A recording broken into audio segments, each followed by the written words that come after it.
Bowls in New Zealand is very healthy at the moment. Today we're going to show you 3 matches. They'll all be women's singles games. At the end of the competition, each of the winners or winning teams will receive one of these magnificent trophies. Good. Yep, that's good, mate. It is quite sticky, actually. Yeah, it is. Yeah.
Good shot.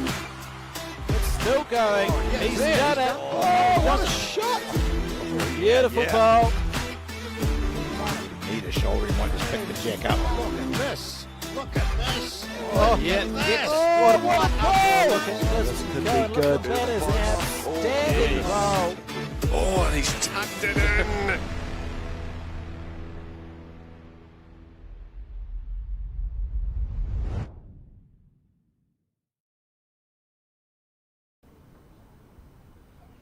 A very warm welcome from the Browns Bay Bowling Club here in Auckland for a continuation of the Summerset National Singles and Pairs Championships. You know, they've had pretty much record entries for this event and for the fours and mixed pairs, which will be held in Christchurch starting late next month. So bowls in New Zealand is definitely healthy. Today here on Sky you're going to see 3 games live. They are all singles matches. They are all women's singles matches. At the end of the competition, each of the players or winning teams will receive one of these magnificent trophies. And this one in particular is important today because it is the National Women's Singles Trophy. And on the back of it, the last name that was engraved is a woman we'll see in our first match today. It's the current New Zealand champion, Poulson. Sit back and enjoy. Thanks, John. Ka tuku mihi mātou a Bowls New Zealand Aotearoa kia koutou katoa kua tai mai ki tēnei kaupapa hui huinga. Welcome to the Bowls New Zealand coverage of this, the 2025 Summerset National Singles and Pairs. As John said, we've got a good one for you today. Poulson against Barbara McGregor. Leanne striving to defend her title, and Barbara, a very well performed player from the Nelson region. First to 21, 3-hour time limit. We're in for a good time.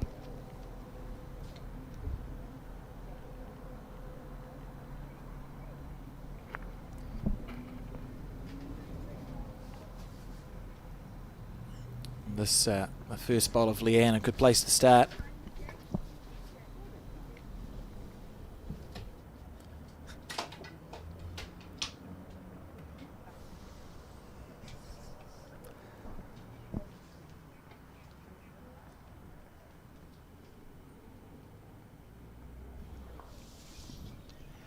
She's nice and relaxed, having had a chat to her beforehand, both she and Barbara. Barbara will be a wee bit more tense because not a regular on TV coverage, whereas Leanne's had lots of coverage and featured in the World Singles Champion of Champions here only a matter of 4 weeks ago, wasn't it? So So she's nice and relaxed. In their warm-ups, I don't know whether you had a look, Alex, but they just kept putting them and smothering the jack. So, they've had a nice warm-up, very little breeze out there. It's perfect conditions. Yeah, both very well performed players. Barbara, well known in New Zealand, probably more at a domestic level, but that's not through lack of ability. No, She's got all the ability in the world.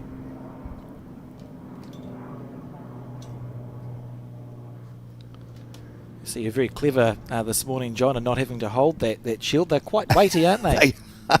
I thought I'd be a bit smart and just stand there with it all the time, and I tried it in a practice, and I thought, no, I'm going to drop this thing, which would be ideal, wouldn't it, on the green? Well, I've done it before. Oh, have you? I would not recommend. No. Leanne on her forehand. Very dogged bowler. And it was no surprise to anyone last year when she won the New Zealand Singles Championship. Was a reward for the efforts that she puts into the game.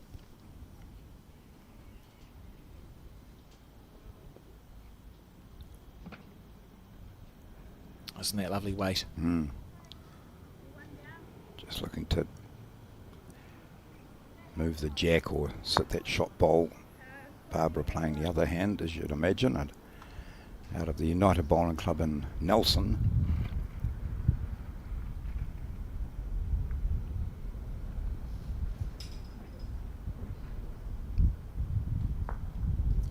Major, real stronghold in bowls in New Zealand, that Nelson region, with some fantastic clubs there. And I was just looking at the back of that shield before I talked about it, and there are the obvious names there, Bill Smith and Joe Edwards, of course, from the Nelson region.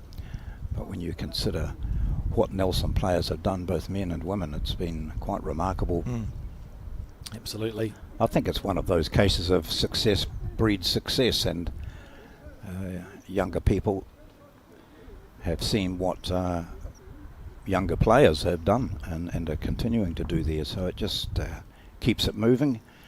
I know they have lots of success with their have-a-go type events or business house bowls and that sort of thing.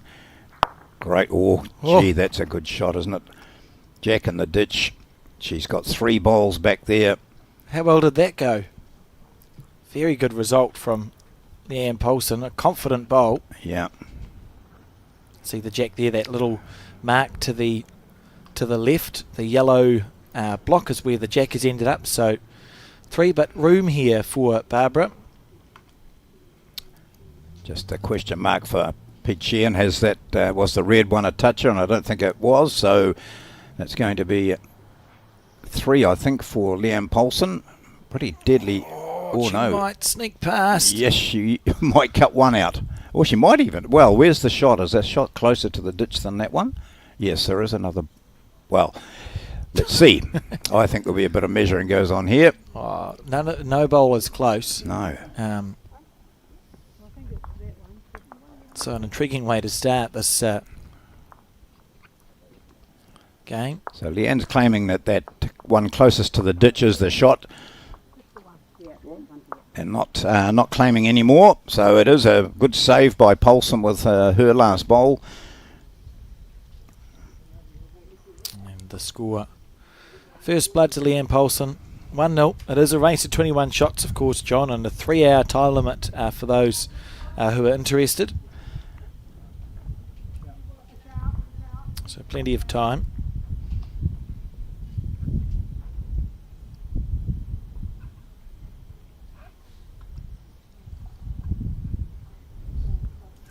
Completely different weather to what we had. Just looking at Leanne there and remembering that she played in the World Champion of Champion Singles. We had great weather for a few days, and then that last day really put everyone to the test, didn't it, with the constant rain and squeegees being brought out. And I've had better days, and I wasn't even playing bowls, John. No, it was awful. Quite staggering.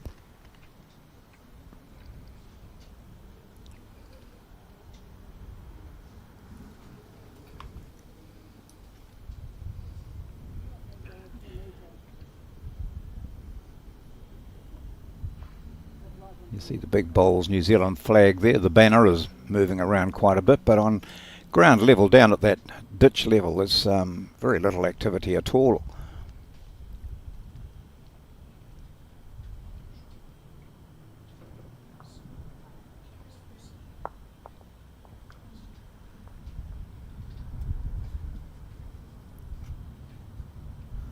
It's beautiful conditions for bowls. The weather forecast suggests there might be some rain, but I don't trust a weather forecast, John. No, I think that's a fair comment. We're also going particularly up here with this so much water surrounding such a narrow bit of land. Microclimates. Yeah. Just looking down through some of the names that I mentioned with regards to winning this previously, Leanne last year, and regular New Zealand representatives, Selena Goddard, Taylor Bruce, Nicole Toomey, Caitlin Inch, all winning it in the previous years. Debbie White won it in 2019 from Hinawera. That was in Auckland as well, and one of those famous games, John, where Debbie was something like... she was at least 10 shots behind. I think it may have been more, and just kept on chipping away and chipping away and chipping away, and came out with the win on that occasion. Yeah, I think at one stage she stopped talking, so... that was good. That was a big fight back. She's continued to play really well, Debbie.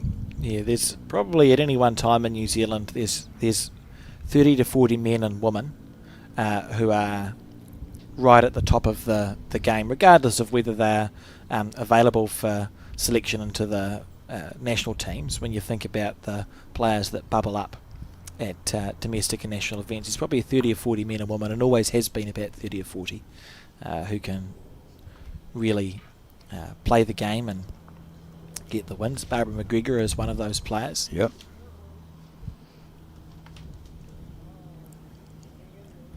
Lovely line. So we're seeing a slightly different collection of bowls going in this direction as Leanne Poulson talks to herself, part of her routine.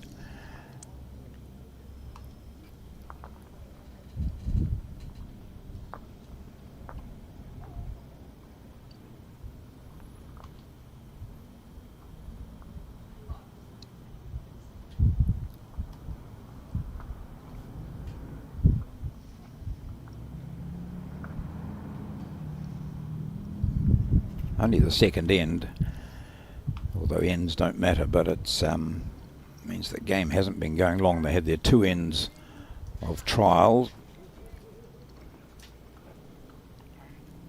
so they've now had 2 ends going in each direction. Should be just about starting to sort it out. Not bad green there from Barbara. Will have cut out 1 shot probably, so it'll be 1 shot there to Leanne, or is it? Yeah, just 1. Oh, 2. It is 2. So 3-0 the score. We talk about Barbara McGregor being a very successful bowler domestically in Nelson. Her first title there came in 1996 in the Nelson Open Triples, and since that time she's won an incredible 27 more titles. She's on 28 centre titles, won the Open Pairs in 2021, so probably due for her 29th, and why would you bet against her making it to 30, John? Yeah, that's right. She plays extremely well. So when was that first one? 1990? 96. 96, wow. So it's only sort of 30 years ago. I wasn't playing bowls in 1996. Yeah. Were you doing anything in 1996? Probably kindergarten drawing. Yeah.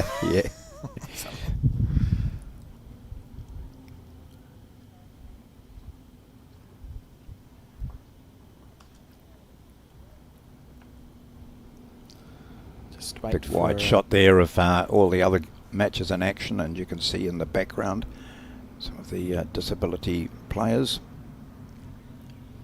I think on the back green there's more women's singles being played. Yeah, three greens full here at Browns Bay again today.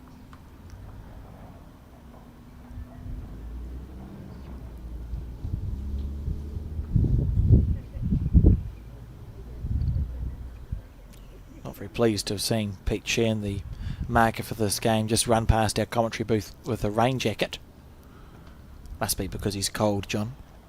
Well, he had to go and get some white spray as well. Well, you need it with these two players. Well, he'll probably here at 5 o'clock. There you go, he has put a jacket on, so he's seeing something that we can't. And we can see plenty of him.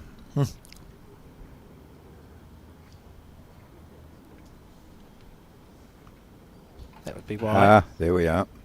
He knows the area.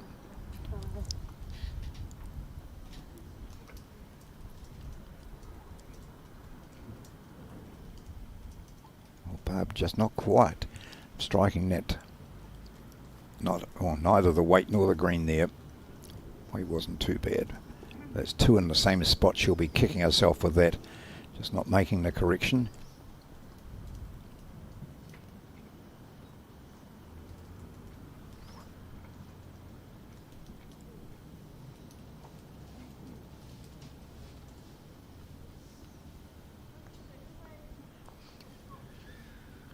We'll find out if one hand is a little bit more forgiving than the other. This is these are finishing well out here. Going to persevere on that hand, make the correction.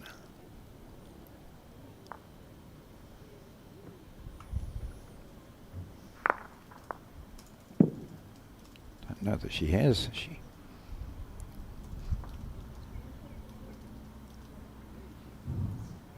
No, just underneath the line.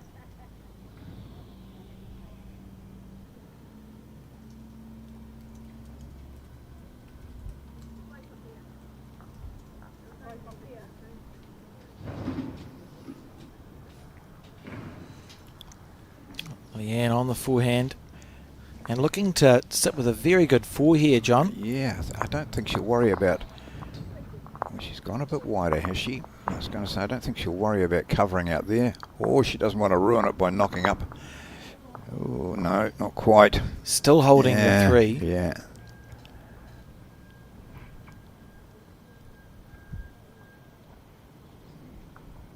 So what's the betting? Barbara goes through that gap between the left-hand bowl and the one next to it and picks up the jack and drags it back to herself.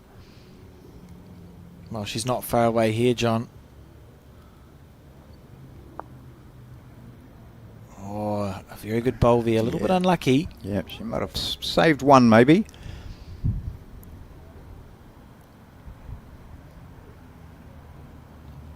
I would say that's two to Leanne Poulson.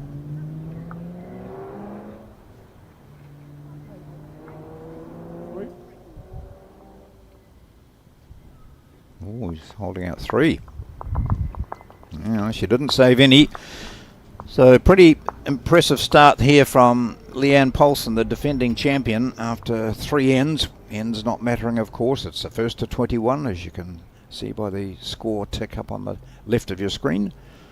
It's 6-0.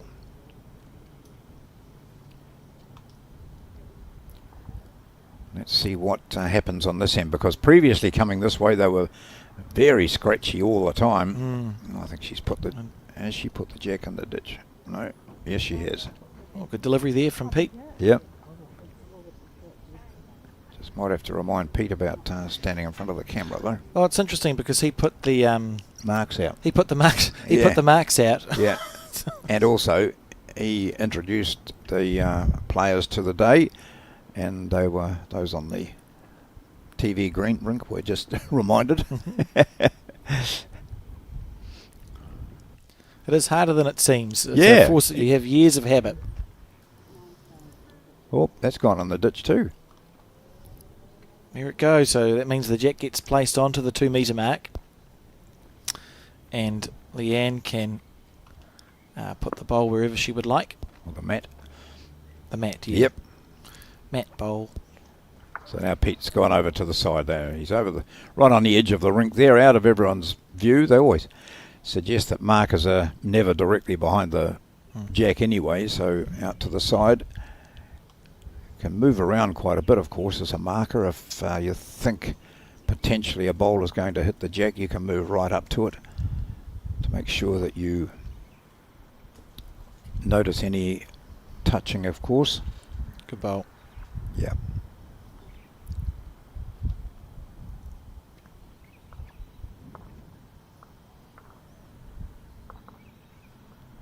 So Barbara playing backhand in both directions.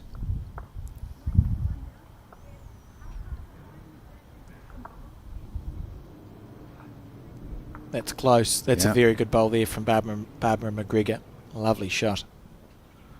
Be happy with that one. How far is that behind the jack, please? Probably 1.5 inches. Thank you.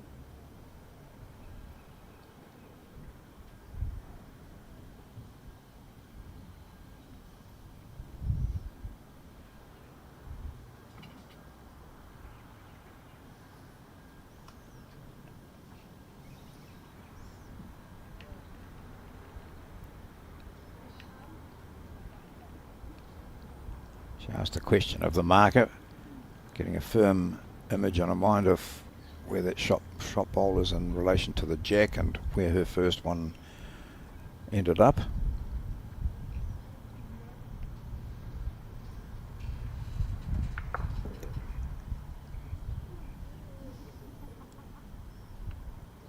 So Barbara looks to pick the green coming in this direction now. It was a fairly scratchy first end coming this way. Well played. Yeah. Certainly none in it. I mean, 6-0 in the race at 21 is nothing, but it is still nice to get off the 0, isn't it? Yeah. Moving to the forehand.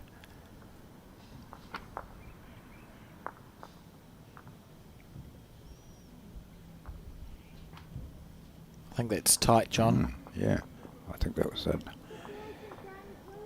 Get the first run shot out of the system.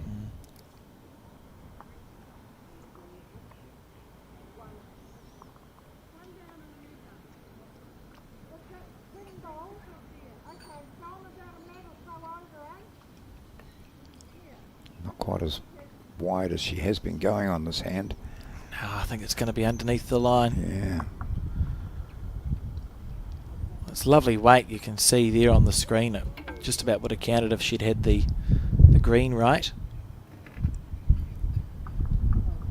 She going again? Hard to tell. She has the same setup for both. Yep, having another nibble. That's a confident bowl.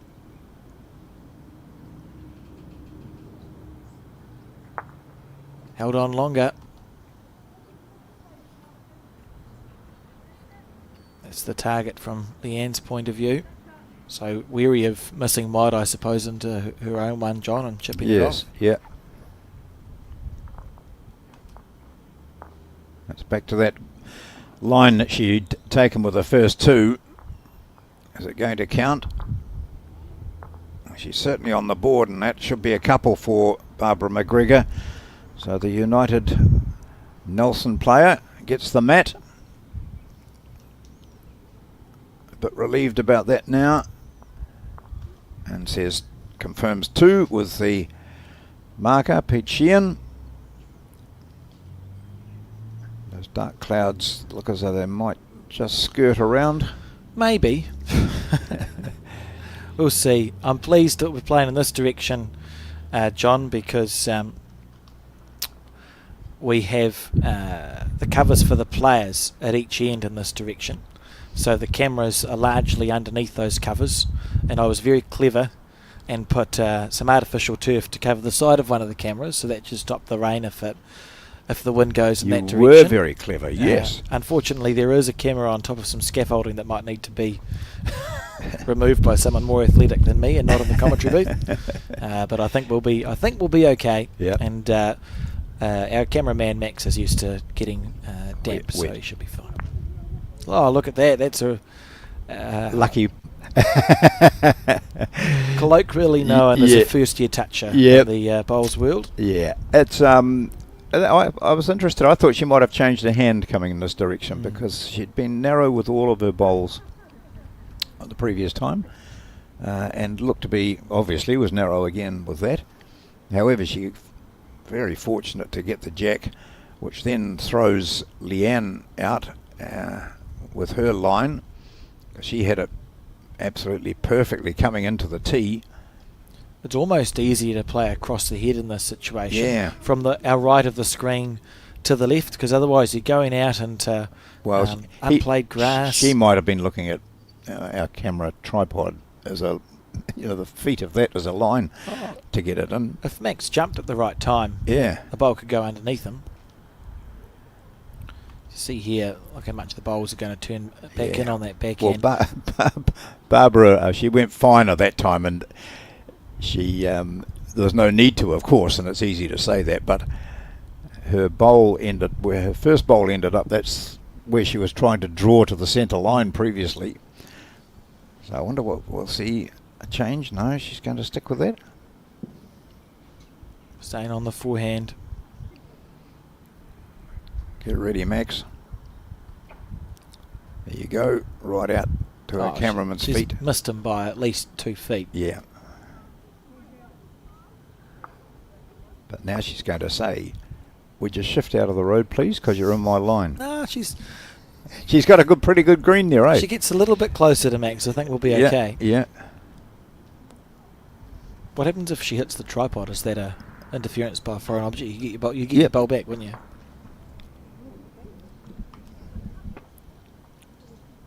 Barbara persisting on that backhand.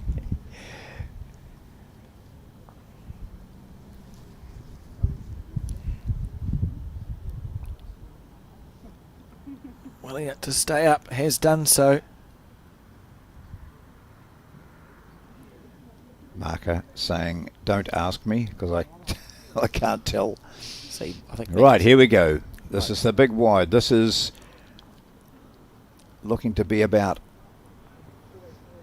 30 centimetres in from the tripod feet. I think Max moved back. Yeah, giving her clear space. Well, that's unfair, isn't it? Oh, it's worked. It's helping the bowlers. It's worked okay. Yeah. Needs it to hold. Oh, perfect weight. Great effort from Leanne Poulson. Now I wonder if Barbara will follow her down on that forehand side. Yep, she is, I think. First time on the forehand. It's tight. It's tight, and it's holding though, John. She might get a slide off this, or she might take that out. Oh, well, yeah, very good. It was tight for a dead draw, but if you're going to reach, that's absolutely perfect. Interesting dilemma here for Leanne. I think she'll just try and draw again. She might go the jack. She backs herself on a run shot, doesn't she, or a drive? Does have that confidence. Yeah. It's a nice place to be in as a player. I'm not sure if she's got the running here. Oh, it's just a smidgen short. You know, it's pointed in a good area, but good bowling from Barbara McGregor. Going to score 2 shots. And the score now 4-6 in the race to 21.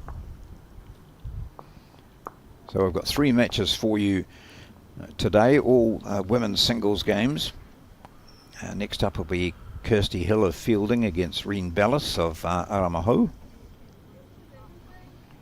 And then it'll be Ailsa Taylor of North End Manawatu against Henrietta Scott of Carlton Cornwall. Yeah, I know. I believe Alyssa is either just out of juniors or still in juniors at Manawatu, but I see her name bubble up quite often at the Bowls Manawatu events. May even have lost the Open Women's Singles Final to Kirsty Hill earlier on this year. Right, yeah. If my memory serves me correct, it might not. I never know if I've actually remembered something, John. Your memory's fantastic. Well, I rely on you all the time. Oh, that's a dangerous thing to be doing. And normally it starts with when I get to the bowling club. So what's today? And without fail, Alex tells me what day it is. What day is it? Is it Thursday today? Feels like a Thursday. Oh, this is a good start here from Leanne Poulson. Barbara McGregor playing this hand previously had her green pretty much exactly right. You look at all the little idiosyncrasies of players, and Barbara has that one of the bowl touch, just holding the bowl on the ground briefly before she delivers. She's always done that. Yeah.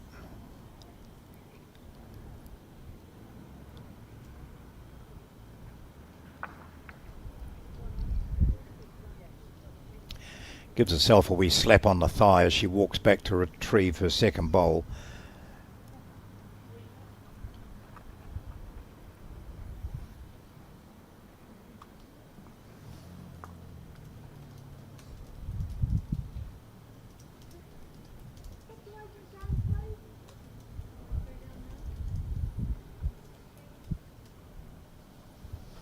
Oh, that's good stuff. That's what Leanne Poulson's so good at.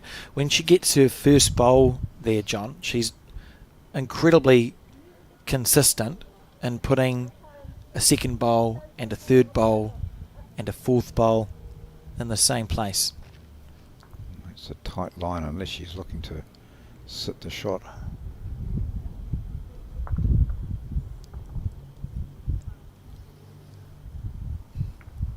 Who's holding, please?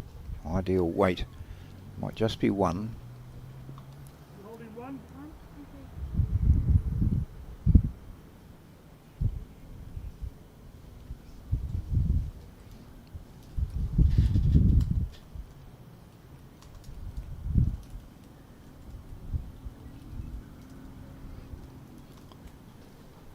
Well, we mentioned that Barbara McGregor took up bowls in 1990, or won her first title in 1996, so she's been playing for 30 plus years.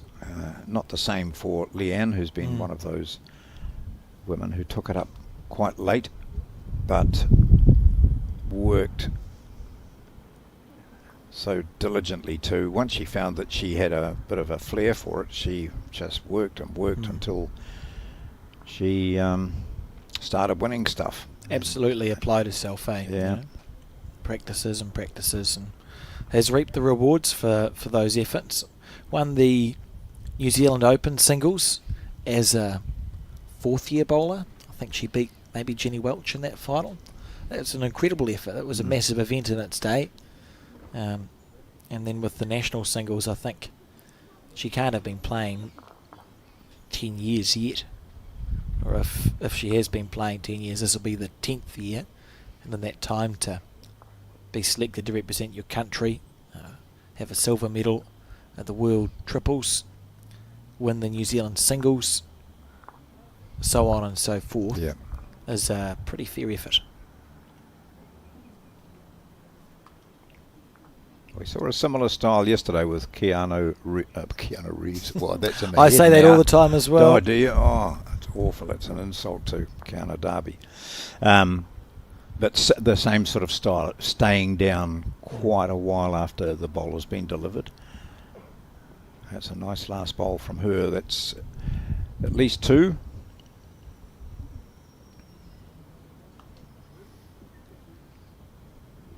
Two there to Leanne Poulson. So she'd gone two ends without scoring as Barb came back at her.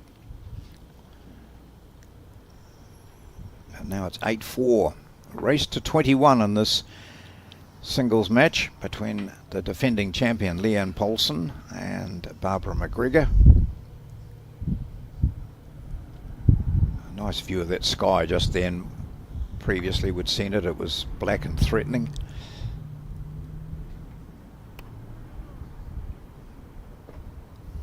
And that jack has actually been delivered into the ditch, which is why Leanne's just shaking her head a little bit there.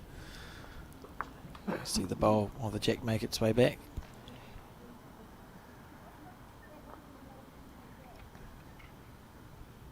It's not for the first time either. Until the last time it happened, Barbara also put it into the ditch.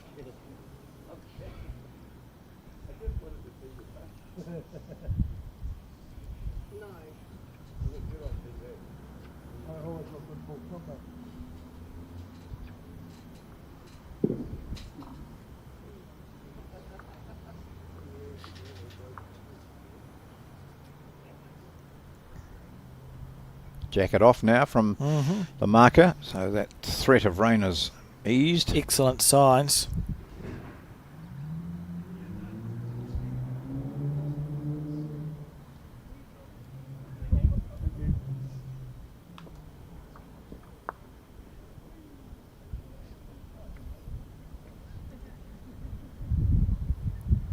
That's a very good first bowl again from Leanne. So the first bowl effectiveness is starting to be a strength for her.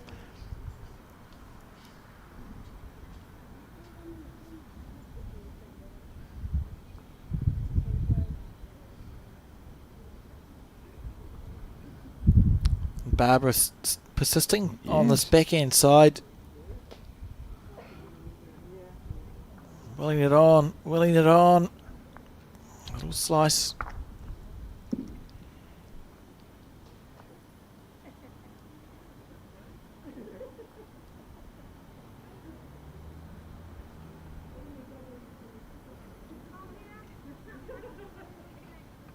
So the bowl from Barbara, and previously when the jack has been on the 2 metre playing in this direction, and she's taken that similar line, I thought, but at the end it's swung across. So this length of jack might be just what she needs.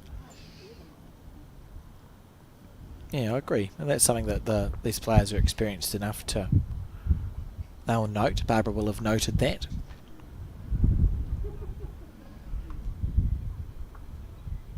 Stays down, eventually gets up and checks the line of a bowl.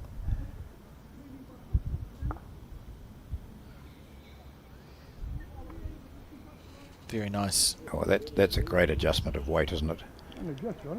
Steady bowler, I think. Very little required to get her the shot. Here we go.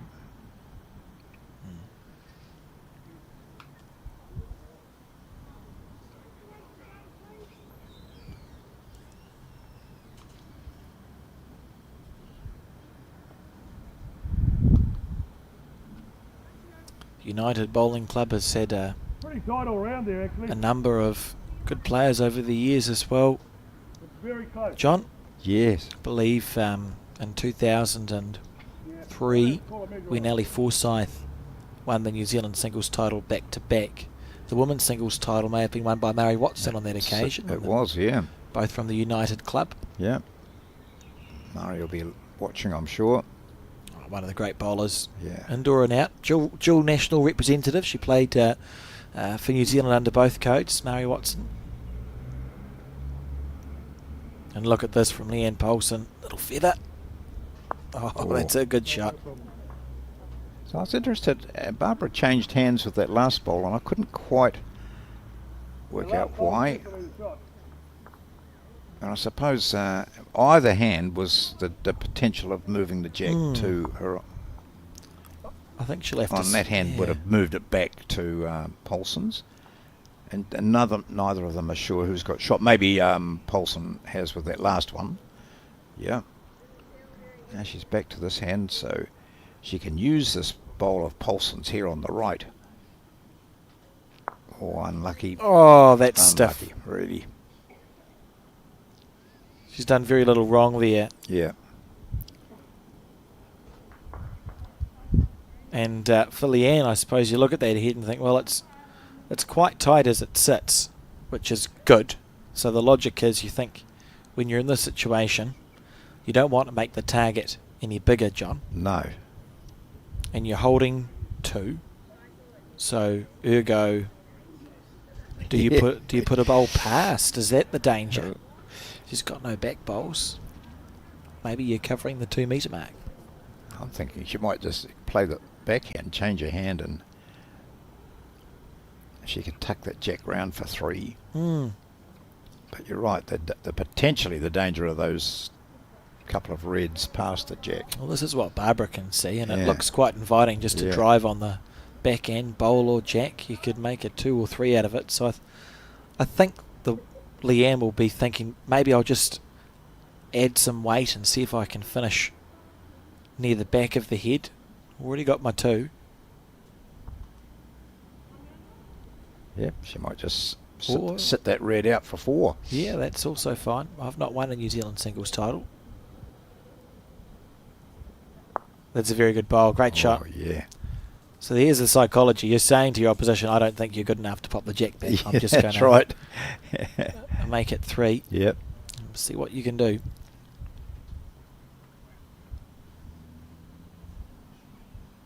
Beautiful bowls.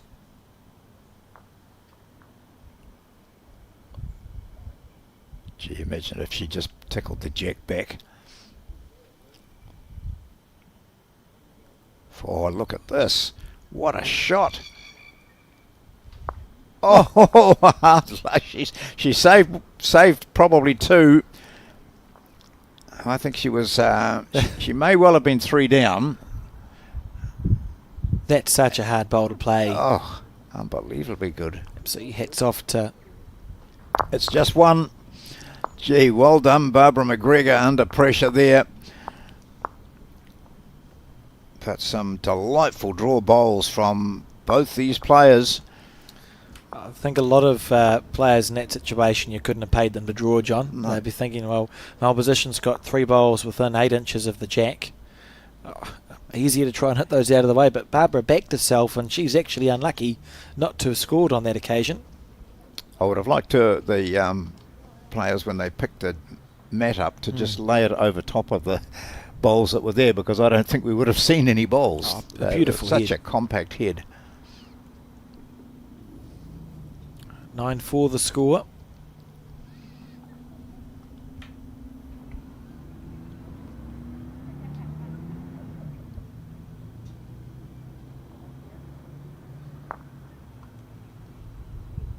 A shorter end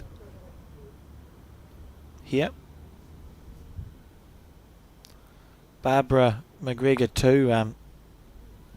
Just looking at my list of achievements, John has 8 New Zealand titles, and it's a mixture of Silver Star and Gold Star titles, but notably skipped and won the Open New Zealand 4s in 2010, and playing 3 for her was Val Smith, the 2 Diane Potts, and the lead Dale Burke, and that was out of the United Club, so Yeah. certainly knows what it takes.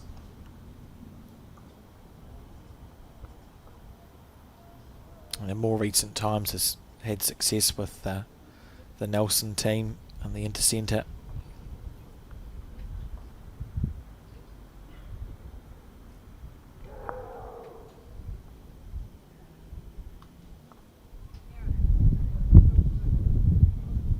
Given that plenty of green coming down this direction.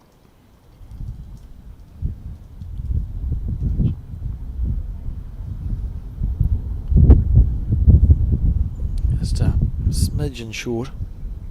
Just a slight more wind noise there too, but I don't think it's having undue effect. I mean, yesterday, clearly from some of the bowls we saw, the wind conditions were affecting play. Some of the players afterwards, if you watched any of our matches yesterday, we commented we were quite critical of particularly the leads in that last game, wondering why it was so difficult. And they both said that stand on the mat, deliver the bowl, stand up and say, that felt good. And feeling good.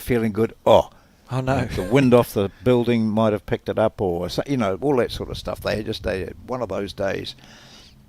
I think sometimes poor bowls add to the drama. Yeah. Like the World Darts Championship is on at the moment, and the most exciting games are the ones where you don't know what darts are going to come out of the person's hands. You could be brilliant 1 minute and struggling the next, and I think not knowing what's going to happen can sometimes add that little bit of excitement to the game. Doesn't have to be brilliant bowls to be an exciting game.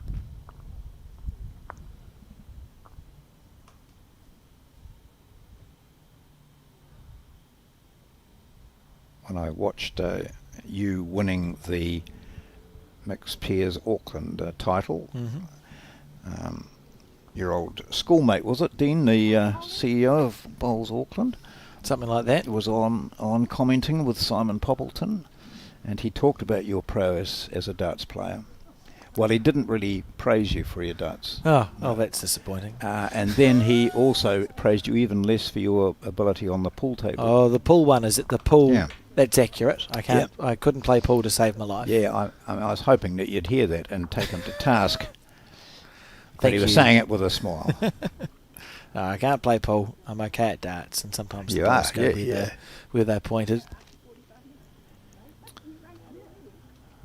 Well, from an end which saw us challenging the players to lay the mat over the bowls to see if we could see the bowls at all, because it was such a tight head. We've got this coming in this direction. They really are not getting them all that close.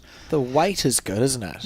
Yeah. Barring this bowl, that's a commentator's curse, but the weight's been okay. You're right, John, though. The green, a bit scattered.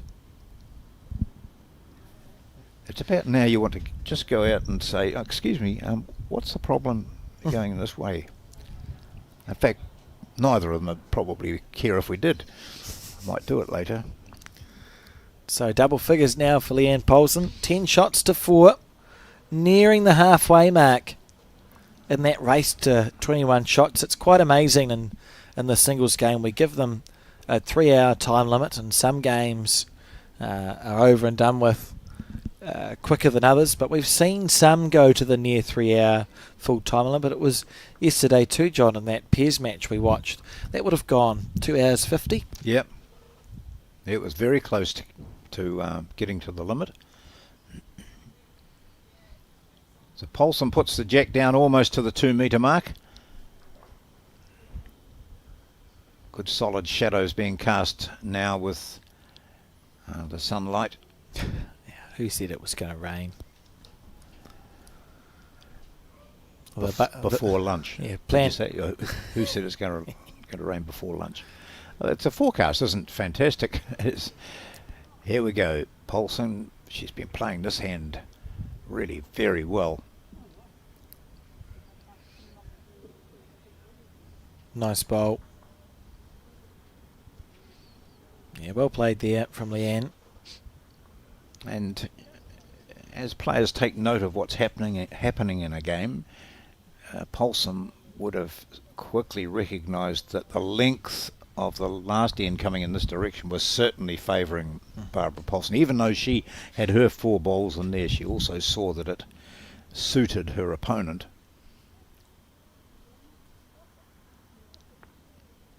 Bang on green for McGregor. Yeah, big man.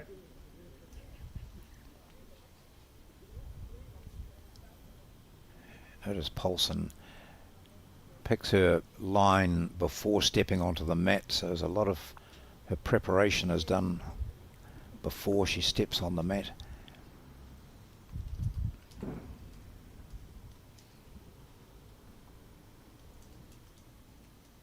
That's a very good correction from her. Great bowl. Yeah.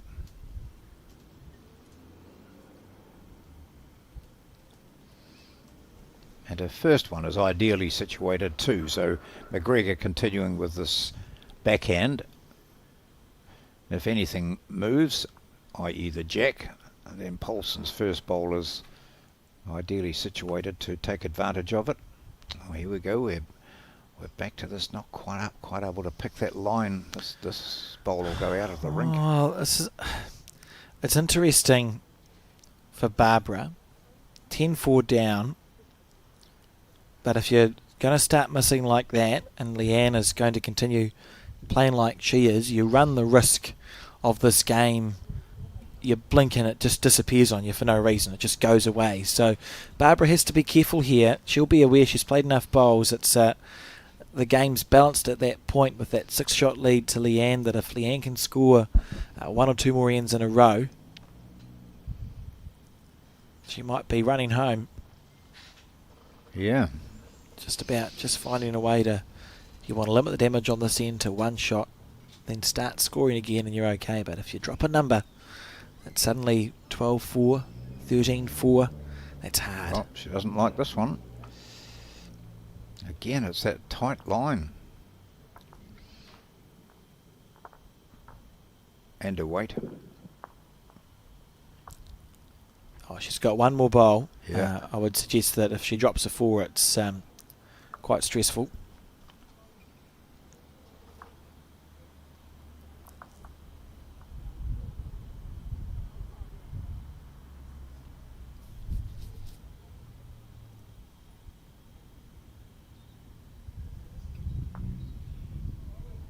So Barbara McGregor walks in, picks up her last bowl.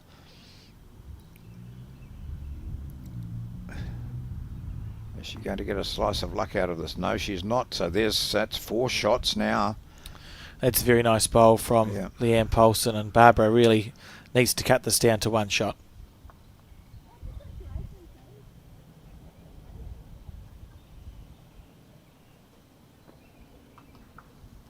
Given it a chance. Yeah, she has. She's given it some green, but maybe too much here.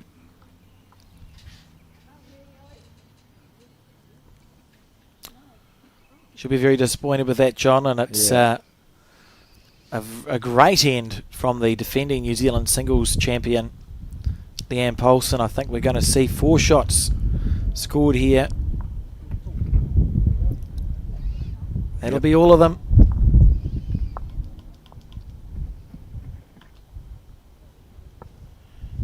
(14-4). Leanne Poulson leads Barbara McGregor.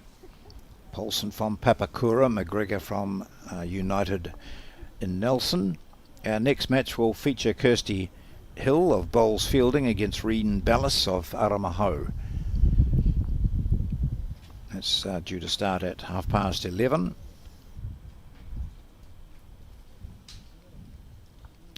Bowls Jack sent perfectly down the centre line and stopping pretty much exactly where it was coming this direction last time. Just wait for the marker to realise that the jack is already there.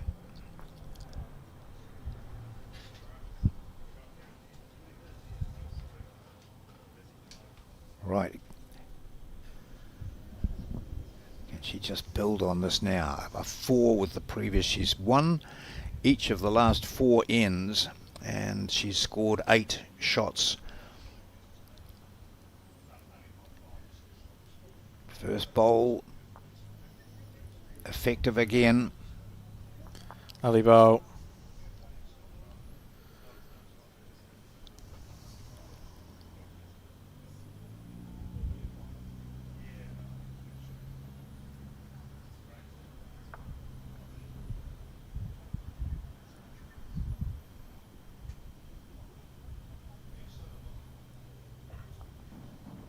Good response here from McGregor too. It's okay back there. Got the green in perfectly. It just needs that weight adjustment.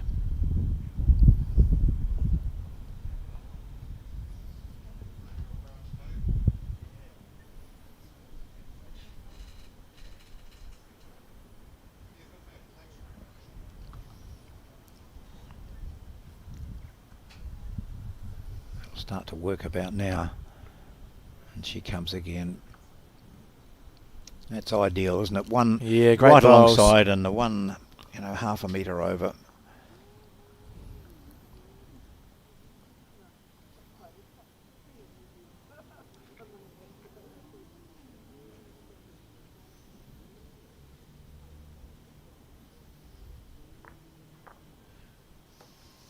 Close here from Barbara, really searching to find something. It's frightening if you put yourself in Barbara's position. You're playing the defending New Zealand singles champion who's really beginning to zone in. You know you're good enough to beat her, and you're searching for the bowls that you know you can play, and they just haven't quite been there. No.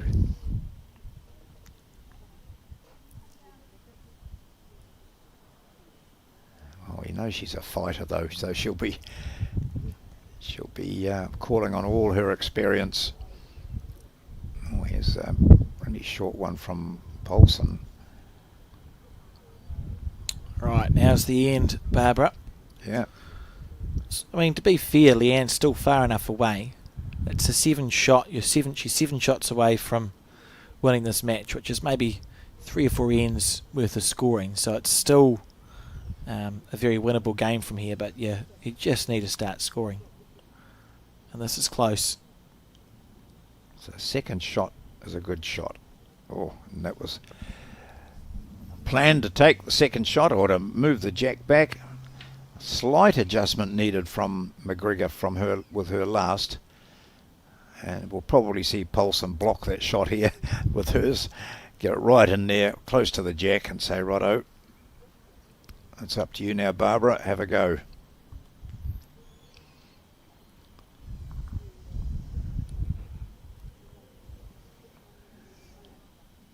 Just tuck it around behind the jack. Yep, nice bowl. Very Really good bowl. Okay.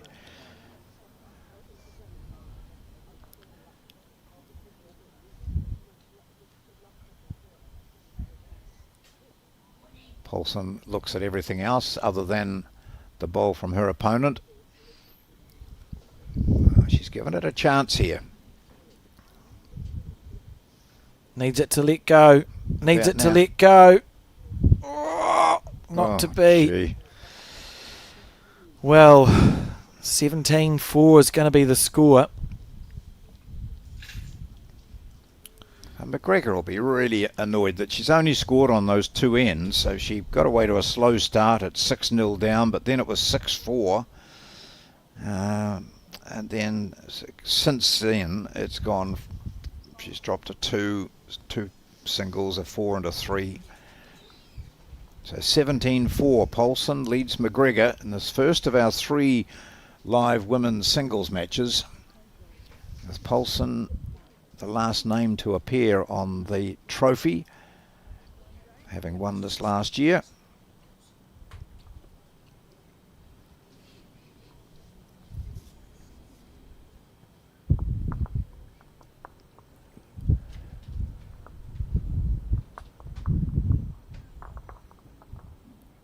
And she puts that jack down to where she's really quite enjoyed it.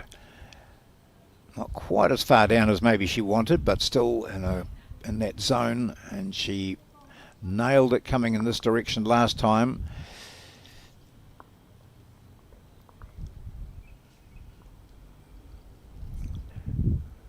I don't think we've seen her play any other hand, any other side of the rink than this. Well, she did have a couple of run shots which took her down her backhand, but here she goes. Nice starter.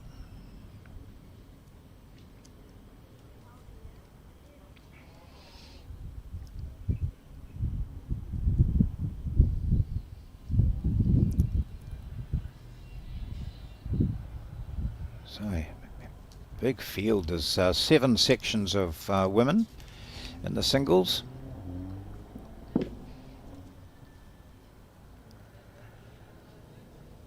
Today matches are being played at Te Atatu.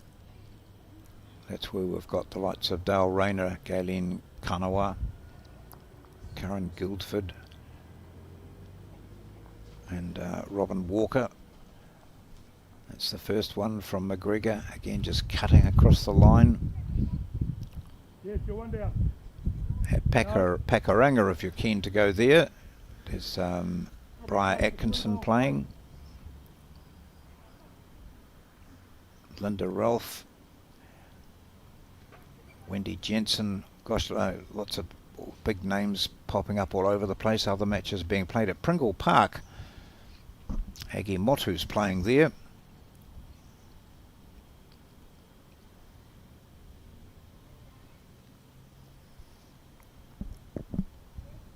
Here we go, another fine looking ball coming in from Leanne Poulson. Oh, lovely bowl. She's The just shot. on Yep. fire, isn't she? Yeah.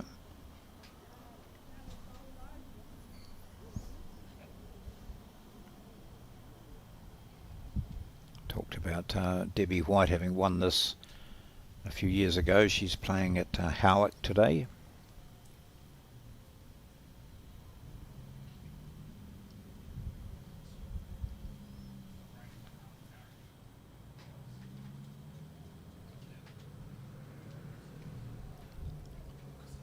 Well, that's the perfect line for you, Barbara.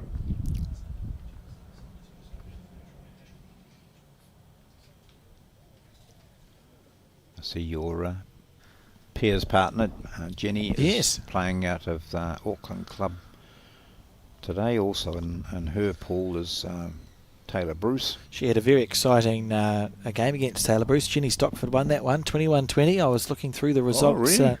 Yesterday.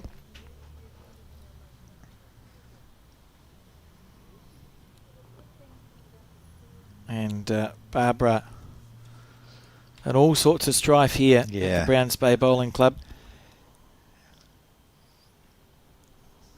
Just that need. That's big pressure, isn't it? We're sitting there staring the game. Oh, look, she was having a wee nibble at this, but she might just take her own out and end up being 3 down here.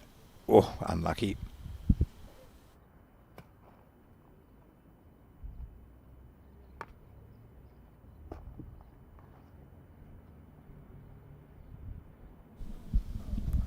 And Leanne just going to be stacking it up.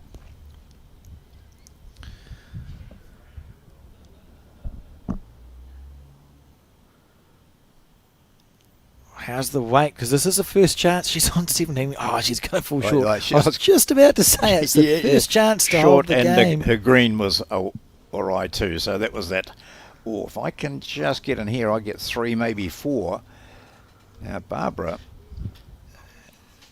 if you place it, oh, she's going forehand. Maybe a bit of weight again, is it? I think she probably just allowed herself to think about the win there for a second. Yeah. And Barbara now. Well, she'll be thinking, why haven't I played this hand more often? This is close. Needs it to let go. Okay, now needs it to hold. Oh, good shot. Well done. Okay, so there's got to be another end yet. That's a couple there for Leanne Poulson, who moves to 19.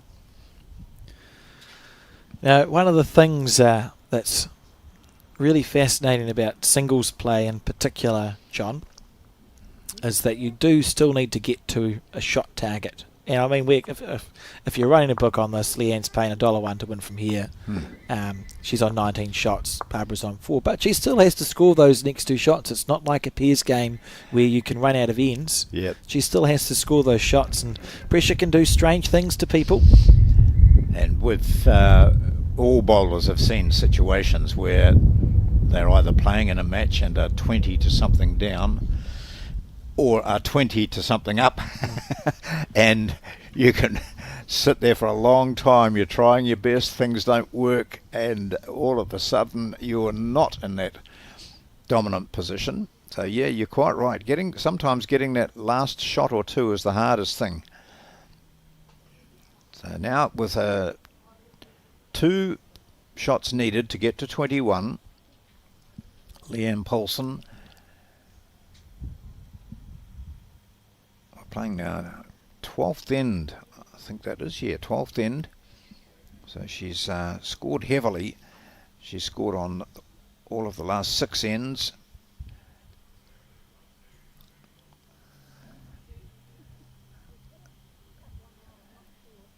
And it's here where, in this situation, Leanne would love to just put a front toucher or something like that, and so right, that's one of them.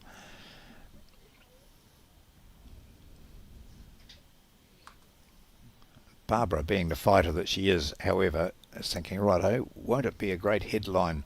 McGregor fights back from 19-4 to beat the national champion. Well, I mean, as you say, we've all seen it happen. Yeah. But it needs to start with scoring. Well, it needs to start with scoring, doesn't it? And then you go from there. If Barbara can get the jack, you'll see a change. She'll move the mat up or deliver the jack to a different place. But if Leanne doesn't allow that to happen, it'll be over. So Leanne on the back end. Here we go. Leanne too with, I think, oh, that's a great bowl. Yeah. She will have come here with a very determined mindset, because she was disappointed with her performance at the World Champion of Champions singles. She finished really strong and ended up being unlucky to qualify for post-section, but had a poor start to the tournament.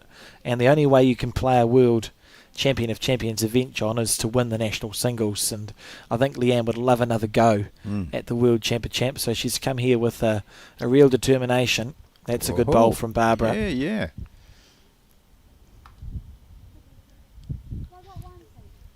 Give her a bit of heart.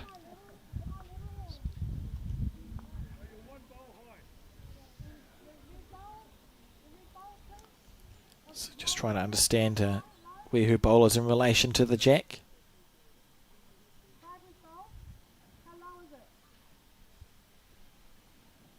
Very good, we got there.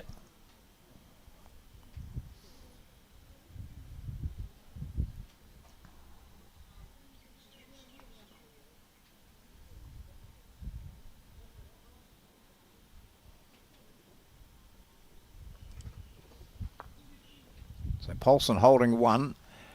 All right, what's happening here?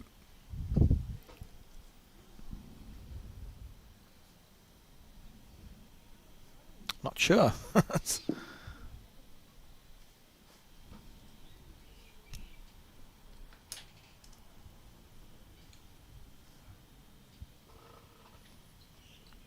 Pulls out that impressive line that she's firmed up since early on this hand.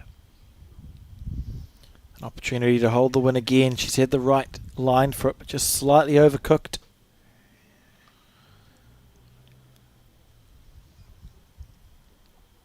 Well, McGregor does have a bowl that's further back than that one of Poulson's.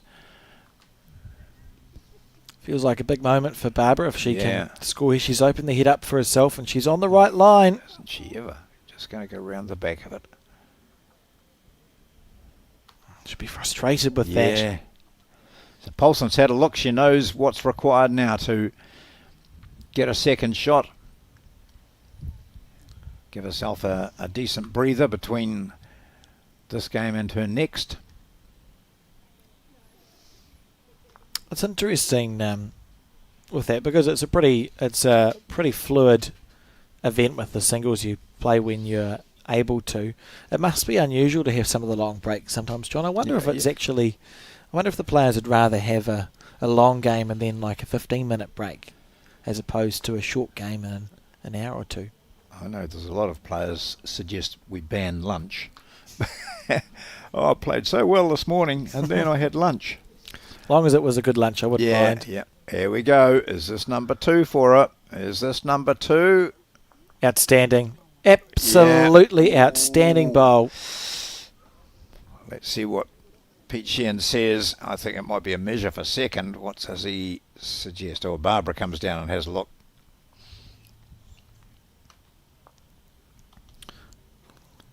Now, let's just see if we can read his mind. He's saying, oh, I don't know. I don't know who's holding.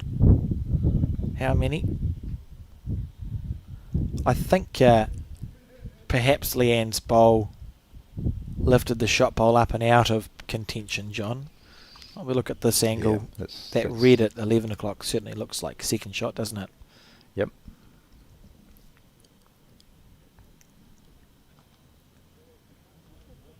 Too late to go in now, Pete. They've already made their mind up.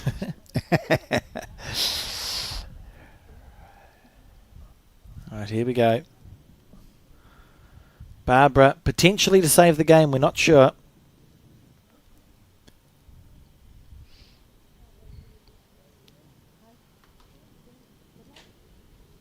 Giving it some space to breathe on the backhand. How's the weight? Overcooked it again. So now that we might have a measure for the game, Poulson's not, I don't think she went down there anyway, did she, to have a look? So she's taking the mat down. It's either all over or it's 20-4. 1. Measure. 1.5. Yeah. So this game here, it started strongly for Leanne Poulson at 6-0. She was after they'd played 3 ends. She dropped a couple of ends, but was still in front at 6-4. Now she's measuring to see whether she's done enough on this end to take the game 21-4.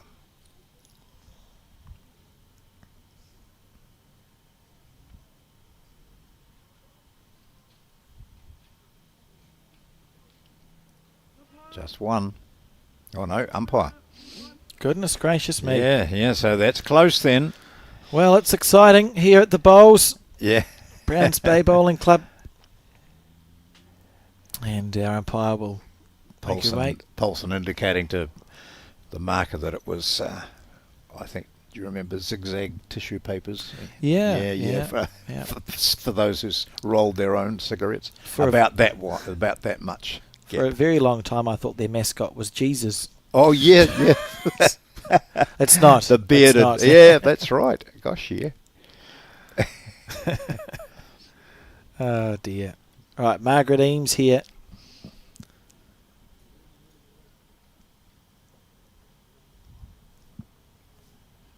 You'll be, of course, you're being called sexist already now because.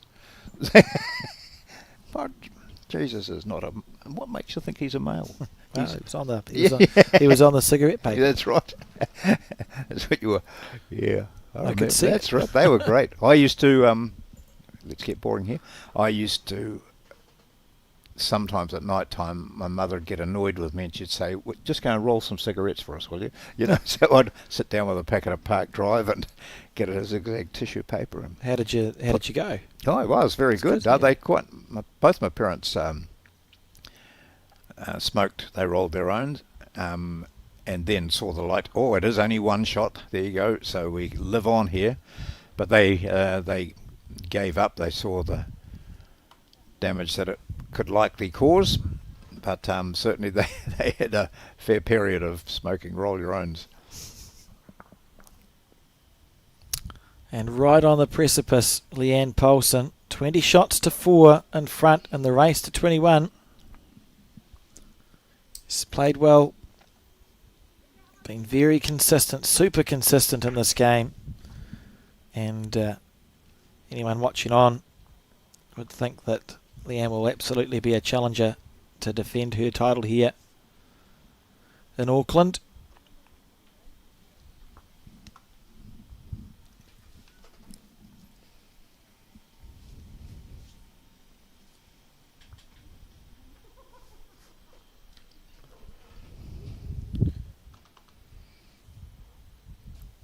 Leanne on the forehand. Largely, We've said nothing else, have we? yeah, I was just going to say, Well, coming in this direction, yeah. it's deja vu. Yeah.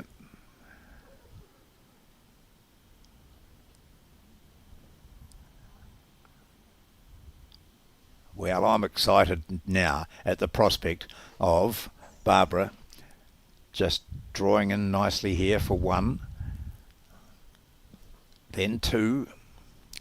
It's how comebacks happen. Yeah. Like again, And then suddenly we're looking at that 3-hour time limit as the fight back. Oh, okay.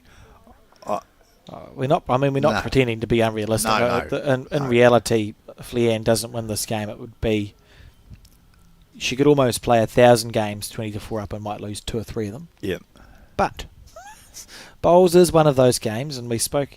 Debbie White did it to win the New Zealand singles title, and there was an even bigger comeback in the semi-final that year, John, when Tony Fabling played Shannon McElroy, and he was maybe 19-3 down, 19-4. It was one of the first times I was on commentary, and I said, "Oh, well, the game's essentially over." Shannon McElroy, world champion, playing Tony Fabling, 19-4 up. It'll be done, and then it was 19-5 and 19-7. A big fight back. Before I knew it, it was 21-19 to Tony Fabling. Yeah, So well. it can happen, but Yeah. it has to start with actually getting the shot, and then you Yes, can yeah. dictate the terms. Yeah.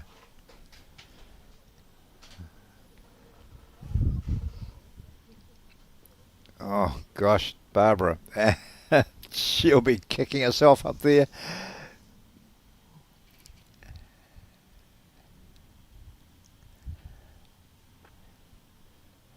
Now we'll see.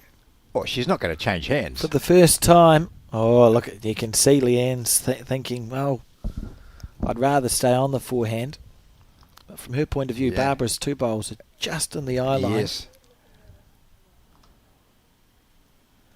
And she'll probably sink it from here.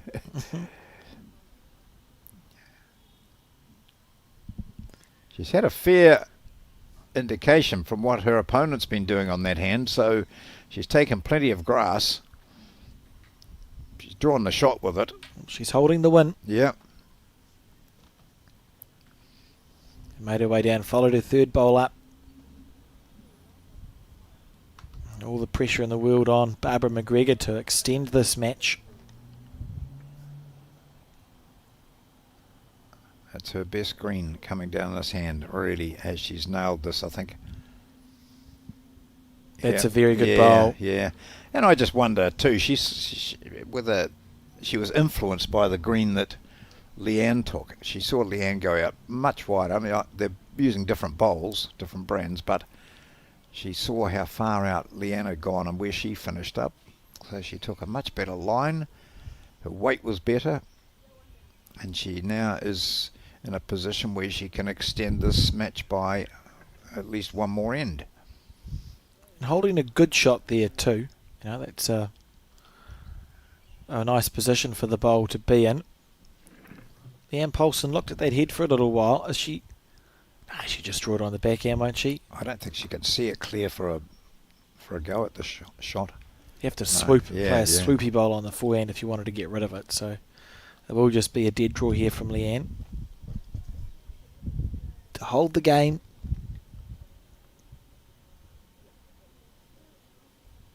Smooth as silk on the backhand. Much tighter line though.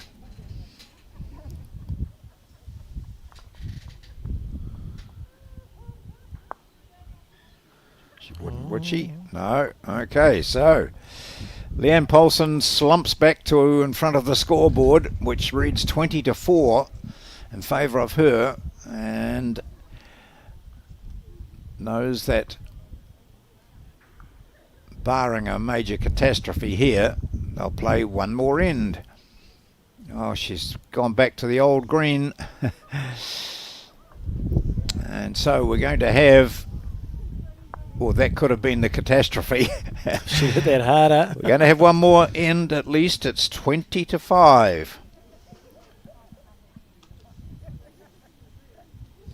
Just a little bit of rain coming back. So that's the first scoring end in 7, I think, for Barbara. And we would really expect to see the jack delivered to a different length here than what they have been playing.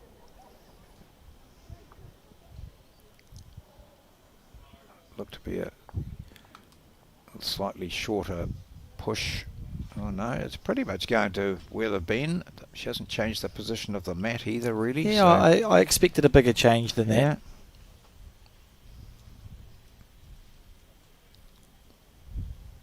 So a bit further down, so slightly longer end. Here we go. For the first time in 9 ends, it is. Barbara has the first bowl. And she'll be quite happy with that. That's a lovely shot. Yep. Yeah, really good stuff. Why change the length if you're going to do that with your first bowl, John?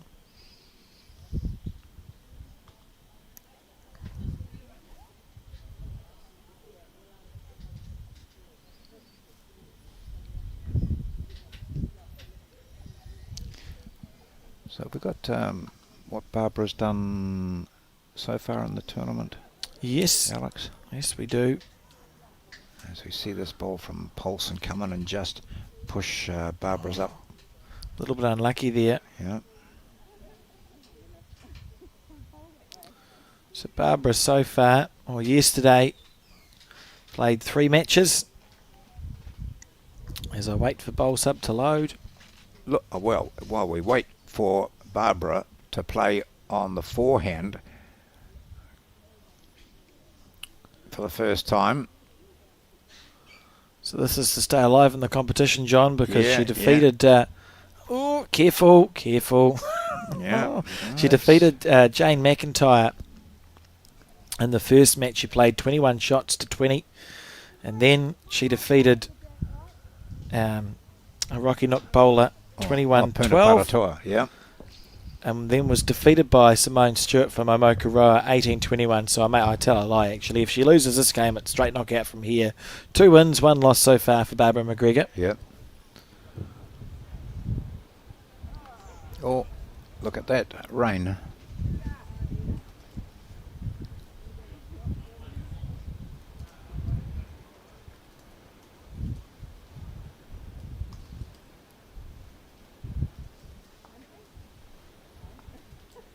Wow, oh gosh.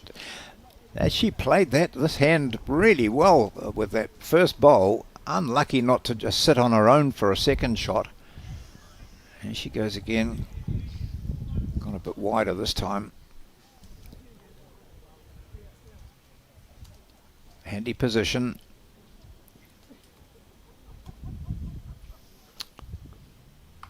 Yeah, it's a good place to be. See, just some light rain coming down. And thank you to the team for saving camera 6 and camera 5 and camera 8. The other one's all undercover, so we're okay. So Leanne looks at that, knows that just a turn over her second shot bowl there will give her a strong position.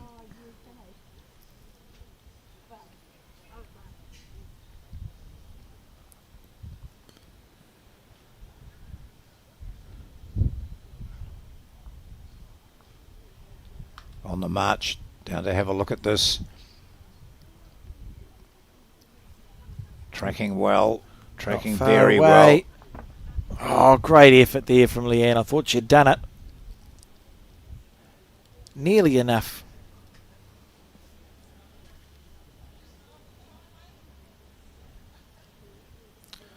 So Barbara coming to have a look here. As you spoke about, you only have to go up in ones. It's just more, you know, all we know is that Leanne can't score again if Barbara is to win this game. So I think we'll see Barbara maybe even be on the forehand, John, which is to the left of our screen. Happy with one. If you sneak in for two, it's okay, but you're not making it easier for Leanne to play her bowl. Yeah, she could even revert back to the other hand, and because there's no danger really, I don't think of it. But she's played this hand so well in this end. Yeah, she's staying on it. That's fair enough.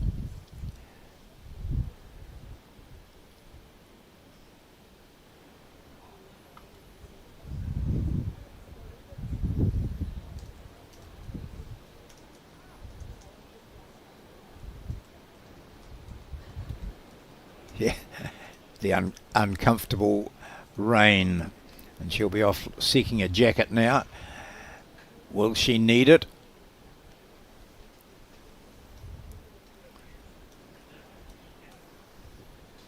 That's the question. As it stands at the moment, Leanne Poulson is leading 20-6 because McGregor is holding shot. This could change that. One shot required. What I would suggest is that if you are trailing 5 shots to 20 in a game, one of the things that could help you is rain, John, because it changes the conditions. Yep.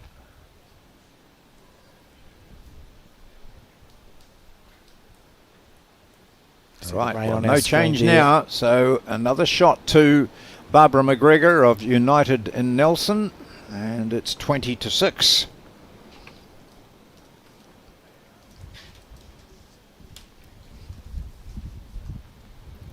Looks as though some of the other games have finished. Not too much activity out on this A green. Yeah, they just pause for the rain.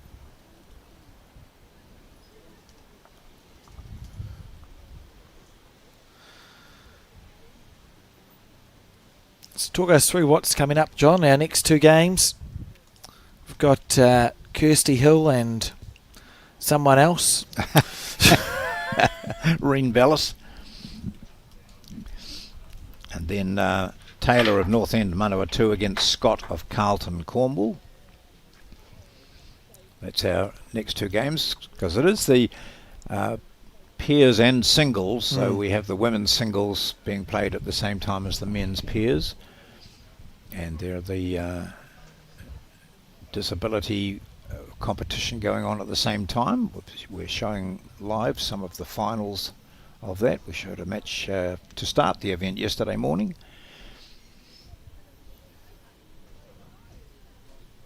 So this match here is Leanne Poulson, the defending champion, standing down there on the grey top there to the left. She scored a single, a 2 and a 3, so a really bright start at 6-0.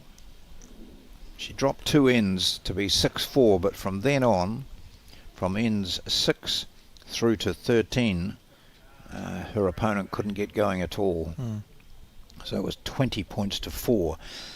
And the race to 21, it's now 20-6.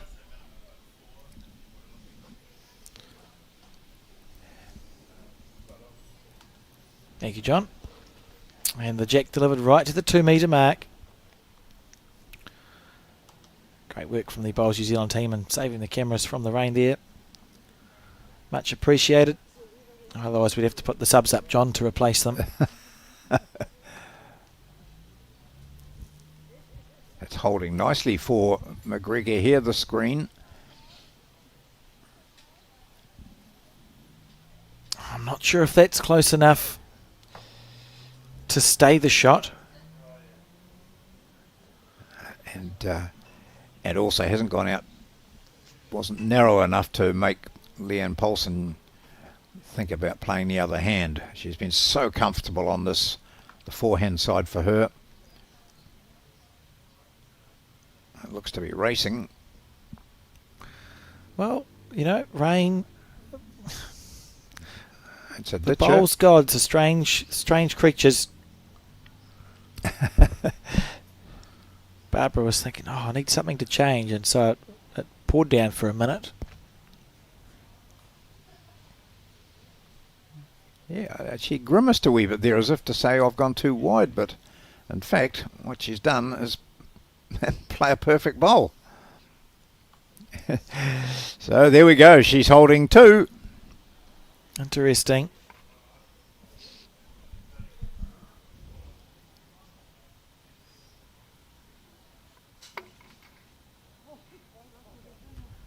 Leanne on the forehand.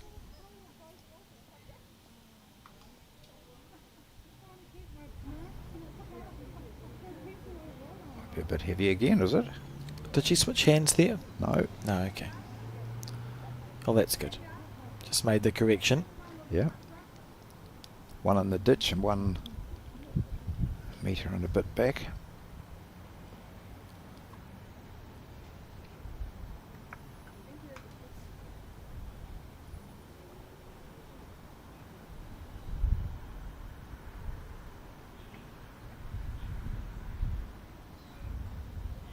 Not for the first time. She swings through.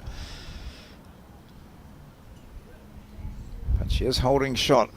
Poulson has been playing this hand so very, very well throughout with her 3rd bowl, looking to beat that shot of McGregor's.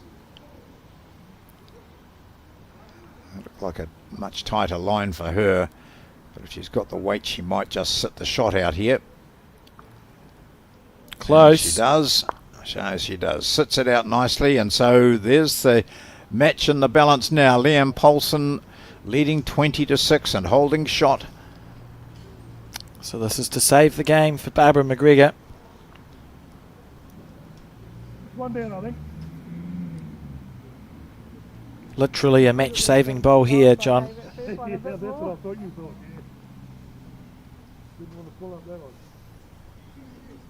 Just because Barbie's bowl was too far short, I thought I must have played down a metre.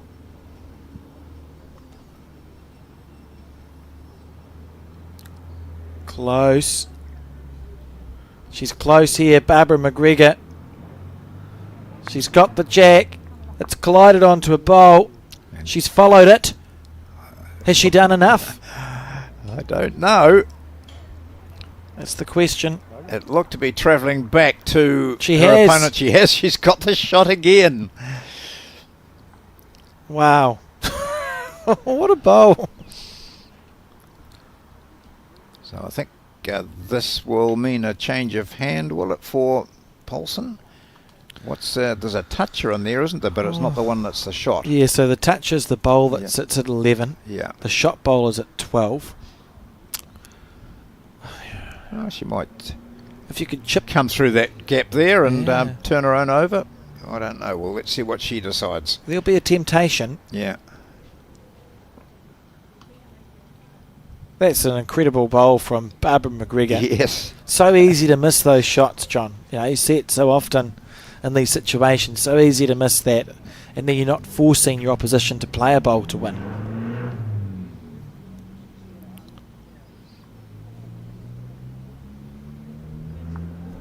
Yep. So this looks like a bit of speed coming out from Poulson. Looking to chip the shot out of she. Yep. Just watch this. Oh, It's the toucher in the yep, ditch. toucher in the ditch. So depending on where Poulson's bowl's finished, one set sits on the lip. So The way the toucher guts the jack, I think she's probably one down there, John. I think Barbara McGregor's toucher just took the jack into the ditch.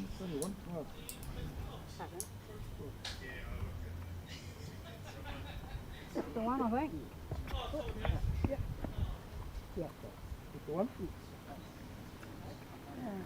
one. One more. 720. The score. Barbara McGregor hanging in here. So that's been 4 ends on 20 for Leanne Poulson.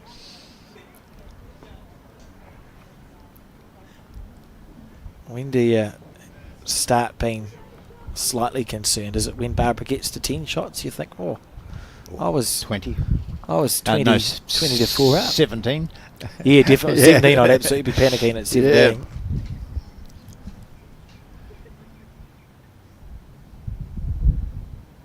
That adds a bit of interest, doesn't it? Because it was looking like a runaway when it went from 8-4 to 20-4 in a matter of 7 ends.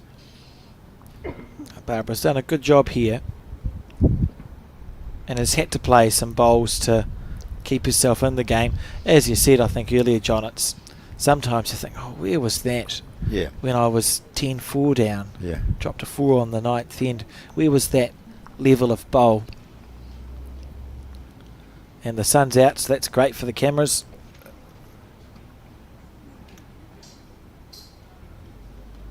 A lot of players don't really enjoy playing in either long sleeves or jackets, and Poulson quickly got rid of her jacket. I really don't enjoy a jacket. No. I quite like jerseys. I think jerseys are nice. A nice light merino jerseys Yeah.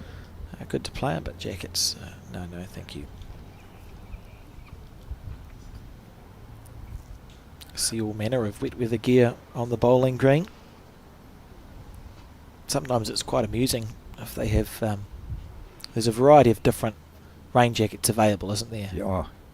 Some of them are more windproof than showerproof even, and Yep. so you put them on and end up with everything underneath getting wet. It's Barbara McGregor just needed a wee bit more on that, but still it's 2 shots for her.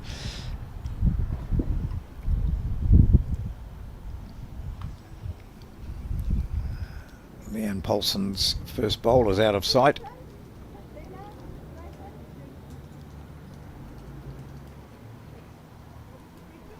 Might backdoor this, will she? Just coming through the gap and settles for second shot.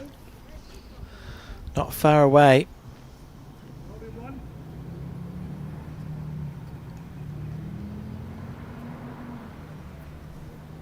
Just touches the ground with the bowl. Same action she's Yeah, always had. always had. Still gets it away very smoothly, Barbara McGregor. If we slowed it down, there wouldn't be much of a gap between her bowl and the ground. No bouncing.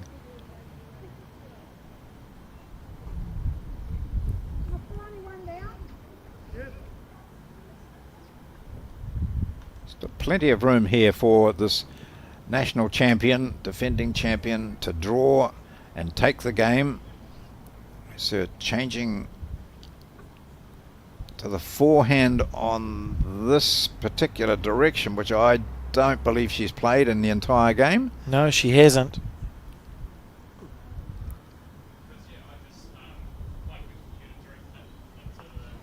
Great try. Yeah.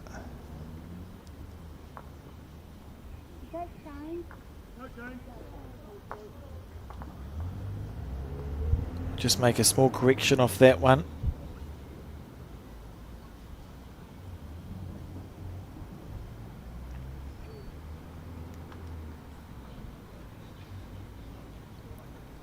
Oh, and I think she has. This is She close, might just John. get her for second shot here. This is 2. Yeah. Oh, what a beautiful bowl. Slight thigh applause from Leanne Poulson, who's got a slight correction to make. She could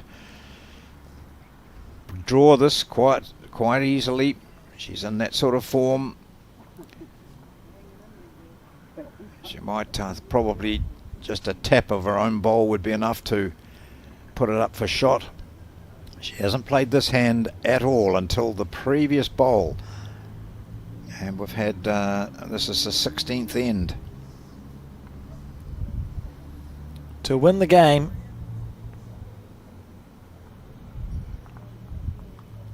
It's come out nice and smoothly. Barbara goes in and picks up the mat. Will it be needed again? I think so. And so we've got further further action in this game yet. Is that one?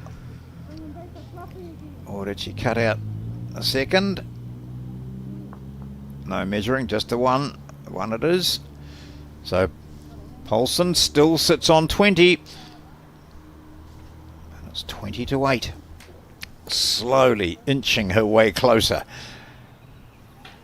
Barbara McGregor from the United Bowling Club in Nelson.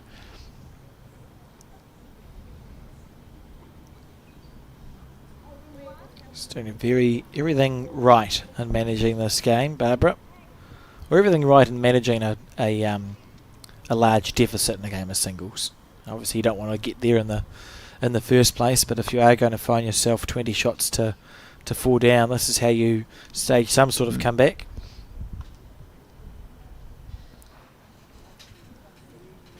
This is a sort of length coming in this direction that she hasn't been able to play often, but has played better.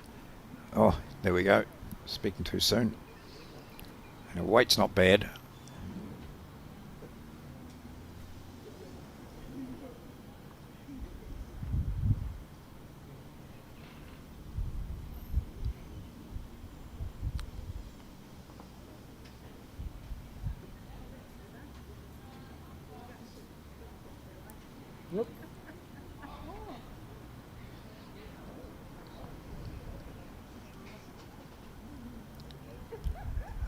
She'll come inside that bowl of McGregor's and settle in for the shot here. Right. Yeah. So again, holding the game.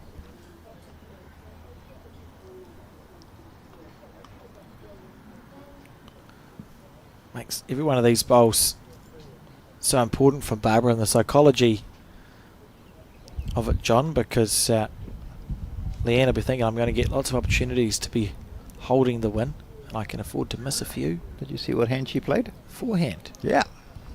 Oh, just underneath the line.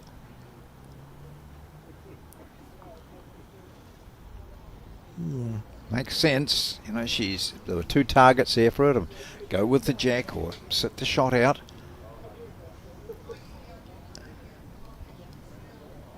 Poulson with the match.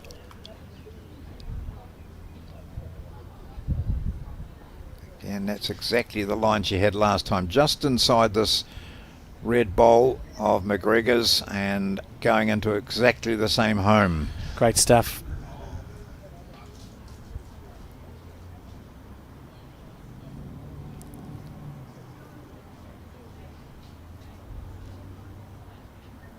Barbara switching to the backhand now. Oh, this is looking like the first real opportunity that Leanne's going to have in a few ends to win this match, John.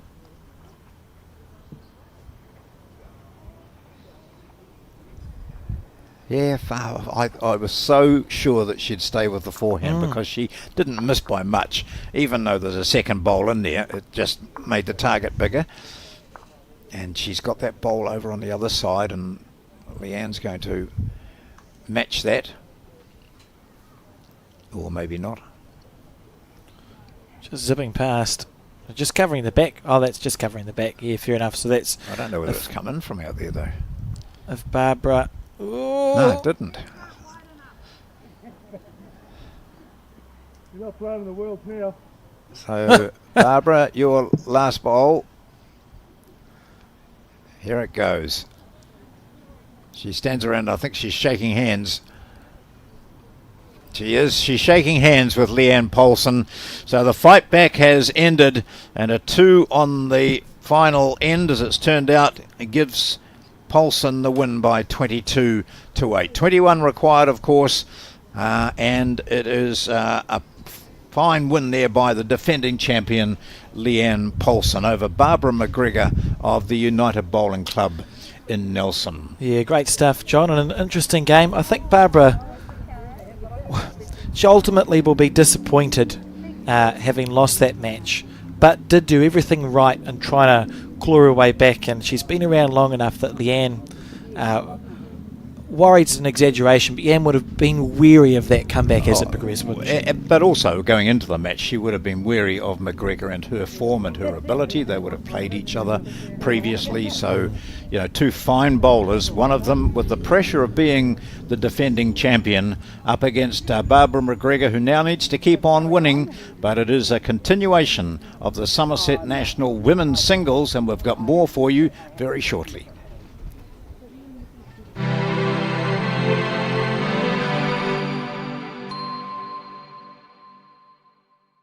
When someone you care about is going through a tough time, it can be hard to know what to do. Here's 10 ways you can help someone who is struggling. Listen. You might want to give advice, but most people just want to feel heard. Be there. You don't have to fix their problems or find the perfect thing to say. Just let them know you'll be there when they need you. Let them know you get it. Let them know you get why they're struggling. Give them what they're going through. Knowing their feelings are normal and okay can make the world of difference. Offer practical support. Ask them what you can do to take some of the pressure off. Maybe you could make them a meal or do something to help around the house. Give time. Sometimes simply being there is enough. Hug it out. When appropriate, a hug can bring so much comfort. Talk it out. Offer to be their sounding board and kōrero with them about what they're going through. Remind them how much they matter. Let them know how much you and others care and how important they are. Remind them of their strength. They might not feel strong right now, so remind them of the strength you know they have. Help find them support. Offer to help them find the right services and support they need. For more information and to try an online therapy course, go to justathought.co.nz.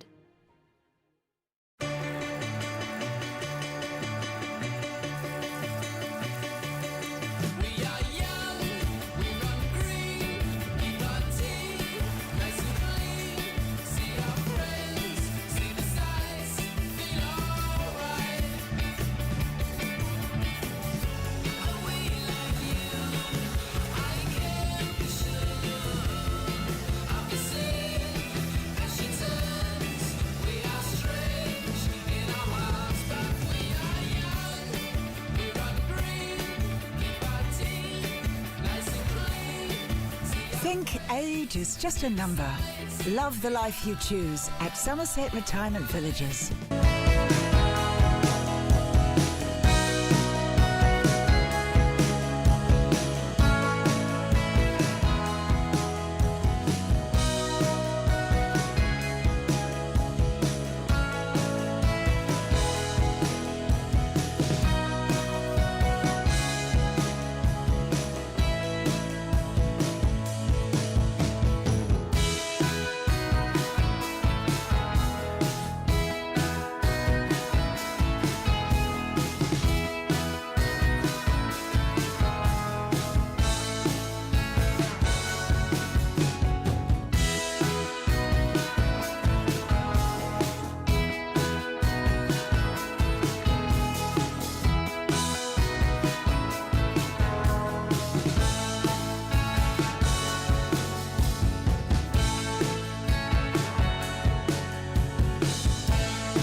good ball. Good God. It's still going. He's done it. Oh, what a shot. Beautiful ball. Need a shoulder, he might just pick the jack up. Look at this. Look at this. Oh, Yeah, yes. what a ball. Look at this. Could be good. That is an outstanding ball. Oh, and he's tucked it in.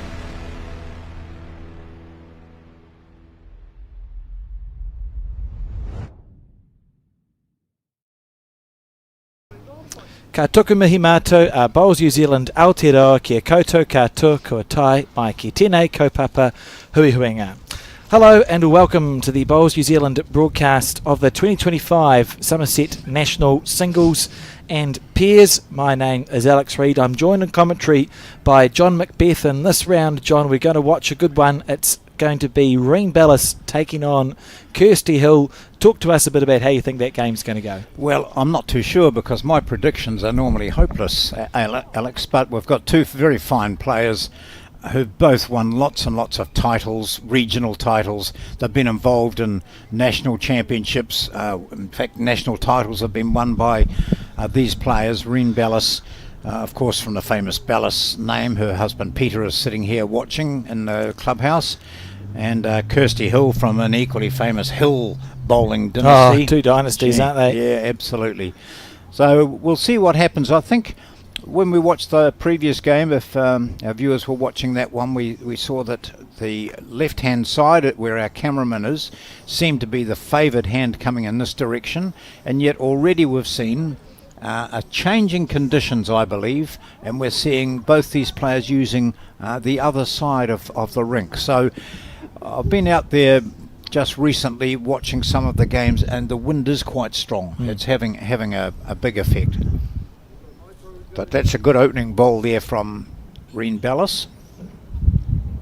So she's playing with those purple bowls. In fact, are they both purple? I did have a look before, but I couldn't tell. Well, one's a lighter purple than the other. Yeah. Yes. Kirsty Hill playing out of the Fielding Club in Manawatu. Having, I think, played most of her bowls up this way in the Auckland area. Yeah, had a long association with the Auckland region, but now finding success in Manawatu. Just achieved her Bowls Manawatu Gold Star and winning the Open Women's Singles. Kirsty Hill, so in fine form.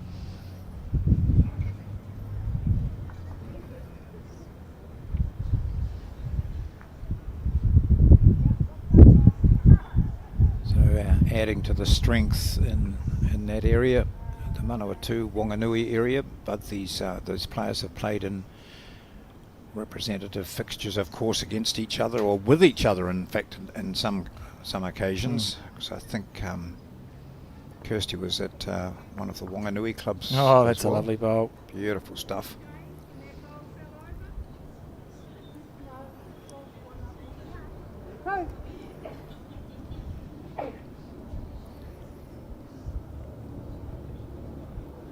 Sure, we'll see. Peter was in the clubhouse before. Just had a quick chat to him, basically wishing each other Happy New Year and all those sorts of things which you do.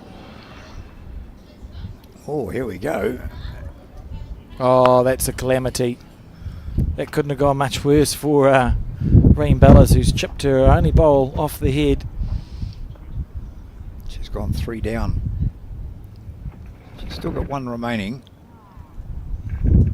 Kirsty Hill looking to compound her woes by putting a 4th in here, which she's successfully done.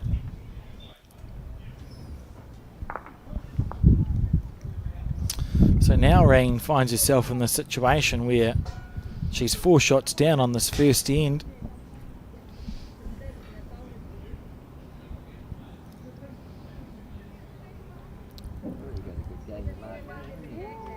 Done away with the run shot. She's now trying to draw to save, but the weight was still there. And so a wonderful start for Kirsty Hill. 4 on the first end of her match against Reen Bellis.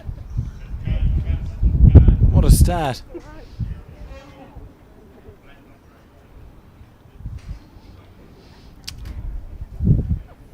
the clouds in the distance. A distant memory, John. Yeah. Well, I think they've just returned from about 2 hours ago, haven't they? They've enjoyed the bowl so much they've come back to have another look.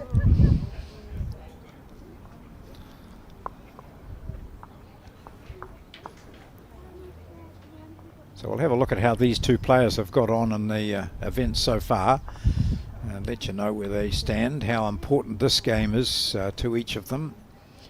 As we see, our marker for this match is the woman who is the defending champion, who played in the previous televised game, Leanne Poulson. It's an excellent start here. So Kirsty won her first match against Tina Jerem, 21 shots to 9. Then she was defeated by Henrietta Scott of the Carlton Cornwall Club, 21 shots to 18.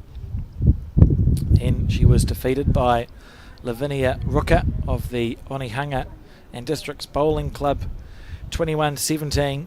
And then won her last game 21-12 against Alyssa Taylor. So it's win this game or don't qualify for Kirsty Hill. Very important that she wins this match.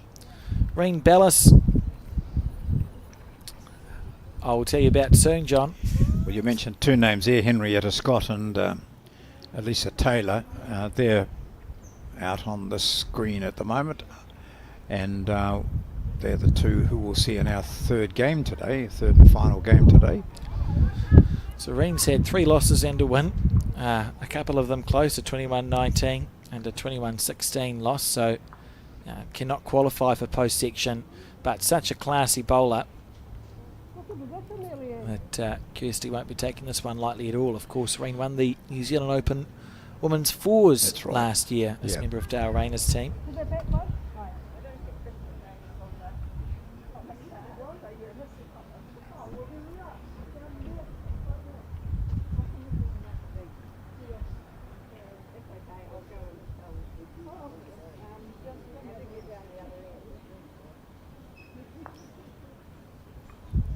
I think in the previous game, that green that Kirsty took would have brought the bowl into the centre line. And here we see Bellis playing on the forehand, which we just did not see that at all in the previous game. So these two players with a different mindset, slightly different conditions too, I think.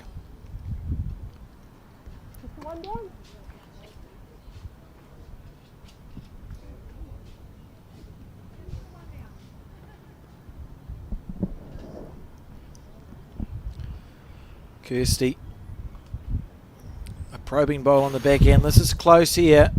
Needs it to hold. Oh, where was the gap? Yeah.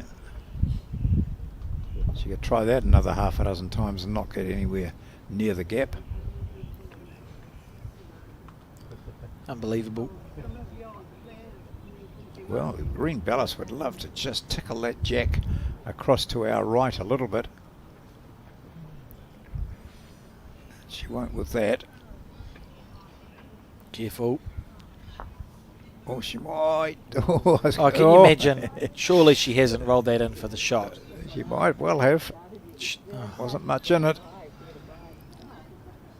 We play such a cruel game sometimes, John. You know, Reen played a bowl, it was in the area a bit wide. If she's rolled Kirsty in for one. Well, Kirsty hasn't handed the mat over yet. What do I have to do? Yeah. You measure it, she said. You get down. Goodness gracious me.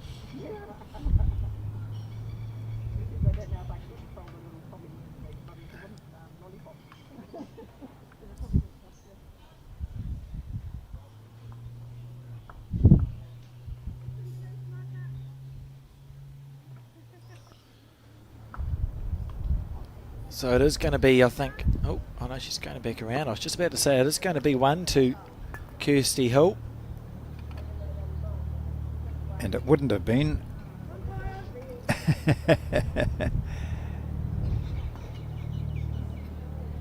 If she hadn't touched that ball. I don't think. So potentially a 3 or 4 for Reen Ballas turns out to be a 1 for Kirsty Hill, and it's 5-0.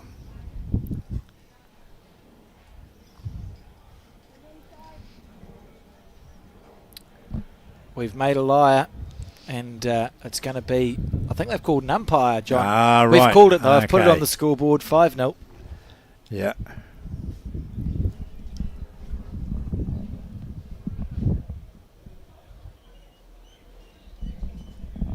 Neither of these players will be too worried. This is early in the match. It's the first to 21 shots.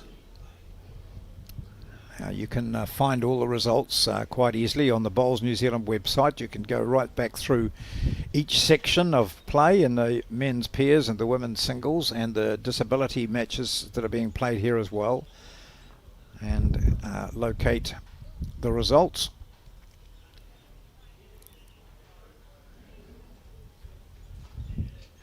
So have a look, and also it gives you a broadcast schedule and tells you exactly what matches you'll see and at what times during this competition. It's Margaret Eames doing the duties here. Flat bowl first, and then around to Kirsty Hill's bowl.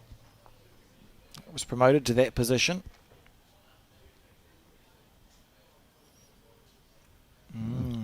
That's close, isn't it? Yeah, it looks like it might be this purple one now. We won't tell. It was.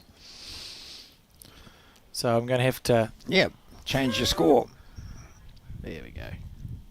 So 1-4. So Reen thought she'd sold the farm, but has escaped on that occasion. Would have been unlucky to drop the shot on that end. Yeah. Her weight was perfect with all 3 bowls. Just sent some. I met up with some guys out in the other rink, out the back rink, green, Alex, and I thought, oh, hang on, they're wearing Raumati shirts.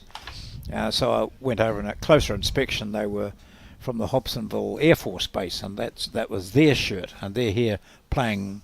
They play from Hobson. Out of Hobsonville? Yeah, out of the Hobsonville club. Who had the shirt first? Well, without doubt, we did. Yeah, I was going to say Raumati was always first. But on closer inspection, you know, I was obviously had my eyes half shut. But anyway, I had a good chat to the 2 guys, and they're enjoying their time here. So Kirsty Hill against Reen Ballas. This is our second match. Later on today, it's Alicia Taylor against Henrietta Scott.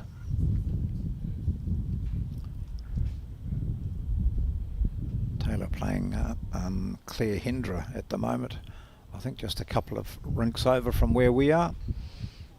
And Henrietta Scott is a couple of rinks over from there. So all the top players in this particular section here and in full action. There's Reen Ballas just playing on that forehand side, the one that seems to be the better draw, but Kirsty Hill playing the other side. She's got a nice position bowl with her first. This is a steady bowl here from Kirsty Hill. Very talented bowler. I think you've come up against her a couple of times, haven't you? Up in Auckland. Yeah, in the Auckland region for sure. Yeah. Whole Hill family. Oh gosh. Are known for their ability. Liam Hill, a good bowler with a lot of success at a very young age. He's been probably playing bowl since before he could talk, I would say. Yeah, a bit hard to avoid it. Ballas grabs the shot here. I've mentioned before that my first taste of bowls when I was living in Napier in the late 1970s featured Neville Hill. He was living there at the time, possibly playing out of Bluff Hill, I'm not sure. But anyway, I'd never met the guy before, and soon got to know what he was all about. But what a stunning bowler he was back in that day. I mean, he's still very competitive, of course. Well, you can't separate those bowls there from Kirsty Hill. She's put them all in a group together, but she's still not holding the shot. Yeah, it's nice bowls, just a bit unlucky. And Reen will just be looking to stack it up again. Important for Reen to get another shot on the head here, because there'll be a temptation for Kirsty to be aggressive. See from the player's point of view, if this stays on the rank, that's actually a good bowl from Reen. Kirsty's got second, third and fourth shot.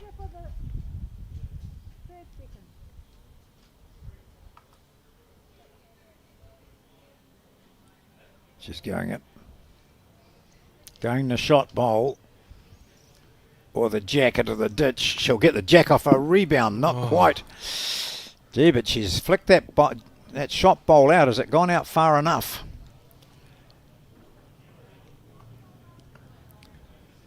It looks like it might have, eh? Must be it's a bit hard to close. tell with that angle. What were you doing up on the scaffolding today? Yes, I was. Well, I was on the scaffolding, and it I didn't fall off the scaffolding. I've put a rain jacket on camera 8. Ah, right. Beautiful camera work there from Yeah. Max. I don't like it's not a very high scaffold, but I do not enjoy. I don't even like standing on a stool. So No. it was a big moment for me, Yeah. John. Yes. Getting the camera up there, just in case it does rain. Nice to have a rain jacket. It won't rain now. I've put a rain jacket on the camera. And what did we decide there? Must be 1 to Kirsty Hill. So the score 5-1 in the race to 21. So that last shot of hers paid off.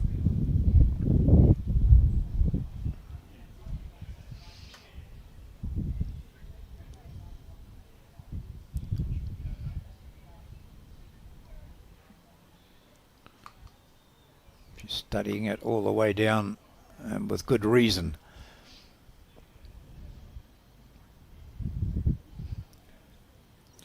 Good shot.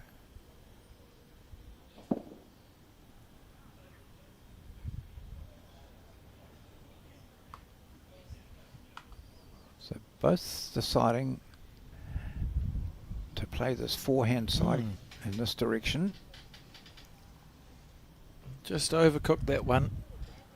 You can see there Leanne placing it into the ditch. Onto the ditch, sorry. Into the ditch would not be correct.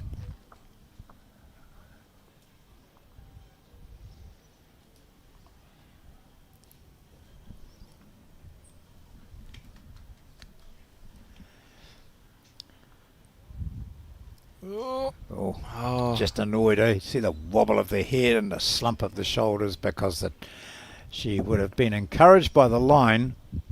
She is, it's prompted Reen to change hands, play the backhand, which is wide, but probably not quite as wide as that. Taking a lot of green.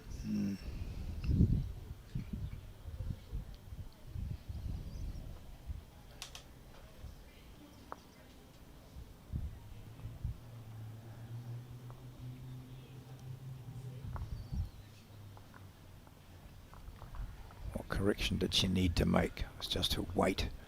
So she's added a little bit of weight here. In fact, pretty much a perfect amount of weight. Beautiful bowl. Yeah, that's good. So that's a couple there for Kirsty Hill, who's leading in this match against Reen Bellis by 5-1.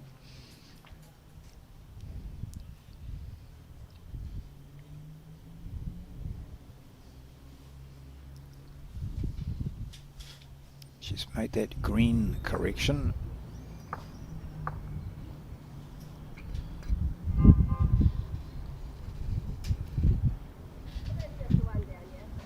Just one in it now.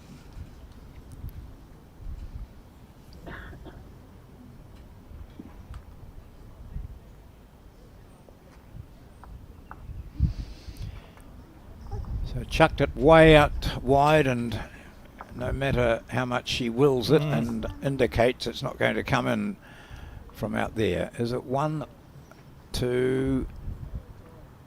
No, is it? It's 1, but who is it 2? Good question. And so the shot to the left, that's the shot, and the second shot is the bowl that's shortened to the right.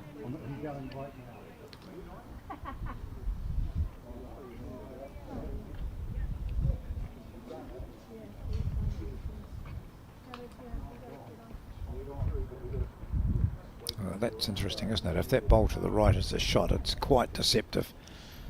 Here we go. Just a little bit heavy. Slightly over. It will be interesting because on this camera angle, you'd say the bowl at 11 o'clock is the shot. Yeah. I would still say it, actually. Yes. Yeah. So maybe we just misheard. Bowl's going on over there.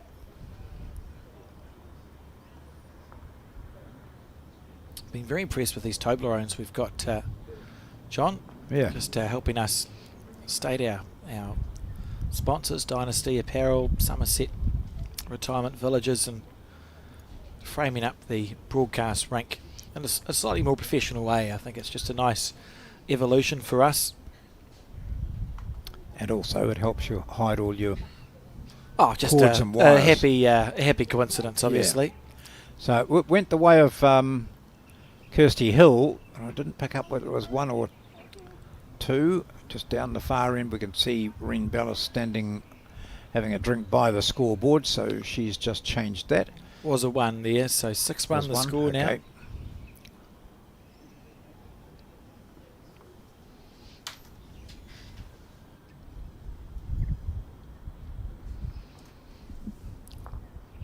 Oh, top-notch opener here from Kirsty Hill.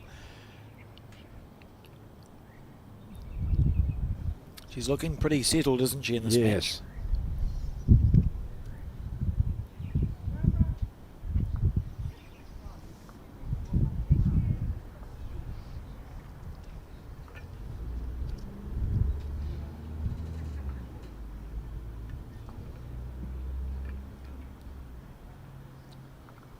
Tomorrow's broadcast is going to be another exciting one, John. We're going to film the last 32 and then the last 16 matches of the men's pairs post section. So live from 11:30 a.m.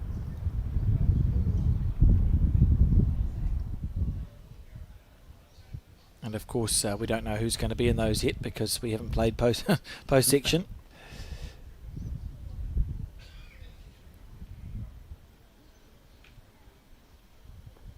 There's some really tough groups, as you'd imagine. Sections, there are 7 sections for the women.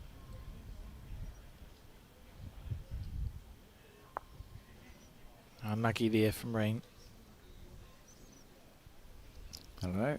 Does that look like a little bit of light drizzle out there? No, Alex, just a smidgen. See Kirsty move over to the forehand.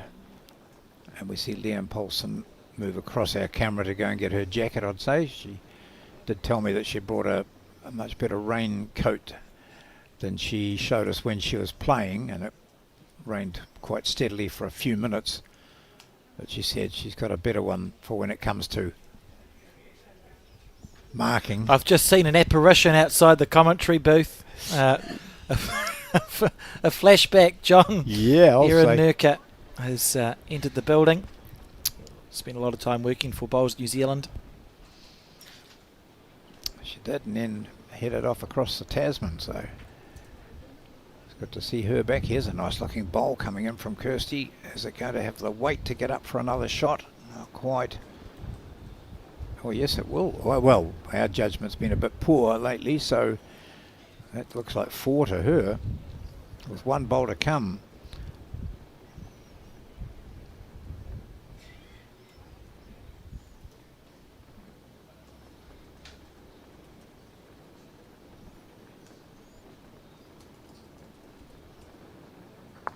Oh, she might get a bit of luck out of this.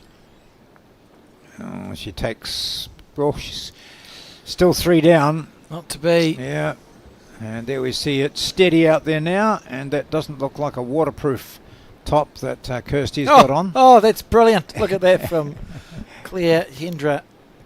Who said we don't have Kiwi ingenuity anymore, John? Gosh. But as you said, it's good that they're playing in this direction because the player shelters are down there. nicely situated for them. Largely And also- covering. Yeah, but you don't use them, particularly when you're playing singles. You can't afford to go and sit down or stand under shelter. Right, so that was a 3, and it's 9-1 now to Kirsty Hill.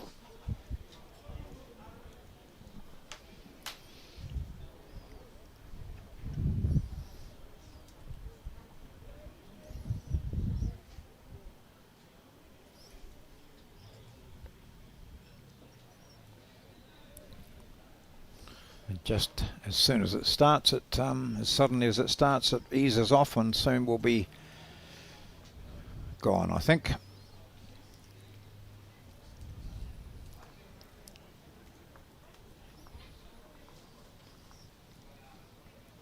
There'll be a message goes out soon to, could please someone wipe this camera? Already on it, John. Oh, good. Maybe we could get someone who's watching on Sky to just pop down to the Browns Bay Bowling Club. Yeah, become our camera wiper. It's quite a impressive start here from Kirsty Hill. Admittedly, she was helped a little bit by Reem Bellis on that first end, but she still was in the zone and got a 4 out of that. And she's since had a single, 2 singles and a 3. So 9-1 is the score. And playing very steady bowls. Remembering we spoke at the top of the show, Kirsty needs this game to stay in with a chance of qualifying.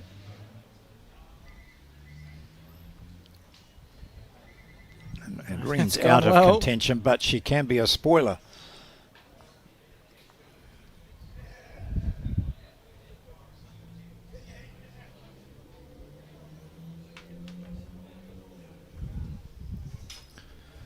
That's the role that's so often played, isn't it? You see players at these national events who might have 2 or 3 close games which they're on the wrong side of, so they can't qualify. And invariably they come up against players who can qualify and ruin their week. Yes.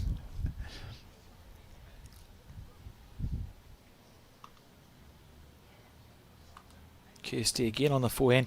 Building this head nicely. She's drawn 2 shots. Yeah. Has Just made a that mile a away third. either. I mean, that's just lovely bowling, isn't it? Very Yeah. steady stuff. If you noticed, Rena and Peter Bellis both have the same. Both of them, when they're playing bowls, it's not a grimace, but it's like a half. I'd call it a half smile when they're playing. Yep. Usually, when they're playing really well and taking you apart, they just that little smile all the way through. Oh, what a perfect weight. Is it enough to grab the shot? Be Measure. close That's to a it. measure. Leanne Nice. Poulson, who's got a pretty good eye, as we see a camera wiper down there in action. Keep Thank you, your Colin. eyes peeled. It's going to be aggression, and she's got it out. What a bowl! Yeah, brilliant. Leanne not able to catch both of those bowls, but she's gone for the. That was clever. She went for the one that was heading towards a rink that was in play. Yep.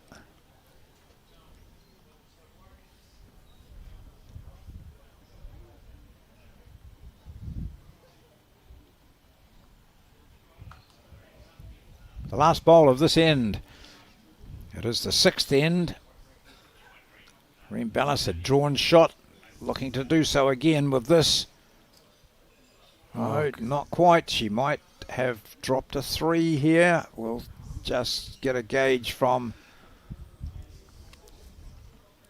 Getting serious deja vu Yeah. watching this match, John. 3 it is. 12-1 to Kirsty Hill, raced into a 12-1 lead. Playing very well and motivated to get that win on the board. I was trying to read Leanne Poulson's writing as she, not read it, but work out what she was writing. Was it a 2 or a 3? She did it so quickly. And there'll be umpires out there who will say, now, she shouldn't have done that because you shouldn't write down the score until the players have confirmed what the score is. But it was clearly a 3, and Leanne had it written down and was walking off down the other end. Good game's a quick game. Well, yeah, it depends who you are. Yeah, yeah. Depends on which end of the quick game. Oh, top start bowl again. So Her first bowl is in the zone all the time at the moment, and that puts Reen Bellis at a big disadvantage. Just been looking really settled, Kirsty Hill, right from the start. I mean, we're only in 7. Yep. And she finds herself 12 shots to 1 up, but just playing very settled bowls.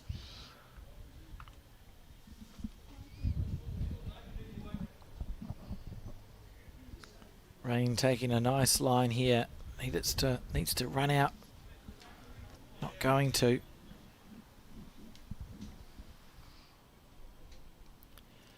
She gets that line reasonably well. So we're seeing, as I've mentioned before, just a completely different tactic in this game as compared to our first, where we saw one player playing on the forehand all the time and the other on the backhand and struggling with it.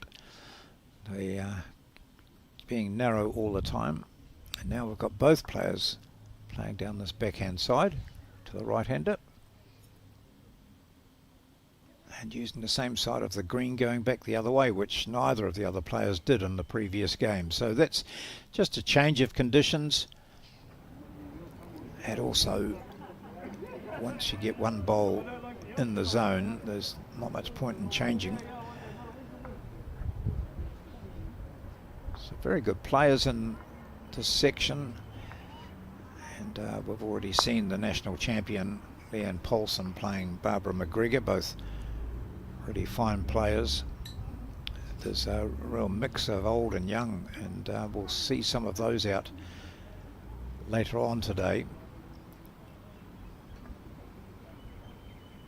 Some very experienced players and some others who are just breaking onto the national scene, making their mark.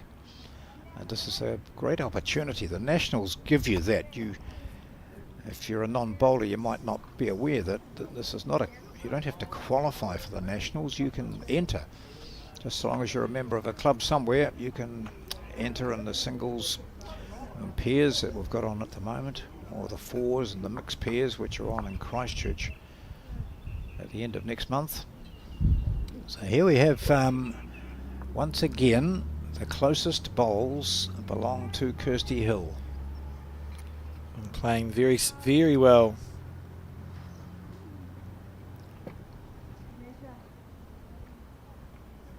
Reen Bellis just slapping her thigh with her cloth. She knows that was not going to get into a scoring position. So Kirsty Hill at the moment is really marching away with this. She's being more consistent. Reen Bellis comes down, just shakes her head. To 3. So three threes in a row gives her the lead by 15 to 1. Playing very well, and we talk about stopping the rot. If there's a time to score for Reen Bellis, I mean, it's now, isn't it? You can't. Yeah. You keep going down this road, and we could be in for a very short game of lawn bowls. That's right. If she keeps on dropping threes, she only needs 2 more ends. So there's a good shot of the other matches in action, and this busy Browns Bay corner. Even though quite a few of the shops are still closed around this area, it's busy. So if this bowl to come onto screen, it'll come in from about the 11 o'clock mark. Now, there we go. No, it was more like 10. Good bowl. That's a good bowl. It's better stuff from Reen Bellis.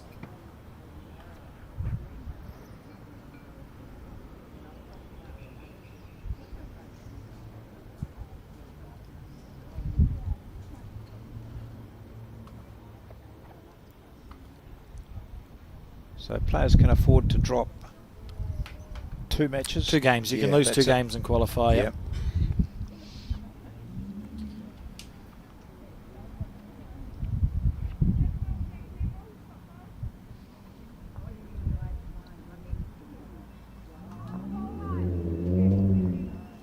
Reen on the forehand.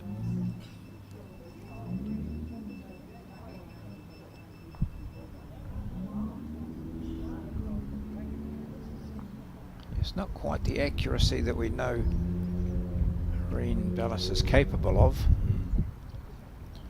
She's not played as well as she would have expected herself to.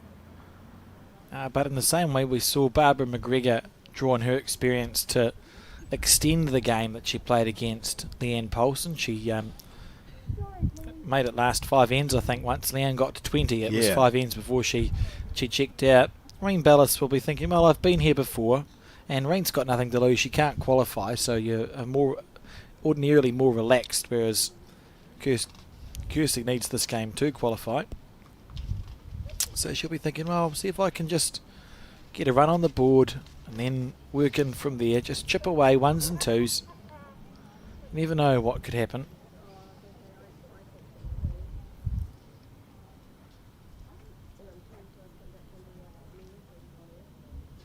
Just a bit of a correction required here. She's holding probably 3 seconds. Flick that jack back to the left here and she'll be, well, wasn't just far away underneath. from it. Yeah.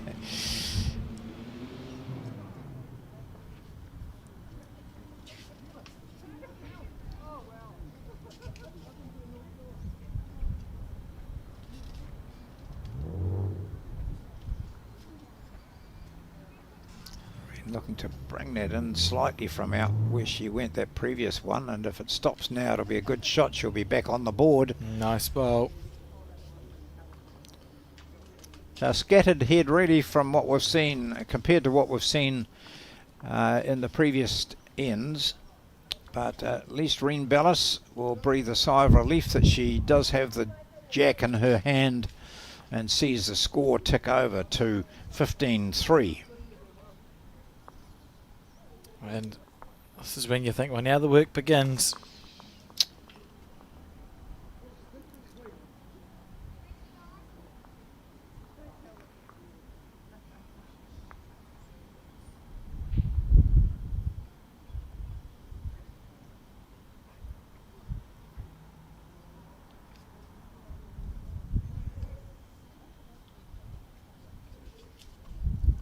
Jack's down on the 2 metre mark. That's a good opener. Very good ball.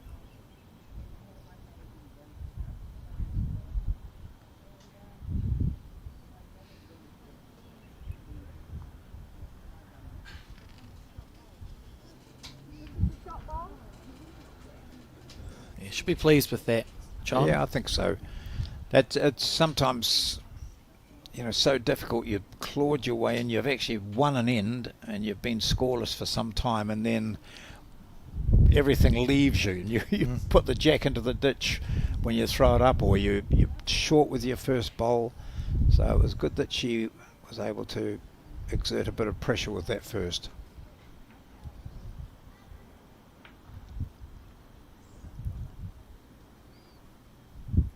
Just looking through the pairs fields to see. I don't think Reen Bellis is playing the pairs. I'll find out. You'll find out on the website. It's a lot easier than. Very Oh pleased. yes, she is. She's playing with Linda Ralph. Yeah. So Oh, she's and playing with Linda Ralph. what a team that Yeah, is. That's not bad, is it? Linda Ralph and Reen were the front two in the That winning fours team. Yeah. And a great leading two they made. Yeah.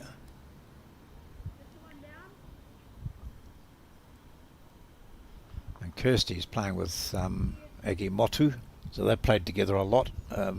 Previous championships, Auckland championships and club championships. Oh, nice bowl. That's better from Reen Bellis. So she's grabbed the shot here.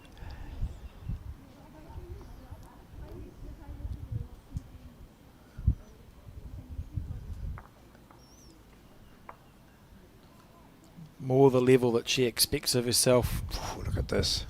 And hold. Oh, I thought that was going to be perfect. Great Yeah. try.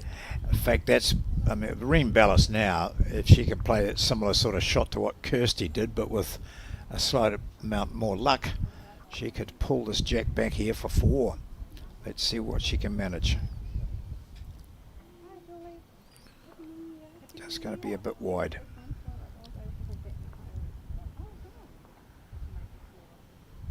Yeah, it didn't need that much weight, did it? But potentially that was going to be a big advantage to Reem Bellis. Now the last bowl of this end. Has to play this with a little bit of caution because you.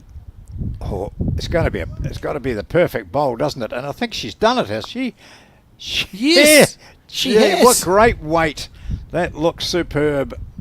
3 bowls all in a group there. Has that been enough? Did she push it out far enough? Let's see what happens to the mat. No, we're going into the pocket.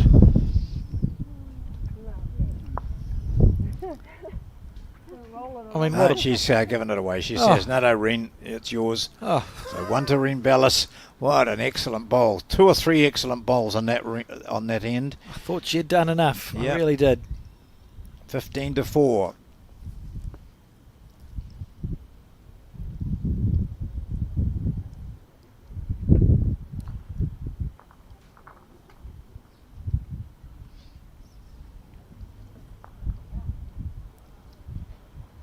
Playing it to the 2 metre mark. Once again, Bellis played 3 bowls, I think it was, coming down her backhand previously, but that was because of the situation on the head. So she's reverting to that forehand that she's used effectively until this one.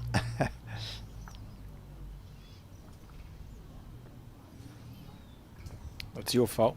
Yeah.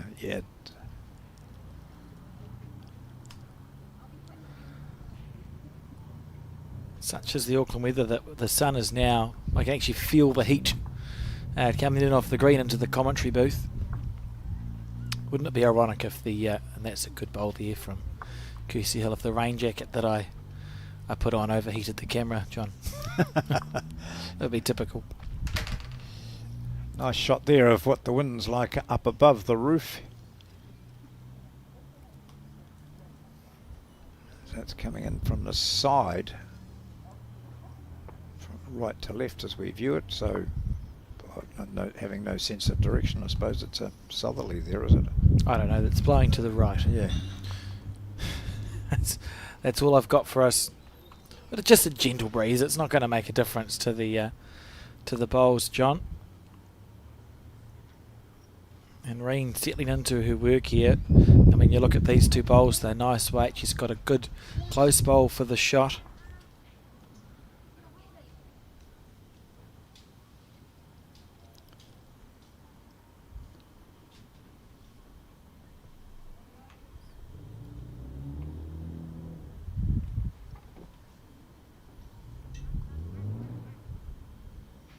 It's a pretty good green for that hand at the moment.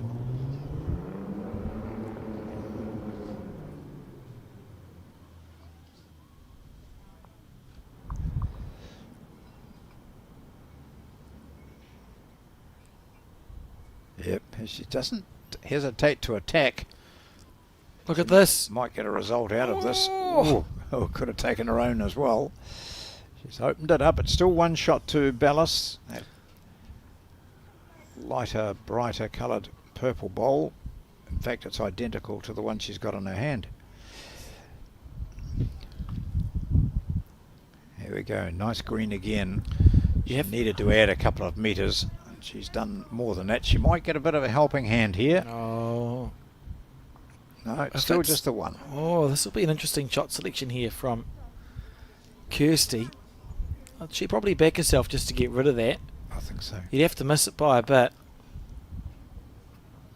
I like this call. Look at this. Ditched it. Jack in the ditch, went with it. Perfect.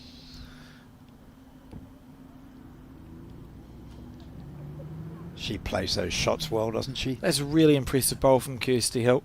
Just looking to see, I saw a bowl as we switch to this camera just to the far left. I'm frightened that Kirsty may have got a wick with her collision bowl. So there's the jack, went there. That's her bowl. Yeah, good shot. Yep. Well done. Yep. So from 1 down to 1 up, and she gets closer. She gets off the 15. Moves to now 16 to 4. Very confident game that she's playing in this match. Just love that attitude, eh? No messing around. To be fair, certainly there's a hill flavour to that style of play. Yep. What will I do? Draw or drive? Sorry, what will I do? Drive or draw? Yeah, they're well, the whole family seems to have that confidence, Yes. right? So you just back your ability, Yeah. and more often than not, you're going to be okay. And I think it's about if you back your ability and you miss, or you back your ability and it goes badly, you don't see them get caught up on the poor bowls. Kirsty missed her third shot. It didn't for a second make her think, oh, I'll just draw with my last one. She goes, oh, I'll back myself. Yep. Beautiful line from Reen.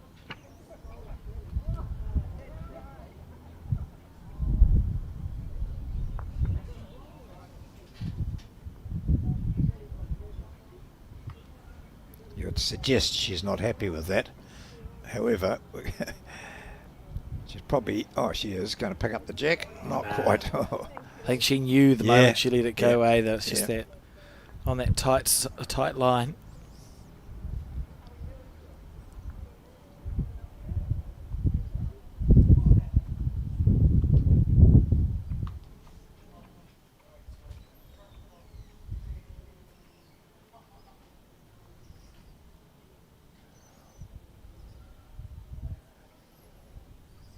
Looks like it's a bit of an awkward hand to play that. The wind seems to be just holding a bit longer than what they'd anticipate normally.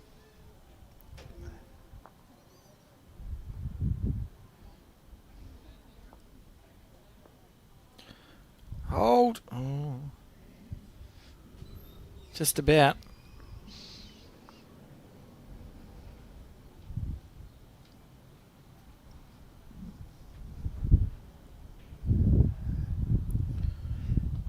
I think this is quite a good illustration of, if we were playing indoors somewhere, these bowlers would have the bowl all around the jack. There would be really accurate stuff. So it just shows that playing outdoors and on grasses makes it much more interesting, doesn't it? Yeah, it's a different challenge, I think. Yeah. Often, and I know we get a lot of international viewers to these broadcasts. Because our greens run 16, 17, 18, 19, 20 seconds, which means that's how long it takes for your bowl to travel, we do get impacted by the conditions far more than even our cousins over the ditch in Australia get impacted by the conditions with the bowl. So often the challenge is actually placing the bowl within 3 or 4 feet of where you want it to go. And it's very satisfying when you manage it. So the skill level incredibly high with some of these players. Kirsty holding what looks like 2 there to me, John. Yep. It's a big bowl here from Reen Bellis. Needs to eke it out just a smidgen more. Gosh.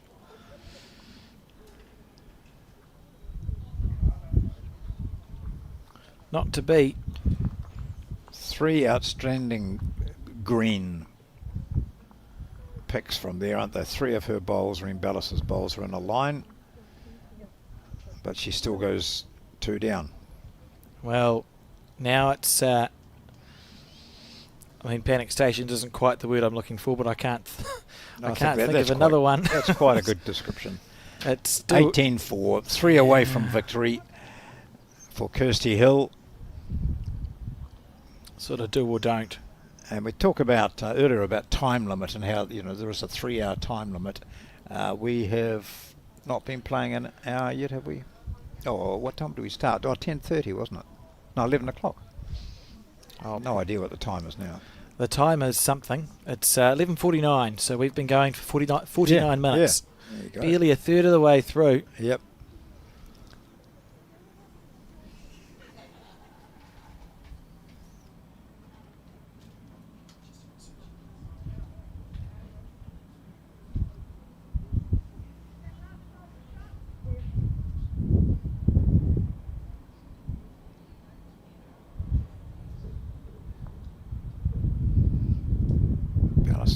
Nice weight.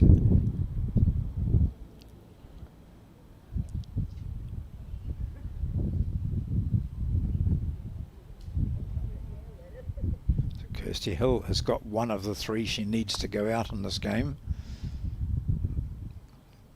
Remains at 1.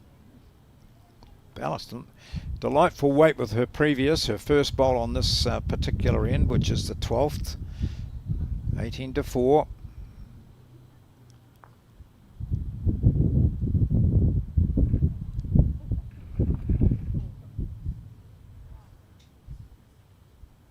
Looks pretty tidy.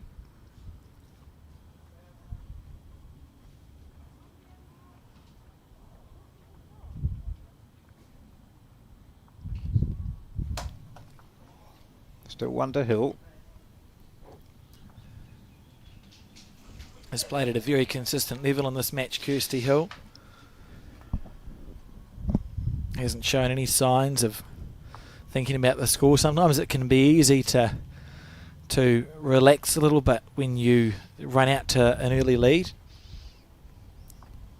I've never experienced that. I'm sure you've been a part of some good teams, John. Oh yes, yep, absolutely. Oh, you could see she would have seen this wonderful shot in her mind there between those two bowls to the left, and setting the jack and moving it slightly back to her and getting 2, but now she's just 1 down. That's Bellis I'm talking about. Here's Hill changing hands.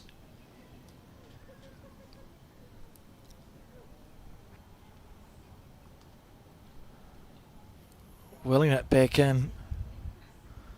Doesn't want to turn. Oh. Interesting. So Reen on the forehand again.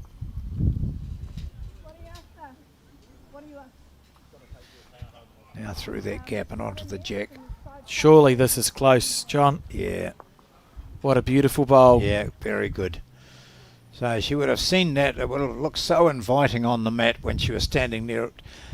So, oh, if I just get that through there, I could sit the jack, and maybe even if I move it back slightly, I'll get a couple. And great thoughts going through your mind, visualization.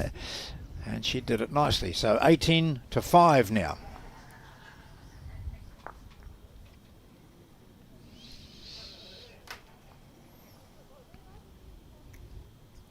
Three away. Ballas has scored on 4 of the 12 ends with that run of 3s, 3 consecutive 3s. That's what did the damage, isn't it? Yeah. 9 shots and 3 ends. Yeah. A bit of a change up here. We're moving to pretty much a short end. The mat is back. The back edge of it on the 2 metre mark. This is when we see Reen's experience coming through, isn't it? Because she's still fighting away for this game, and she's thought, I've not been successful on the long ends, or long ends, playing long ends. I've found myself 5 shots to 18 down. Yep. I've got the jack. I'm going to change something up.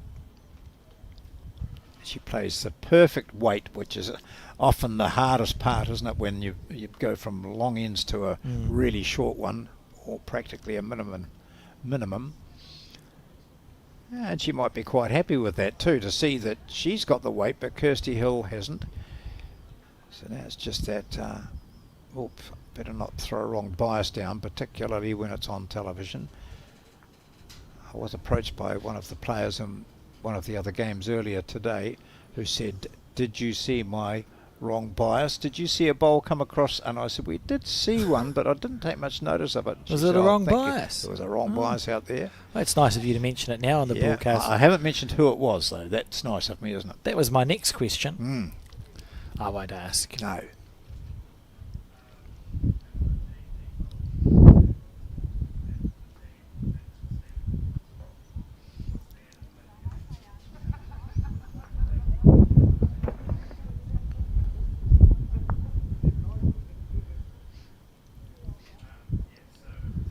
She is marking at the moment the match with Henrietta Scott on it. If that helps. I can hear people.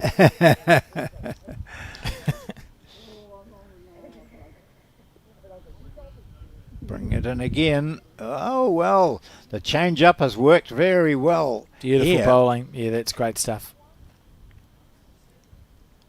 Green Bellis. She walks back, feeling a little bit more positive than she did a while ago. Oh, where did that ball come from? Another wrong bias, John. I wonder. What do you think, Kirsty? You going to bring it in under those? No. So Reen Bellis with one remaining, holding two. Should be able to make it a 3 here. Yeah. Her shot bowl, the one that's the shot bowl is not touching the jack, so it's safer than it looks to draw on the back end.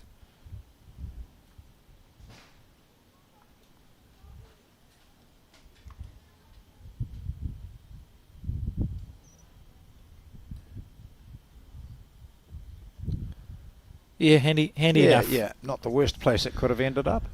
Covering the back, essentially saying to Kirsty, oh, well, we'll deal with it next end. Kirsty probably thinking, if I cut it down to 1, that's good fishing, then I'll try again. Could get a very good wick. Yeah. Not going to. And it's going to be 2 to Reen, so the score now 7 shots to 18. Remember, we were sitting at 15-1. Now, will Wren take the mat back, or will she just drop it where it is now? They're kicking them back. Yeah, that's not a bad idea. I quite like it when we see players do that, John. You vary the ends. You put the mat where the jack finishes and then deliver the jack sort of backwards and forwards. But looking like we're going to see the mat back on the 2 metre mark and perhaps another. I mean, that short end was successful, It's got to be wasn't a it? short So end, yeah. we'll see a short end here.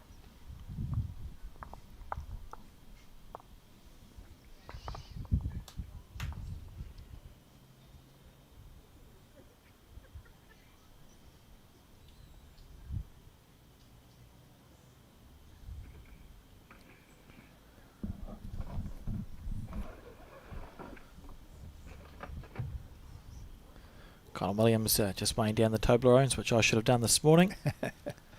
Thank you, Colin. Got to keep these people on their toes, John. When he doesn't have enough to do this week. That's right.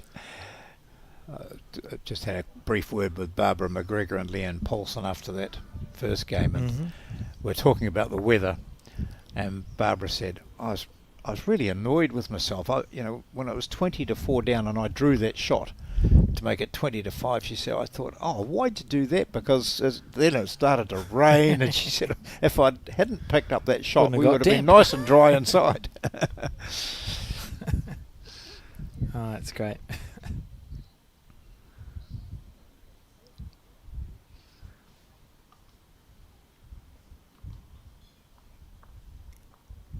This bowl from... Yeah, this is a good correction, isn't it? Reen on the short end. Yeah, that's a very nicely played bowl. Yeah.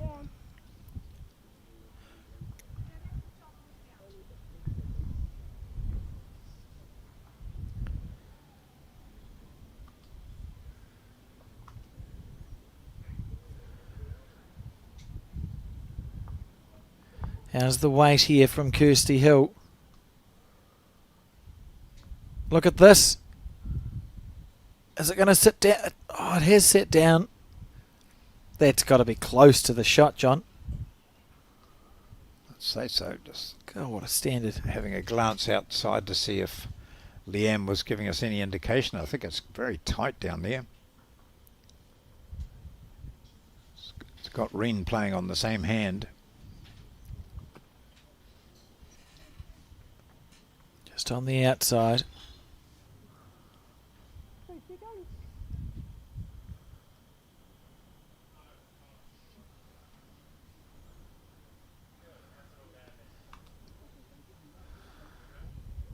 Come on, Leanne, make a decision.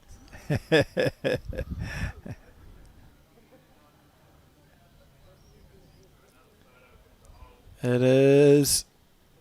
Yeah, it's It's tight close. all round, I think. Yeah. Oh, that's no fun. Do you want to come down and have a look? Just Kirsty just waiting for a boulder to go past. Here we go, on the forehand. Oh. Underneath the line. Got that one of Bellis's. Chipped one out. Now what's the story?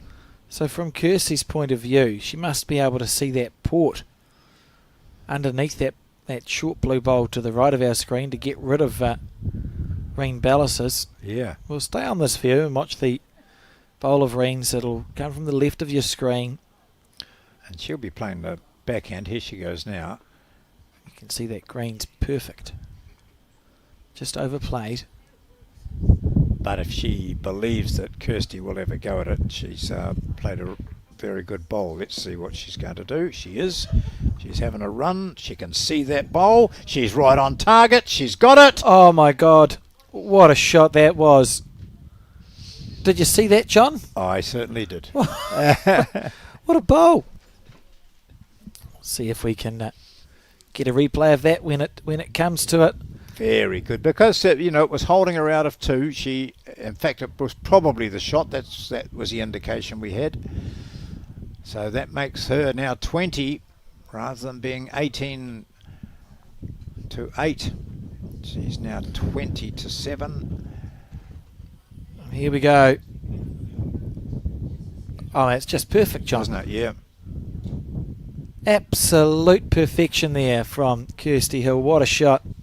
And if looking at that replay too, if she'd been slightly narrow and clipped her own, she would have taken both her own out, and she could have been 3 down. But she didn't. If she played a beaut with confidence. I can't emphasise enough how good that shot was. Like from the player's end, the target, the gap was minuscule. Yeah. Very good. It's a statement she's making, isn't it, Kirsty Hill? She's had a couple of losses in section play, and I think she's saying, look, I'm on television, I'm playing very well, and if I qualify, I plan to be back on television again. Nice bowl. Well, there's no doubt she's playing in this sort of form. She's going to be a challenger.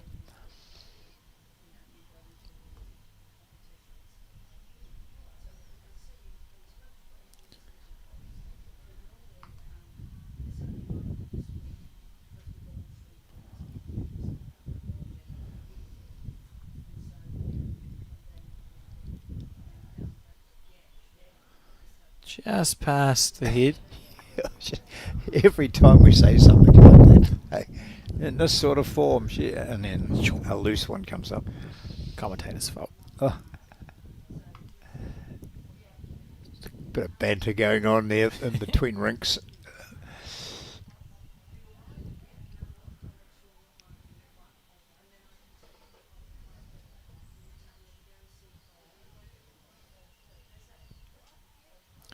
Having another go. Yeah, not this time, no. Not so happy this time. We don't even need to switch.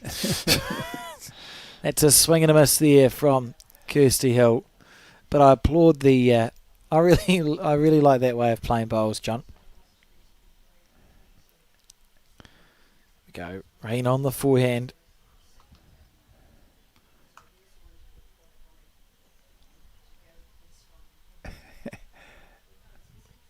What are you doing? I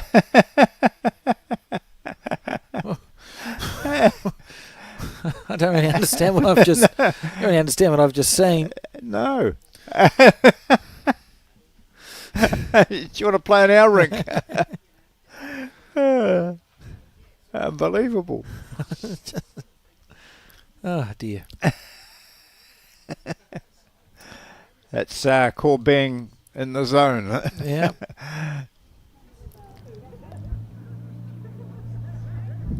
This is a bowl to win.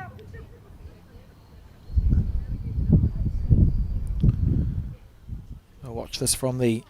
Did you take this bowl out here?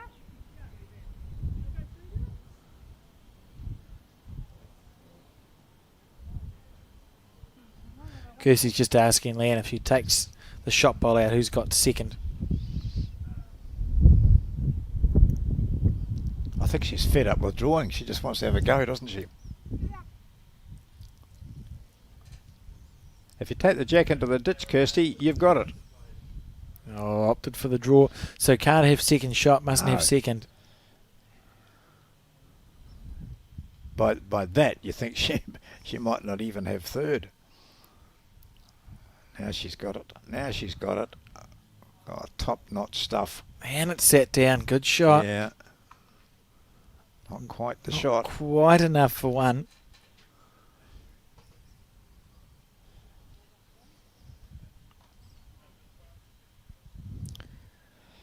Oh, you sure that's the hand you want to play, Green?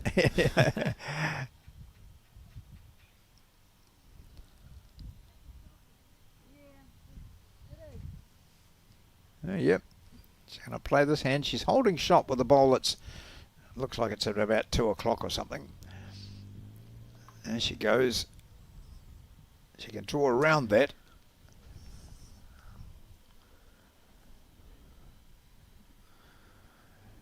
Clean run. Oh, not pushed up enough. Just thought the other hand playing onto those two of Kirsty's looked more open. Would have looked quite appealing from the mat. However, she's picking up the jack again. That's for the third time in 4 ends. I just saw Leanne writing onto the scorecard.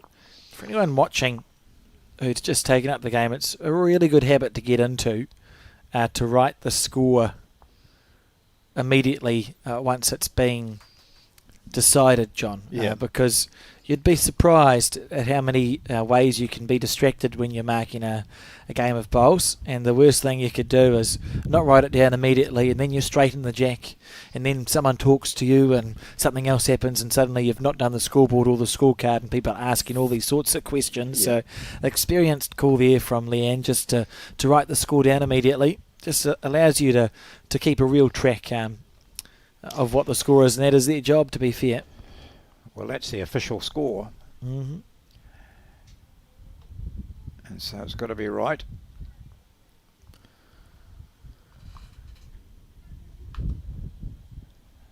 So I've had a few ends since we thought this game was going to be all over. It was 15-4 and or 15-1. And it looked to be just slipping away from Reen Bellis totally. I mean, it's still very precarious for her at 20-8, but that was after 15-1 was after 7 ends, and we've now had 15. So it's been prolonged further than what we were suggesting. I think we've seen 2 similar games on the broadcast today, where one player runs out to a good lead, but the experience of the other player. Again, like if you were a betting person, Kirsty should win this game. Yep. But it doesn't mean it's not interesting to watch and see how close Reen can get. You know, she'll be thinking double figures first and then move from there. And if Reen could get to, say, 15 shots, say Reen scores 6 more shots and she's in the teens, that'd be when Kirsty might look at the scoreboard and go, oh, I'm only 20-14 up.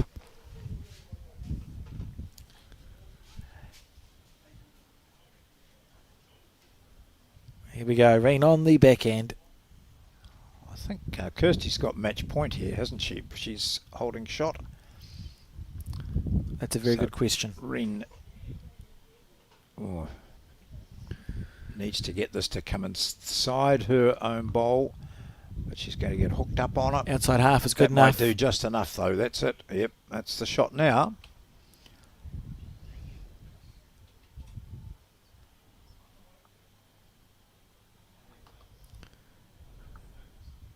Draw it dead for the game. Doesn't like it. Or does like it. I think it's a no. Doesn't like it. It doesn't, yeah. Oh. Oh. No.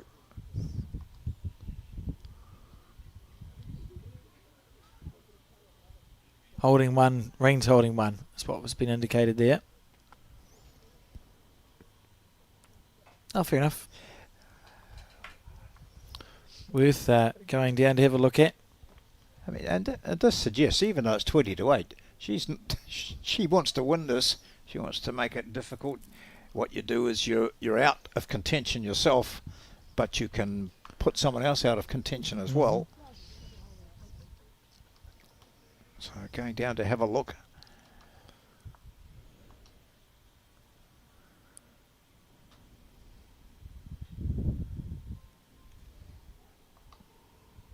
Again, remember, just under that bowl of hers out there will be enough. That's not going to have the running. So this is the first real match-winning opportunity that we've seen in this game. Kirsty with the bowl to draw for the win.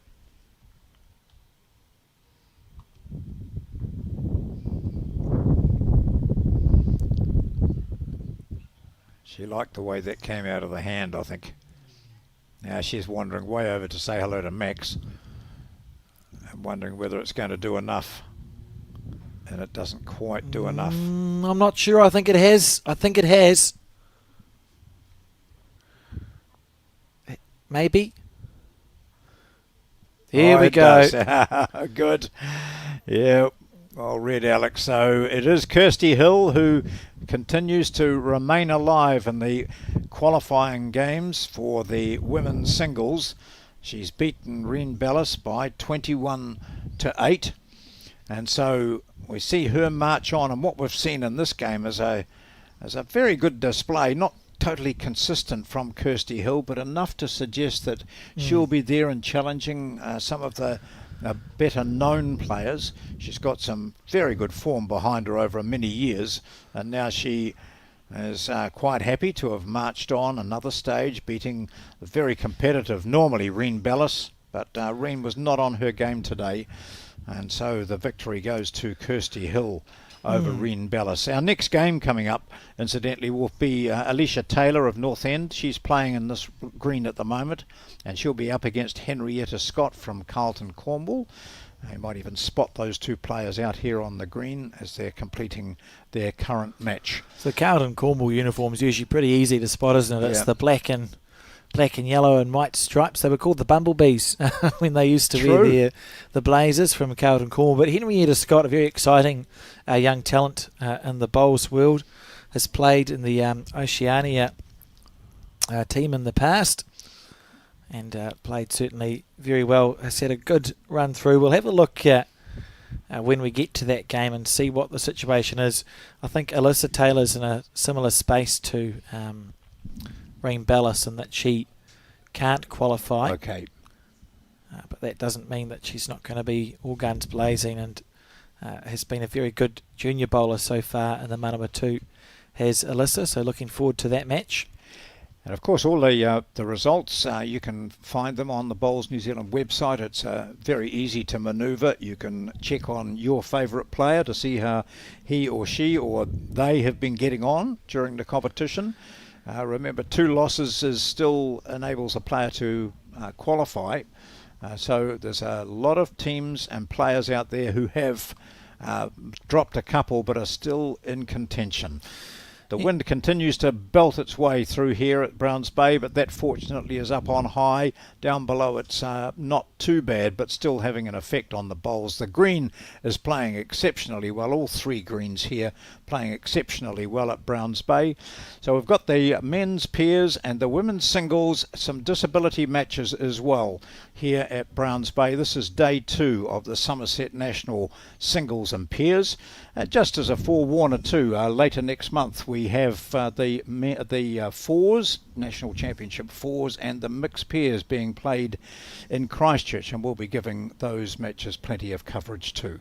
Back soon though with more from the women's singles here at Browns Bay.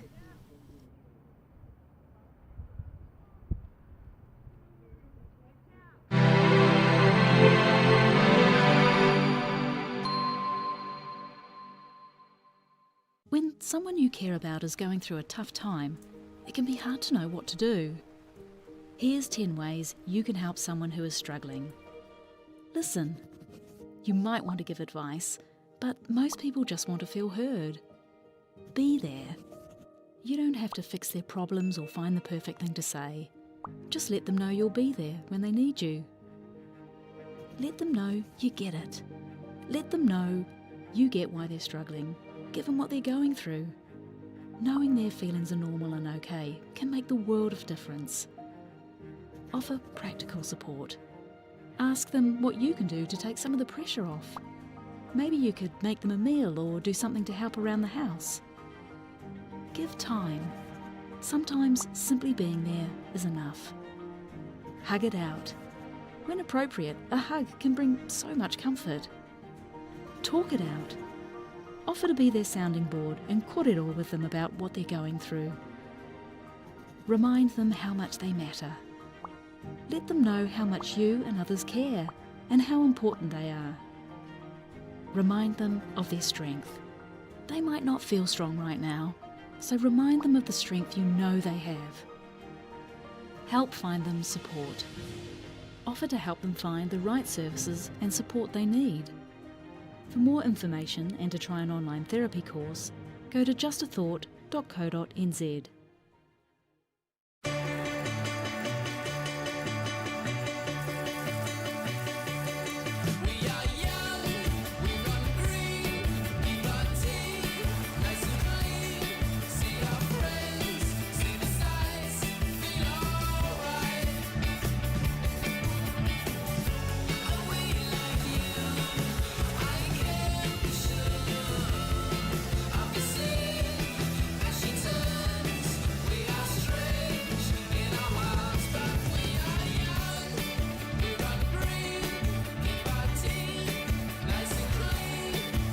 Think age is just a number.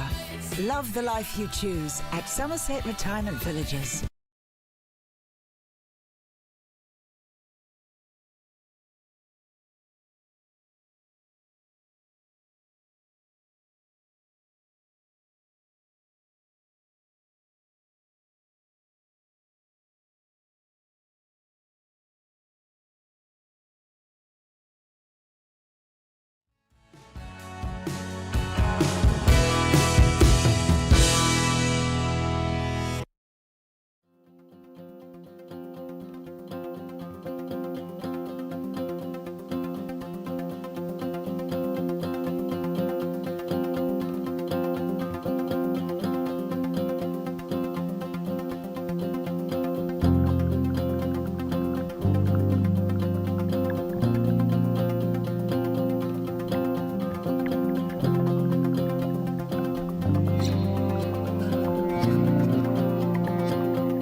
Good. Good ball. Good shot. It's still going. He's done it. Oh, what a shot. Beautiful ball. Need a shoulder, he might just pick the jack up. Look at this. Look at this. Oh, yeah. Yes. What a ball. Look at this. This could Going, be look good. at that is an outstanding ball. Oh, and he's tucked it in.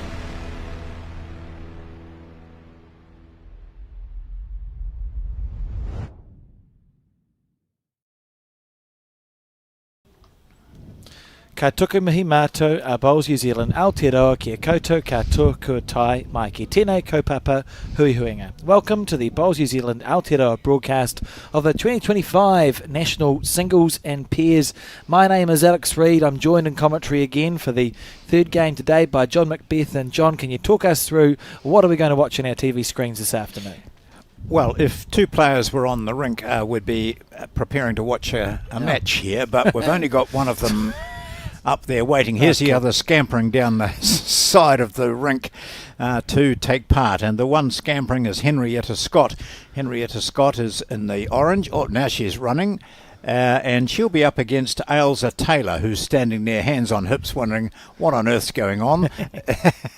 It looks as though Reen Bellis is going to be the marker for us here. Yes, she is, yeah. So this singles, of course, the players can lose 2 matches and still qualify, so they can only lose 2. That's a maximum, and Henrietta Scott has lost a couple on the way through to this clash with Ailsa Taylor, who just about 20 minutes ago completed her 5th game, and that was against Claire Hendra. She beat Hendra, putting some pressure on Hendra to qualify, of course, but she cannot qualify. What she can do, of course, is knock Henrietta Scott out of contention.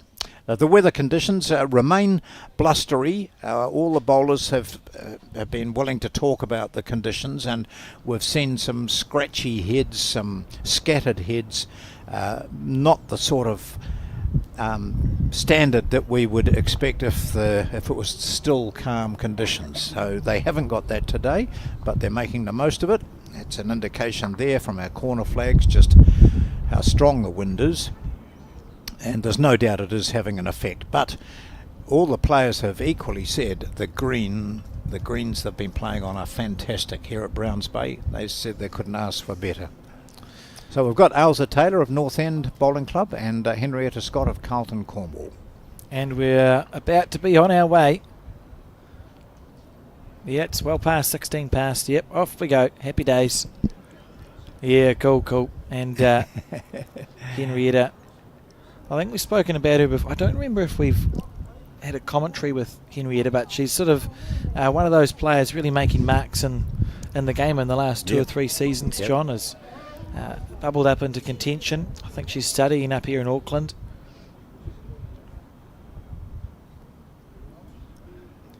And obviously out of that Carlton Cornwall club, which is such a storied history, and for a long time we're leading on the list of national titles won per club.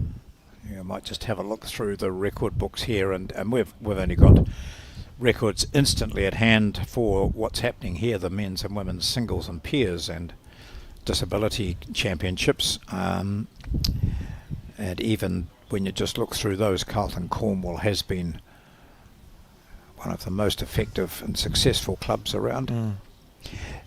So Henrietta Scott, obviously a young player. She got beaten in her last match by Lavinia Ruka. I mentioned to her as she was heading away from the rink, how did you go? And she said, awful. So she said, are you still going to televise this next game? So anyway, she's still, she's a confident young woman. Doesn't take long on the mat. Gets the ball away very quickly. Interesting that she changed her hand. I had people who've been watching the 2 games so far today will have heard us commenting about the decision by the players to use one side of the rink or another. In the first game, we saw the players. One player played constantly down the left-hand side as we see it now in this direction. The other played on the right-hand side. and then they both played the left-hand side going back.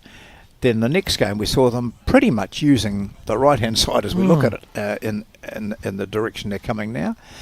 So just talking to some of the players, I said, it's the greens are playing so well. We just, get into the groove on one hand and think, okay, we're fine on that. It's drawing well, and so there was no real reason. It seems we see Henrietta's all over the place in this first one, shaking her head there. Yeah, one in the ditch, one I don't think stayed on the rink out the other side. Well, we know there'd have to be an aspect of nerves in this situation. Oh, yeah. I mean, it's you've been broadcast live on Sky Sport. You need the game to keep your hopes of qualifying in this national championship alive, and it's the first end. No, which seat I'd rather be in, John? Oh, I'd rather be talking about it. Absolutely. Yeah. So Henrietta here in danger of dropping a 4 on this first end, and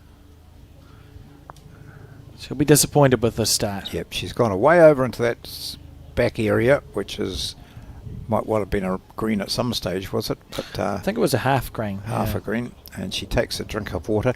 She didn't help herself, Alex, I don't think, by when I was sitting down into the commentary box and putting my headphones on, she sort of smiled and gave me a wave, and I thought, why aren't you out there? And she was off to the toilet. And then, as we saw when we were ready to start, she was running down. So that's exactly anti what any coach will say about preparation for a match, isn't it? Not quite the start you'd be looking for. And I think maybe she misread the time, I'm not sure. It can sneak away on you sometimes. Yep. We'll see how many's conceded on this first end. 2 conceded, and they're going to team up to measure this for this third shot. Elsa looking even more calm than normal, because she'll be sensing that her opponent is a wee bit flustered, and so 3. What was that? Oh, No, 2. This way. 2. Oh, it was 2. Yeah. So a little bit lucky there. So Elsa Taylor scores a 2 on the first. So Henrietta lost to Jane Field of St Heliers in her first match. Then she beat Kirsty Hill, Claire Hendra and Reen Bellis. So 3 good scalps she's had, and then lost that last one, as I said, to Lavinia Ruka. And Ailsa lost her first 2 to the defending champion, Leanne Poulson. Then to Wendy Mackey of Nainai. Then she beat Simone Stewart, lost to Kirsty Hill, and beat Claire Hendra. That was an interesting game too. It was very late finishing, and Taylor was up 17-12, I think, and Hendra fought her way back to 17 all, and then dropped a 3.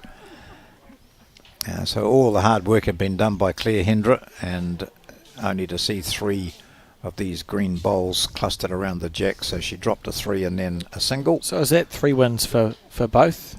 No, that's 2 for Ailsa. 2 for Ailsa, yeah. So she's out of contention, having lost to Kirsty Hill, Wendy Mackey and Leanne Poulson. I should have listened the first time you said it, John, right. but I was obviously I'm just asking on behalf of the viewer. Yeah, who also couldn't remember what I'd said. Also wasn't listening. Yep.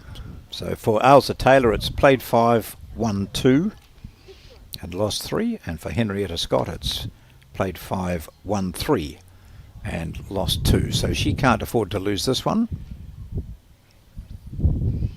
So a pretty simple equation here. If Henrietta Scott wins this match, she qualifies. If she doesn't win this match, neither of them qualify. And it'll be looking to the pairs for both players.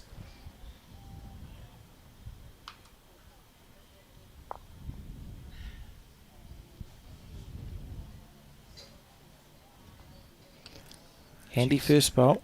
I understand. It was taking quite a bit of green out on that hand.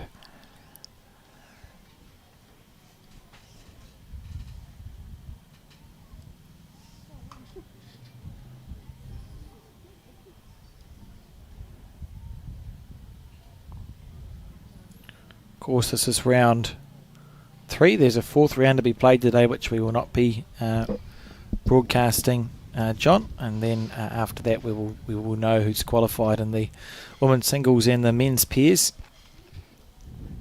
Such as the nature of the sport that we felt it was a safer call to broadcast the first 3 games, because we've had national events before where you get to the 4th round and the green that you're at, it's just sorted itself out, and there's no one who needs a game. Oh, true. Yeah. So we could have literally no one playing. This looks a good track here from Ailsa Taylor.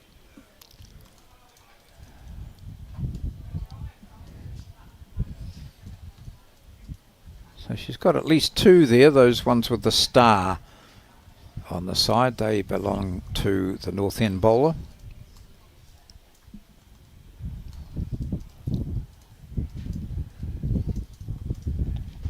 Welling this bowl on.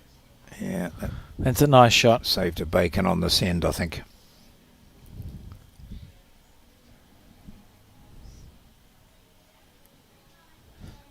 Reen Bellis came up after her game and said, "Sorry, I didn't give you much to talk about." I said, "Oh, you gave us plenty to talk about."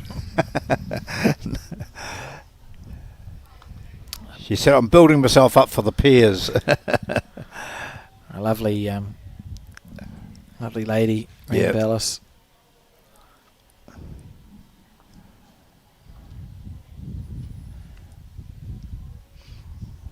Get the feeling now that last bowl from Scott will have calmed her down somewhat. I like this. She's changed her hand because there's more options here. Oh, look at that. The good work from the Toblerone people. Back up on the brilliant stuff. Colin and Cole. Not only are they doing all the data entry along with Garth from Bowls North Harbour, but they're also putting the Toblerones back on the bank. Sorry, John, to take away from the bowls. No. Just pleased to see it. There you go, that one. Oh, I think, well, we might soon see some of the then face it. million bowls that are in the boxes out here at Browns Bay being inserted just to Mention weight those down. one per. Yeah. Oh, yeah. One per Toblerone. We might be using a few of the bowls. Anyway, it was 1 to Ailsa Taylor on that end. So the score 3-0 in the race to 21.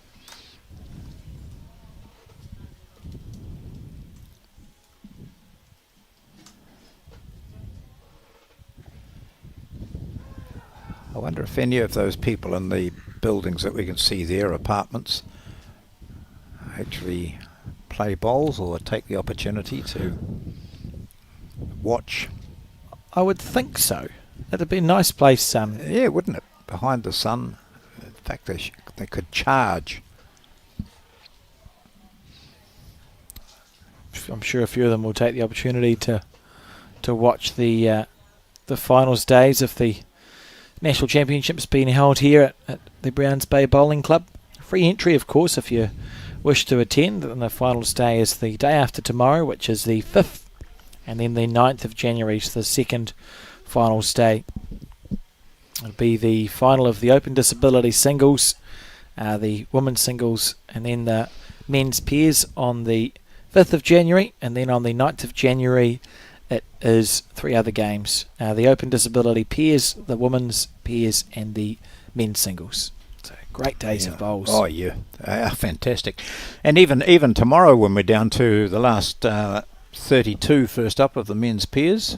First game at 11, I think, isn't it, we're doing? And then the men's pairs last 16. So that'll be a coverage tomorrow. 2 games tomorrow. So that'll be exciting and... yeah, looking forward to that. And, we had a game of men's pairs on yesterday, John, where there was about 7 kills in the game. So I toiled away overnight and created a kill graphic to bring up onto the screen when required. And we've not used it today, but I'm optimistic that maybe we'll get to use it tomorrow.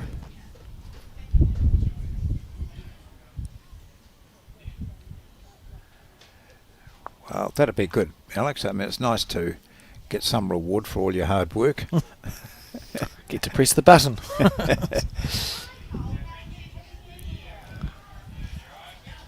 Andy. Well, those 3 bowls to the left of the jack are all carrying stars.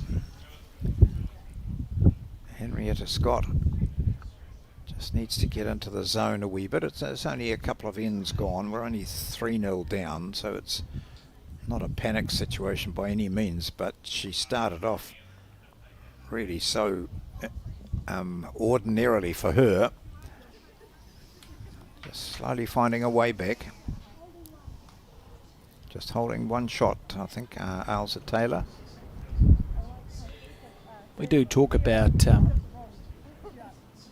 singles being just one of those. I mean, it's quite unique in the game of bowls, and that we go to shots target as we talk about every time.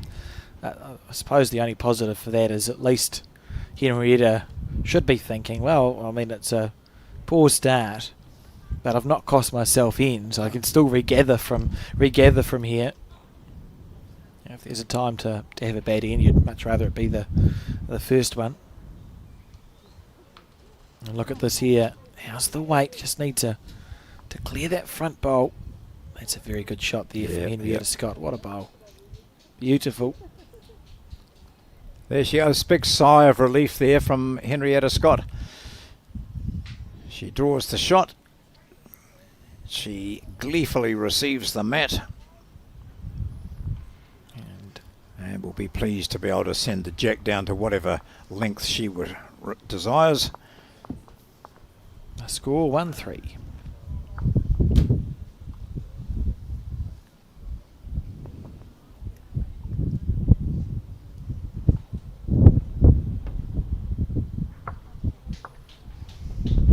Oops. She will see that go into the ditch. Doreen, lovely delivery there from Irene Ballas, delivering the jack back. It's because it's being delivered into the ditch, so it has to be redelivered now.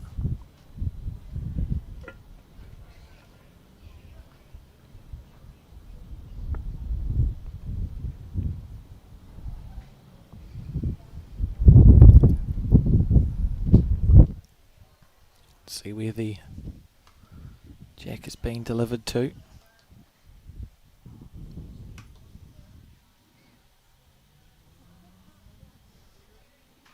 So Ailsa's thrown a short jack. It's just an indication, you know, she would have thought, oh, if Henrietta's going to deliver it long, I'll deliver it short.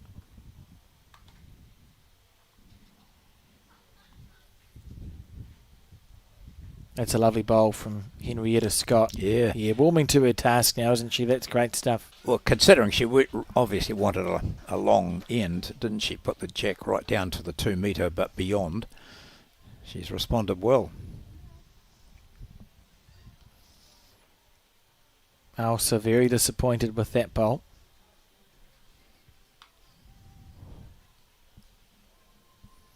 Got the apparition has returned, John.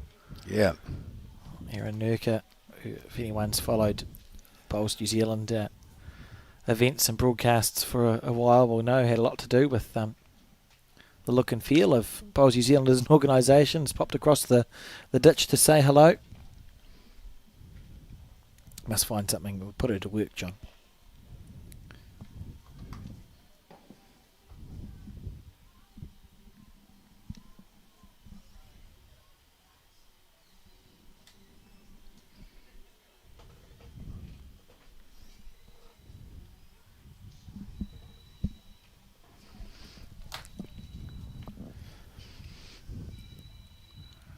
Oh, what a bowl. That's pretty good.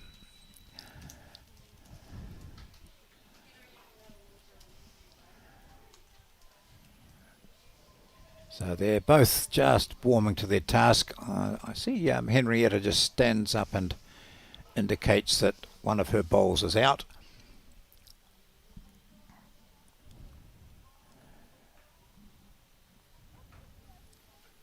Just asking if she's holding the shot there. Hard to tell. I would say Probably not. It looked like Elsa's bowl was close enough. We don't have a better angle of that. I think you can just see the very top of the jack at 12 o'clock to this bowl. And Henrietta's is on her way. Yeah. Well, this will change that situation. Flick. Yeah. Oh, I didn't turn it over. Gosh. Might have moved it enough, but... Sometimes that shuffles the bowl along. More so on a carpet than a grass green, but it may have shuffled it enough, John.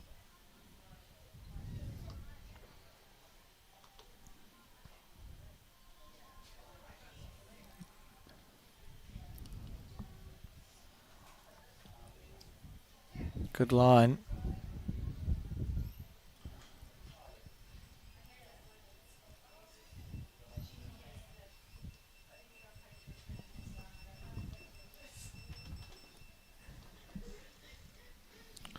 So Henrietta looking at the head. Well, she was so close with her last bowl. If she's still one down, up and over once, what would you play, John? Well, that's what I thought she was. She was outstandingly close. She was unlucky not to turn the ball over. And she may be thinking the other hand and turn that shot out altogether for 2. Forehand. It looks like she's aiming, forehand to the, mind you, she's a lefty. Needs it to start letting go. She's pushed it wide there. She'll be disappointed with that. I think, yes, the way she snatched her cloth up and settled down for a drink in the background suggests she was a bit annoyed by it all. It was perfect weight too. So decisions here. Elsa looking to stay on the forehand. Probably thinking, I'll draw a second shot. And this is close, John. Goodness. It might be too close. Careful, careful. Yeah. Oh. I think she might have just given the shot away there. That was a lovely bowl. But do get the... Oh, here we go, straight for the measures. You just about need calipers for this one. It's just a small distance.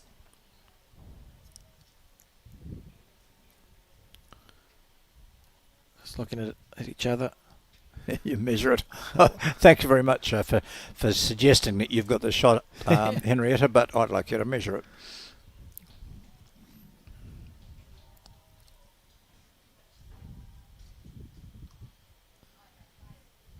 Very close measure indeed.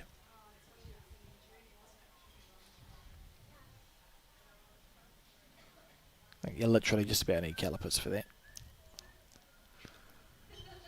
Oh, under Henrietta it is. 2-3 the score.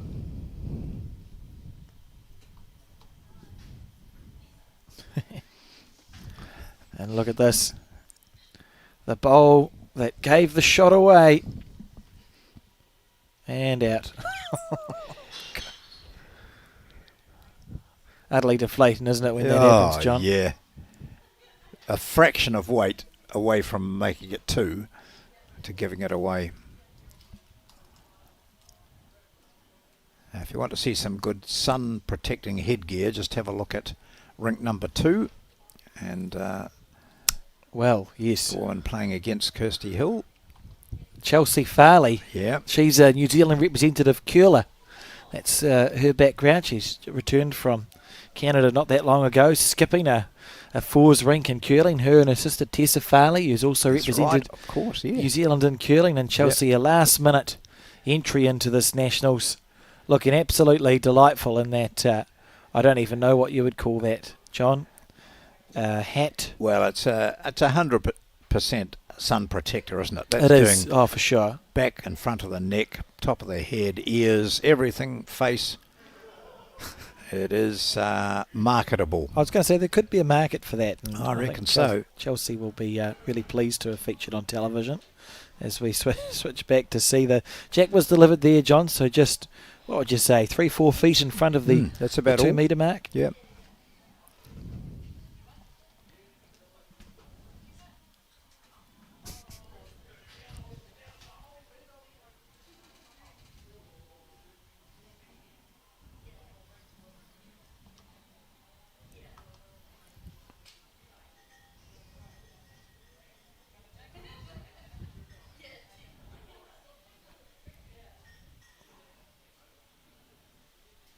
Good first ball from Ailsa Taylor.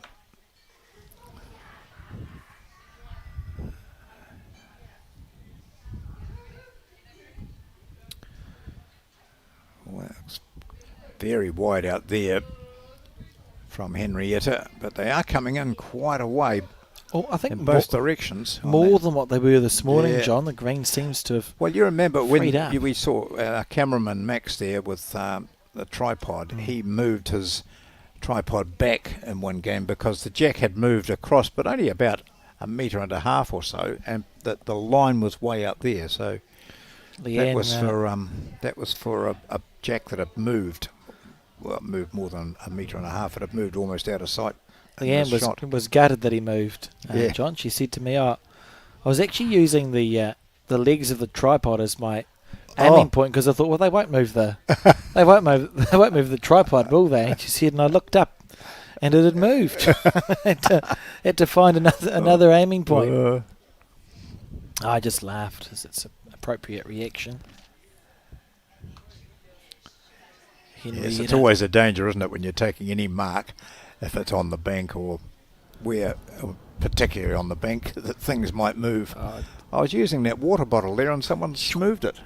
To be fair to Leanne, you would think that you wouldn't move the tripod, and I said to her, it's probably my fault and John's fault because we frightened Max into moving his tripod back a little bit. Yeah. How's it running out of steam here? So it's unfair. It's a scattered head, but when chatting with the bowlers, they're pretty much saying, if they're 1.5 foot, 2 feet away from the jack, that's a good shot in the conditions in the wind here, because you can send the bowl away under a certain breeze, and that changes on its travel down. That's an exceptional bowl. Yeah, that's very good shot. Reen asked to see who's got it.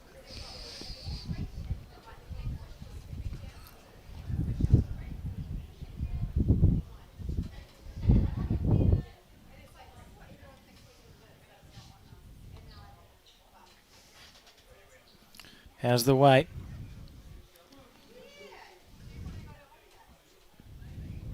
Go.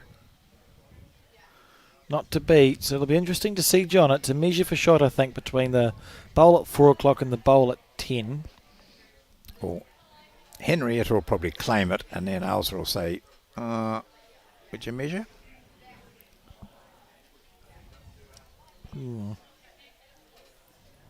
She does this. It's in fact Ailsa who agrees with Henrietta on this one, because it's in her favour. Jack goes back, the mat goes back to the 2 metre mark. It's 4-2 the score. Ailsa Taylor against Henrietta Scott.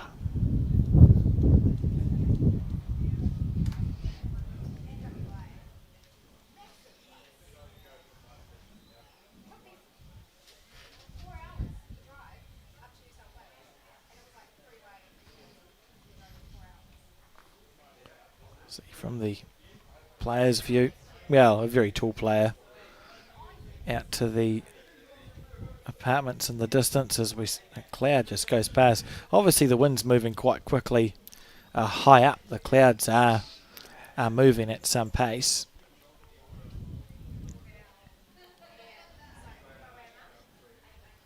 This looks pretty ordinary bowl coming in from Taylor now, and she looks across to her left looking for something to blame. So that's the cloud movement. The flag movement up on high will be more vigorous than that looks. And then down below, when you're walking around, it really is very windy. There we You go. can see that just swirling around the ground. And they are down in that far corner, so which direction is that going? That's sort of pushing from our left back towards the clubhouse, and yet when we look at the clubhouse you'll see the flags are going the other way, I think. That can be what gets so confusing. That's a very good bowl from Ailsa. Great correction from her first one.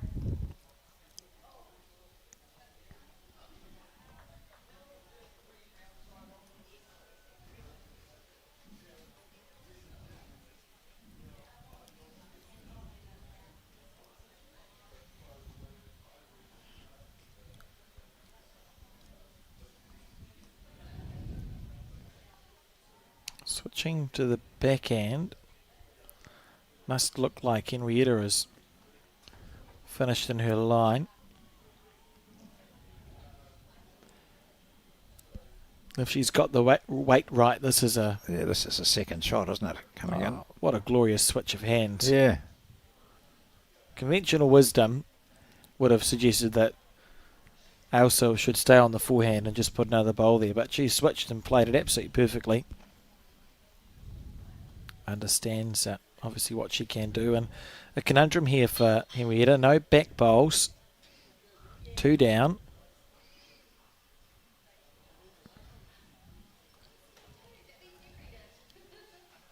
Looking to reach that last bowl of her opponent's. She gives that bowl's rag a good doing over in her hands, doesn't she, when she lets it go? She's got a bowl pass now, which is good. So yeah. Henrietta can play to the left of our screen, which would be her backhand, and look to rest the bowls or take the jack back to her bowl at 5 o'clock. Ailsa just... I think she's in the zone here, isn't she? Another This bowl might be a in there. third bowl coming in, a third shot. Oh, Yeah, look at that. definitely. Beautiful bowls, and I think we'll see Henrietta switch to the backhand now. She again to the left of our screen because she's put that... She's done the effort and put the position bowl in. Yeah. Just weighing up the options. Not too sure, is she? Oh, that's far quicker than I could move. Yeah, so that's, I mean, your 2 options, John, are you either dead draw on the forehand, which is to the right. Yeah. The danger being you could be narrow and still drop a 3. Or you play a few feet over on the backhand, which is to our left, trying to rest on the bowls. And I suppose the fact she's already 3 down, so no matter what changes she made coming down on the right-hand side as we look at it, the hand she's playing doesn't really matter, but she's got the opportunity to sit on that bowl that's at sort of 3:30 here, and that'll give her the shot. If she can drag it in there, she's not quite going to do it. So she'll drop a 3 here, and so Ailsa Taylor extends her lead now to 7-2.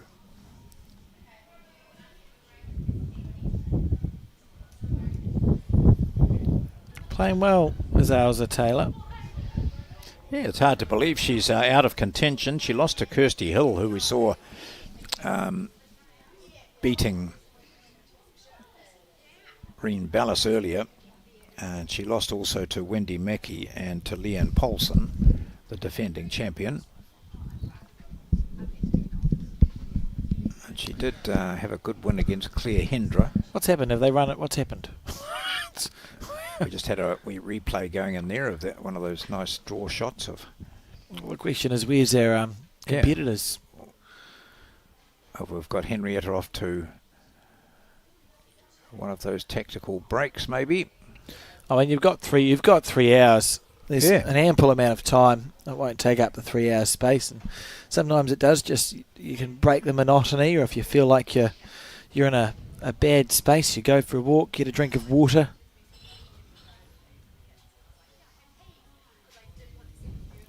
Go and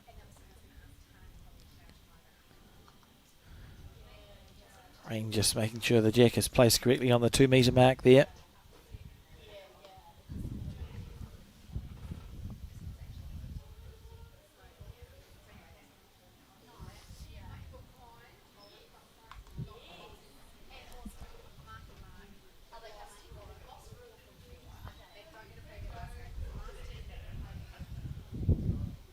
Lovely line from Ailsa. And now we wait. Yeah. I like that call. I've always, there's different schools of thought when your opposition's away, as we see Neil Fisher there. Oh gosh, perennial attender of. He's a great bowler. Competitor. Yeah. The little French, oh no, it's not a French bulldog, it's another one. Yeah, Neil has been a member of this club in the past, and has had a lot of success at North Harbour and Auckland and national level. Plays exceptionally well. As Henrietta makes her return, first bowl on the backhand. What I was saying, John, is there's two schools of thought. If opposition leaves, you go, well, do I wait until they come back to deliver the jack and play my bowl? Or do I deliver the jack, play a good bowl when they come back? That's what they see. Yeah. I always think it's, if you can deliver the jack and play a good bowl, the opposition comes back from their back and they go, oh. What did I walk back into? I enjoy it when players try and play a good shot for their opposition to come back and watch. As we see Ailsa on her forehand, just caught out in the rough a little bit there. Yes. And she just turns her back on it really and just puts that to memory. If she takes any notice of this, though, she might undercut her green, because that's quite a narrow line that Henrietta's taken, and yet it's held up nicely for her. That's the shot.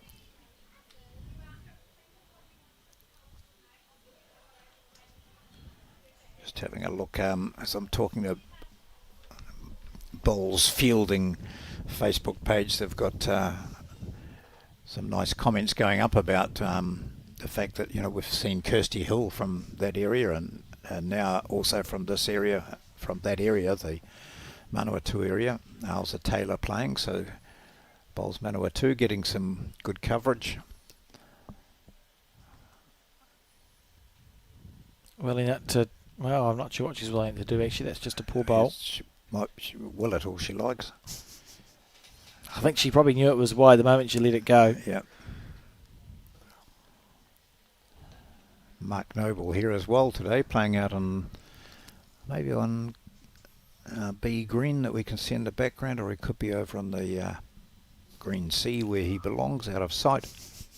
I wasn't going to say it.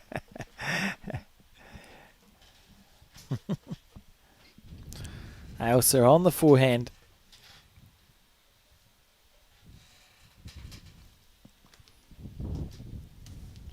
How's the weight? Bit rugged, I think. Stop, she says.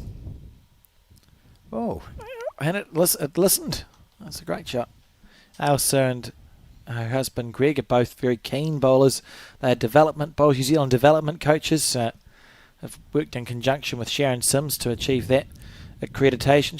Sharon does a great job in Manawatu helping foster the coaching of our sport. Ailsa and Greg very, very keen. It's good to see juniors sort of get involved at that level, John, and I think it helps your bowls. Same as when you do your umpires course, it helps your bowls if you just started the game. So it's important to know the rules, and why not learn how to do some coaching and just expand that knowledge base. What's the story here? 1 to Ailsa.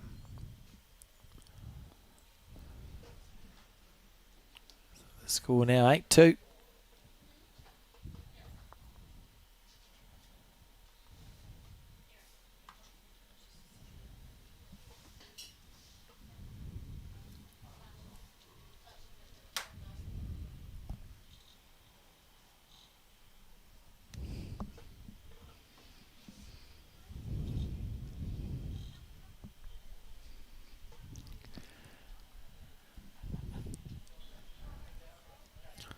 This game feeling a little bit more like a conventional game of singles, John. We've had some what's the word I'm looking for? We've had some unusual games, the first two, where we've had one player just come out of the blocks at full speed. We saw 9 shots conceded in 3 ends in the previous game, and it was similar in game 1. This seems to be more a 1s and 2s, I chip and you chip away sort of game of singles so far. We're 8 ends in already. Yeah, it feels like one of those where the time limit could be tested. Just chipping away. Just ones. We've had 1-3 and 1-2. The rest have been singles.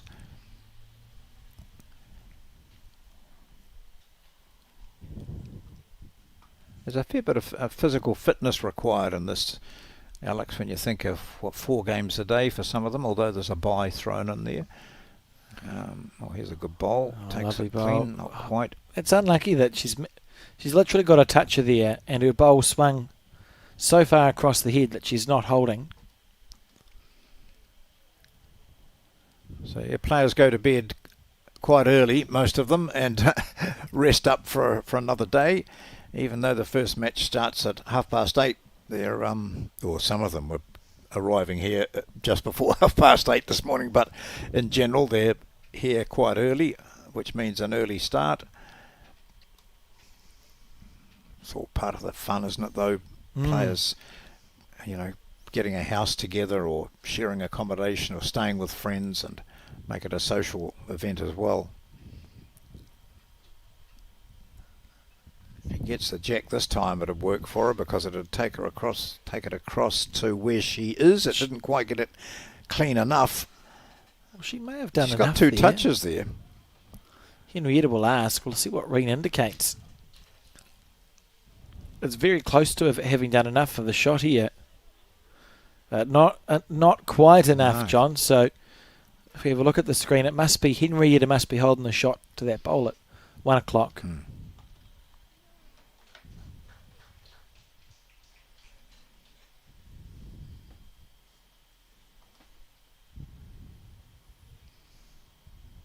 Oh, she's going to get caught up.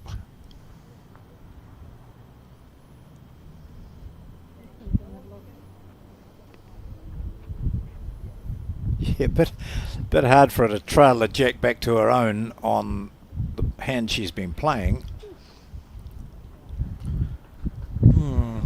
It's an interesting conundrum here. You're right, because how do you get the jack back on the forehand? Yeah. You almost have to switch to the backhand, John, because Henrietta's bowl's already the shot. Yeah. And it's only a couple of bowls low. If you knock it closer, you're still 1 down. If you're underneath it, it's probably easier underneath on the backhand, which is to the right of our screen, to pop the jack back, isn't it? I think she'll make up her mind when she gets down on the mat. I mean, she might just decide to play a little bit aggressively and punch that through. No back bowls from Henrietta, so actually Yeah. I've heard worse ideas. You could just wind up on the backhand or the forehand, try and get rid of the bolt. If you miss a little bit, you've got the jack in the bin, that's still fine. Backhand run at that middle shot there, or the Henrietta shot. She's still not too sure, is she? As long as, in situations like this, it's there's options. As long as you decide on one before you play the bowl, Yep. you give yourself a chance of executing it. Right, she's certainly not going to take my suggestion. She's going to try and draw that through there, through the gap. Oh gosh, not bad. She's got it. Well, but take a bit of luck out of that and grab 3 for it, or 2 anyway. Oh my God! Gee, I mean, it's a good. I'd like to see her face now. That was no emotion. Oh yes, now I think she just mentioned to the player in the next rink. Did you see that? It's a very good result. 2 wicks and a 2 wicks and a flick. We might. She'll be grinning. Yeah, she is, and says to Henrietta, "That's the way it goes, isn't it?" So Henrietta now with this last bowl, looking to bring it in from this wide hand. The jack's moved across a fair way, so she'll be getting out into uncharted territory. That looks nice line though, doesn't it? What's a weight like? I Not think going it's to be short, up. John. Yeah. Geez, that was good line. And so 2 shots here to Ailsa Taylor. I don't know where that back ball went. I think it kept going towards the ditch. There it goes there. So is that in the count? Looking at it, but you're going to measure it, so it could be. Might have the perfect result from that shot.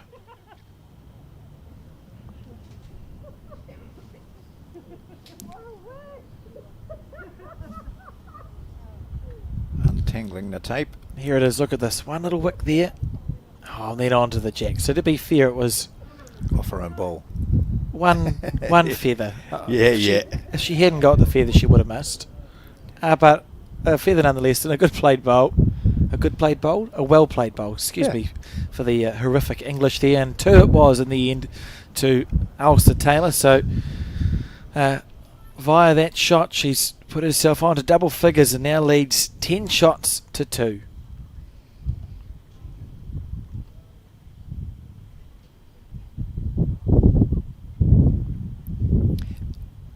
There's a lot of thought given to that shot, and it looked to have been totally misguided amount of time spent on thinking about it, because it looked to be clearly going to hit that shot of hers, but just got the little feather and got a great result out of it. Almost perfect, almost a 3. Oh. And so excited was she, and she's put the jack in the ditch. Back it goes.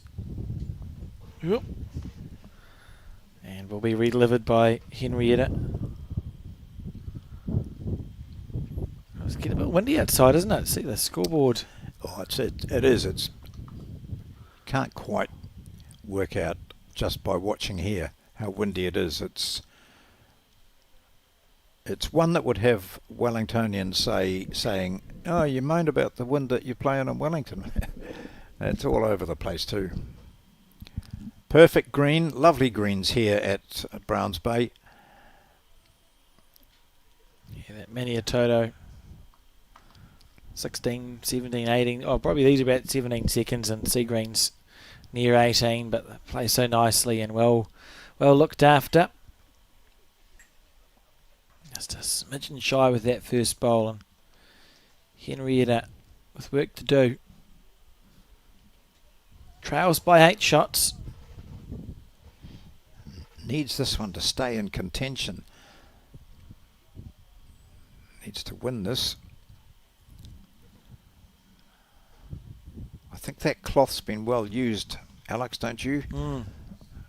Comfort blanket. A lot of people just refuse to wash them at all. This is my lucky cloth. I'm hanging on to this until it falls to bits. It's like a baby with a blankie. Hey? Yeah. I find it quite relaxing. I have to have, even when I'm inside, and you see a lot in bowls, you know, you might be moved inside. Yep. There's no reason to have a bowling cloth indoors, but I can't play bowls without a bowling cloth in my hand. The same.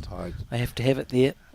And I've now settled onto one that was I'd been given. You know, it was one of those ones where you soak in water and it expands. And I thought, oh, I'll only use this once, but it's red. And I'd previously had one that I used all the time, and it was in the wash. And I hauled out this red thing, and that's all I use now. It's always there. So one of my club mates will probably hear that and steal it. And that'll be that. That'll be that. I don't think there's any luck involved in it. Any luck in this cloth at all, but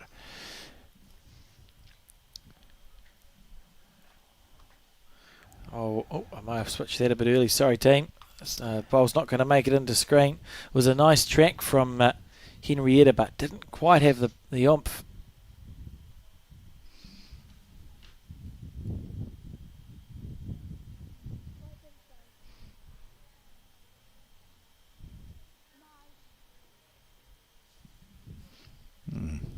I think Reen said the Taylor bowl is the shot. So there you go. That's those flags are blowing in that direction, which is away from the clubhouse. And I think the last time we saw the ones in the corner, they were blowing towards the clubhouse. Don't try and make it make sense, John. No. Elsa willing the bowl. Oh, it has stopped in time. It's a reasonably loose head here. Yep. You know, there should be room to draw. There you go. Yeah, blowing towards the clubhouse.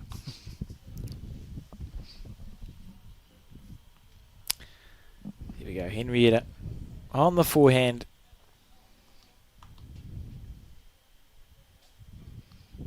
It's a better line if she can come inside her own one.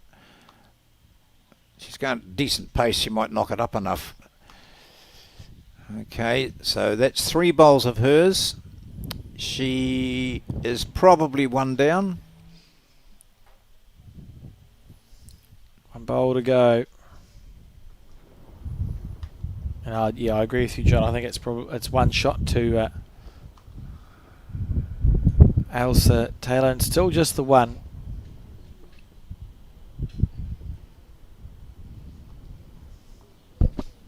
Opportunity here for Henrietta. Should have enough room to draw. Certainly a much finer line. Gosh, her previous line she hit those bowls out on the right. So that was a major overcorrection. And we'll watch Henrietta because she's got the sharp eyes. She will soon tell which is the shot. And conceded the 1. Yeah. And then walks away and says, if you like that. I also had no doubt as to what was in Henrietta's mind. If you want more, you get down and can measure for them. Yep. It's nowhere in the law book for outdoor bowls, is it? Who measures? No, it's just no. sort of if you want it, you measure. Yeah.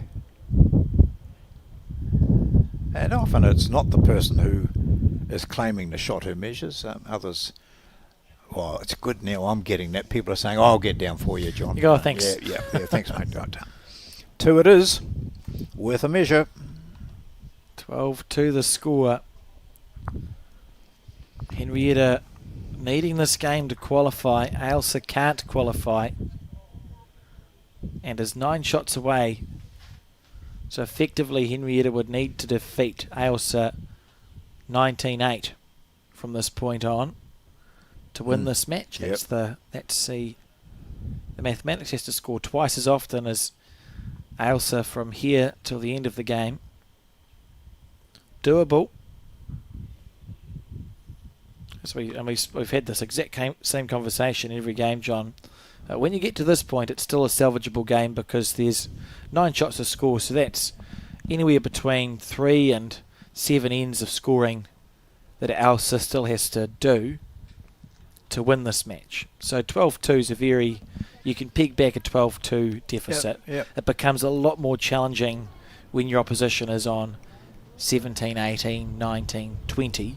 Because they really are, you can stumble over the line when you've got that many shots. You just need to score 1 or 2 ends and you've done enough. So now is the hour for Henrietta. And she couldn't get a bigger opening than this. Just got to make sure it counts. Get one in there. First bowl effectiveness. Got to get one spot on in there, Henrietta. Yep, so you've gone past that short one at least, and now you're going to sit on the jack and say, right, that's it, that's 1. Perfect. And so if she was to, for example, get a 3 here, suddenly 12-5, and then a couple of singles, 12-7, you're in the game, aren't you? And that's what we're saying about this stage of the game. It's still a very winnable position. Yeah. But you don't really want to let it. If you're Henrietta, she doesn't want to let it get away from her any further than this, and she's going the right way about it. She's going to be left enough room to draw 2 shots here.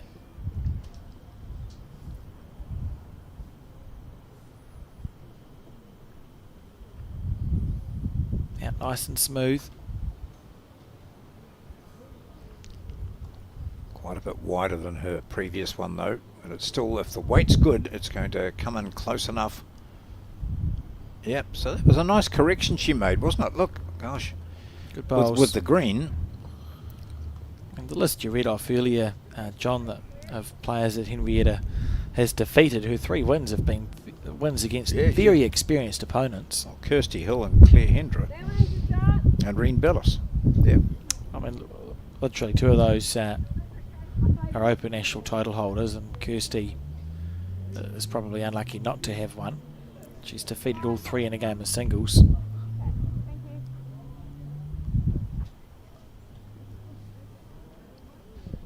Keep that same green here, Henrietta, and just adjust the weight.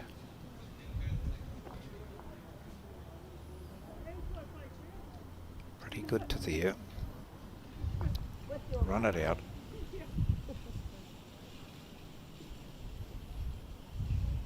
That one or two, Rain?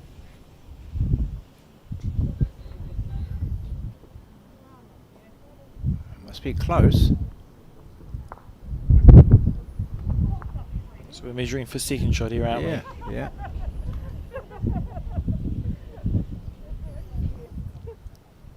Just a small crowd. Oh, some people are leaving the building. I've had enough. I've had a guts full. I'm going.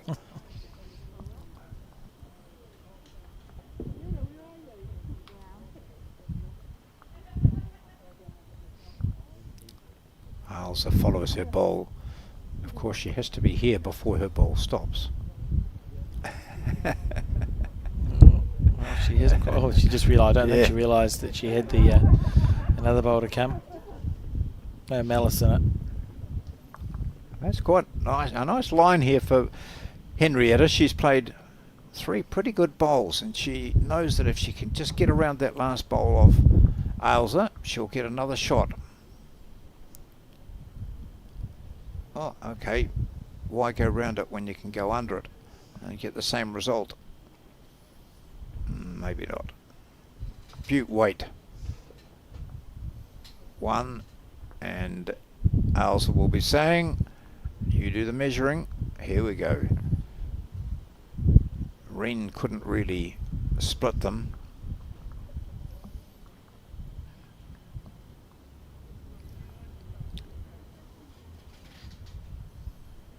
Two. Henrietta be very pleased with that. Yeah. We might see more of that sort of length from her. 12-4. Ailsa Taylor against Henrietta Scott. I think we have lost a scoreboard in the background. I see there behind Henrietta to the right. There's a scoreboard that's looking a bit like one of the leaning towers. Well, that might be my fault. So wandered down there, and the boards were all falling backwards. They're being blown back because they're just sitting in grass, not in proper scoreboard holes. Yeah, you can see it there just to the so just to the hauled right. it out and put it back into some firmer grass, and That's how it's gone. that's how it's John. come out. Yep.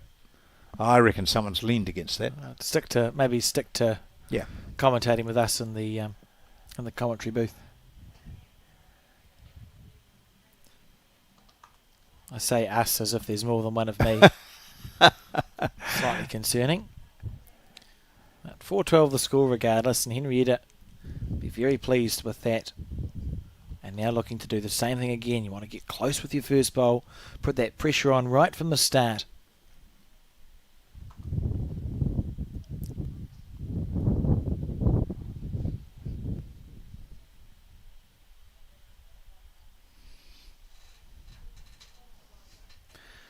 Not horrific, but we'll still be disappointed with that one, I think, John. Yeah.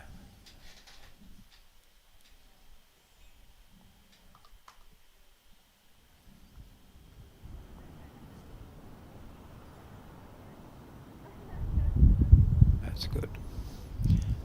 So top first ball here from Ailsa Taylor. Yeah, nicely played. Scott's first had everything going for it, apart from the weight. And you could just see, even when she let that bowl go, the big gust of wind that came through. It's not easy there.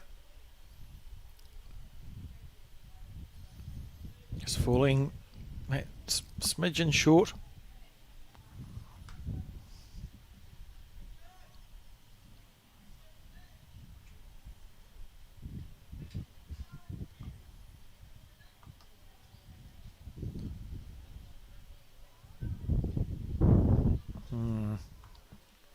Steering after it, John. Yeah, look at that. That hair being blown around, the top being blown around. It's not an easy task. And just see cameraman there and the covers that he's got on. They're just being blown about all over the place too. Here's Henrietta just being upset, and It's probably slightly concerning for Max because he would get blown away in the breeze, wouldn't he? yeah, there's not much of them. Unlike a lot of bowlers, I wouldn't get blown away in the breeze. especially if you're hanging onto a ball. True, that yeah, helps. yeah.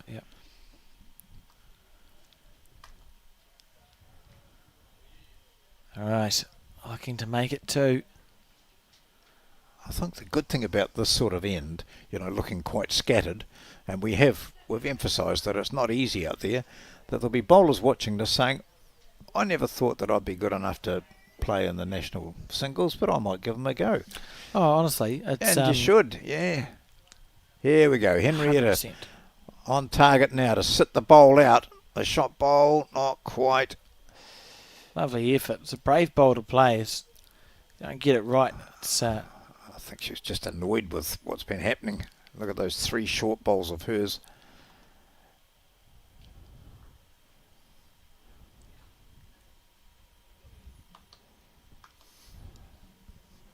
Ailsa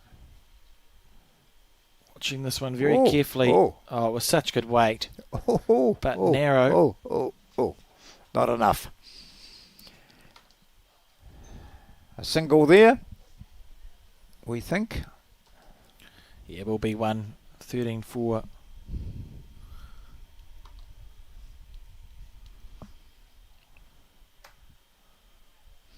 Well, 1 according to me. Yeah, but that back bowl there might come into the count as well, and that's why they're measuring. Didn't really consider that as an option, John. Yeah. Well, I just know that it's very tricky trying to gauge, isn't it, from the camera shot that we have. For our viewers on Sky, you're also the same, wondering, oh, hang on, that back bowl might be closer. Let's see. Quite a few of the spectators here. Lots of families, partners travel. I think that was It a is. 2. That's 2, yeah. I think. Yep, indeed. 2 it was. So 14 for the score now. Bounces back immediately, drops to 2, gains at 2. We spoke about that danger area, that danger time for Henrietta, and it's about now. If you're Henrietta and you're realistically trying to win a game, 21-20, you don't want to be any further behind than about 14-4.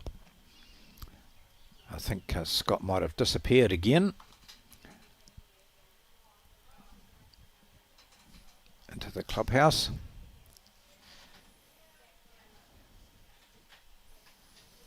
The jack straightened. Oh no, there she is. It's a good move. She was, and there's, I feel it's tight stuff. You just feel sorry because she was really on edge about being on the TV rink, and she'll be feeling I'm not doing myself justice. Oh, I mean, we're talking huge pressure here. Yeah. To be fair. Yeah. Fair enough. That's good. She's taken time out, deep breathing and reassessing. That's all the right stuff. Yeah, absolutely.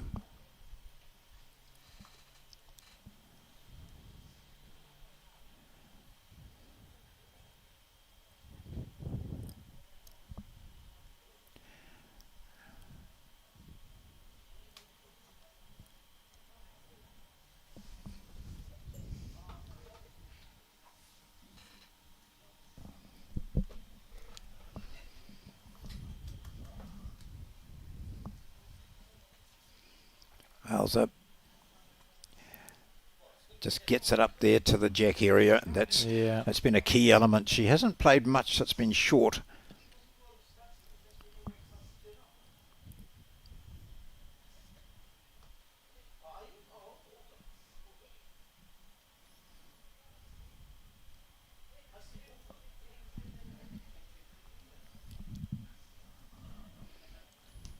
That's a better bowl. That's one that'll give Henrietta Scott some heart. Getting on up into the zone.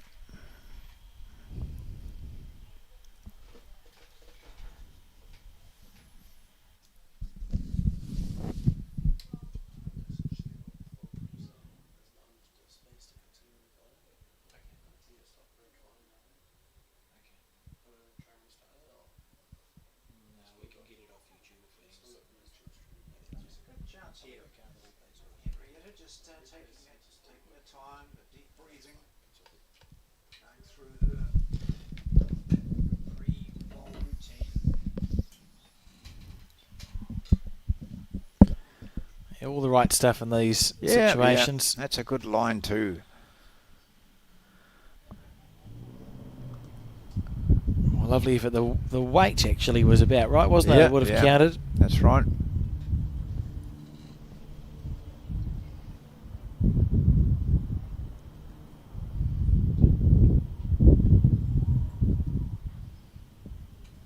Well, that's a totally different green to her first one. You see those two from Al's out to the side here, and then she Passing pulls through. it quite a bit tighter.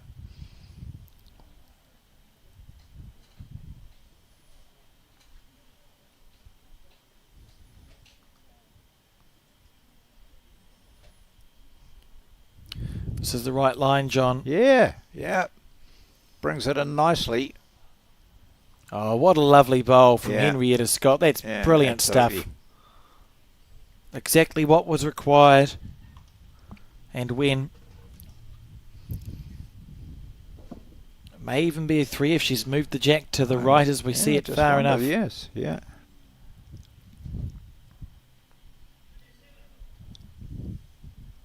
Two it Gonna be a is. 2 there.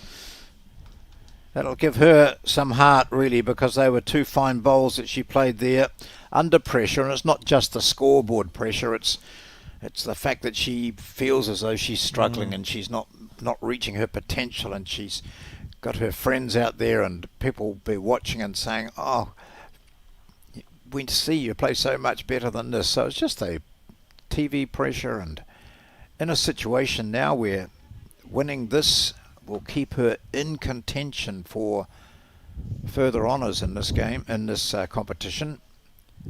Quite like this, the fact that she's thrown a medium length. Just looking to change something. Yeah.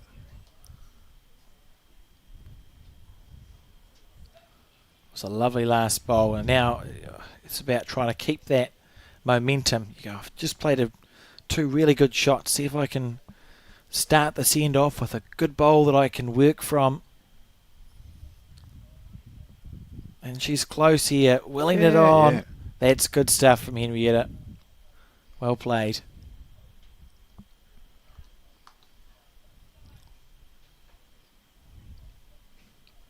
Also the fact that she started on that hand. I think previously she's been more inclined to play the other hand.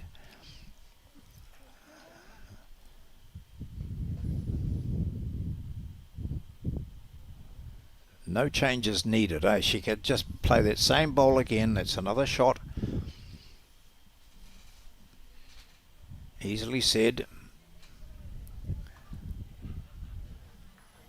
It's a similar track.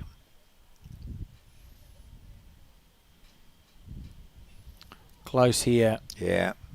Yeah, good stuff. This is lovely bowling. That's exactly what we know she's capable of, having watched her previously in competitions, but also just watching her here today when I had an opportunity. She's just played some real classy shots, and now she's just turned the tables a wee bit on Taylor, who has the advantage, leading 14-6, but now she in turn is having a couple of struggles.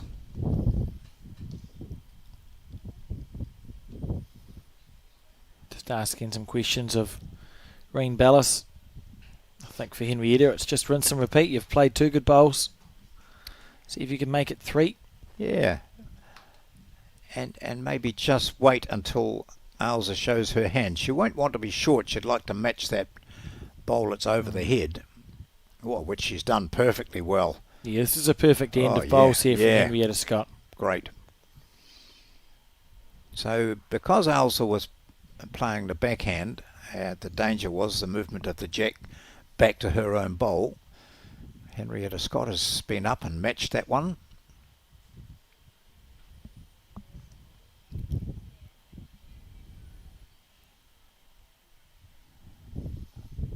Just underneath the line.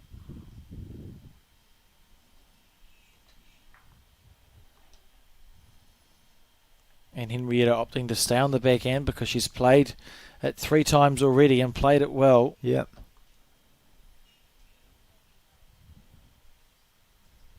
Come underneath that one of Ailes's and settle in for another shot here. Very good bowling. Yeah, great stuff. This is good. Yeah, yeah. Look at that weight. All 3 are pretty much jack level. One of the first times in this match that Ailse has actually been under some real pressure here from Henrietta. She's got a shoulder to work on here, though, and it's just a matter of her weight, whether she can get up there.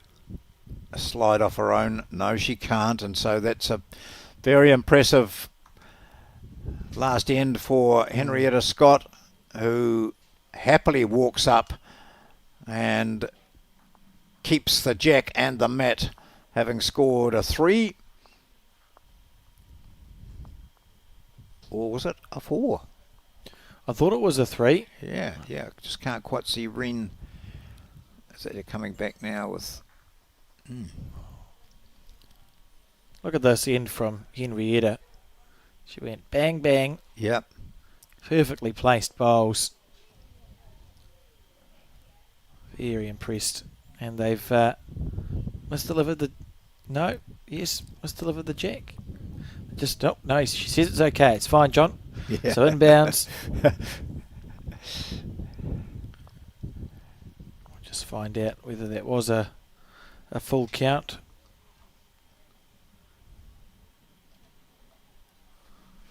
And certainly she's not going to wait around for Ailsa to come back. She's going to put up her first bowl.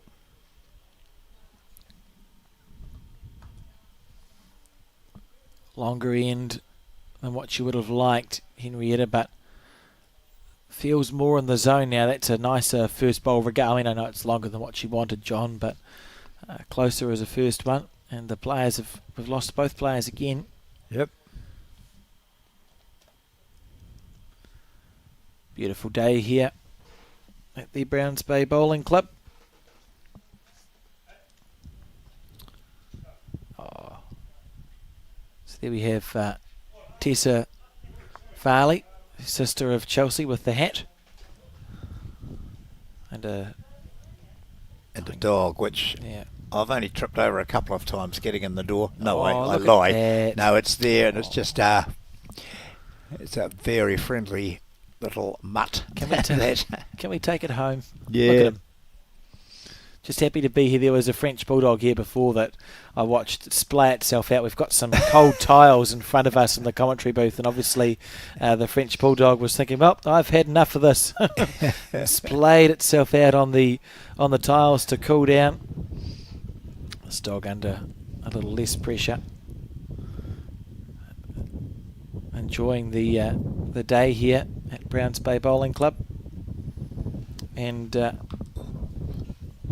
thought we were underway, but we're not underway. So both the players are taking a break. One bowl there on the rink, and that belongs to Henrietta Scott, who is now appearing, cooling herself off with a bottle of water and possibly in a better frame of mind than she was. The pressure was clear, it was evident, and she's responded really well. Good maturity, nice play, scoring that 3 on the last. Yeah, we'll stick with 3. Yeah. I'm not too sure. It must have been close to 4. But anyway, that's a good fight back from 12-2 down. It's now 14-9.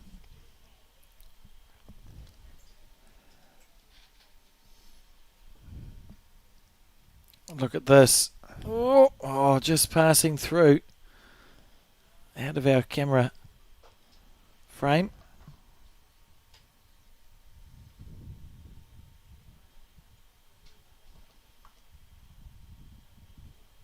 Yeah, that's a bit of green again from Henrietta. A bit of weight too. Look, oh, nice. Yeah, good bowls. You just feel like the pendulum has swung in the other direction. All the momentum with Henrietta Scott, and she knew she needed to do it, John, when she was 14-4 down. We said that's as many shots as you want your opposition to have if you have a realistic chance of making a comeback, and she regathered herself and is playing some very nice ends of bowls here.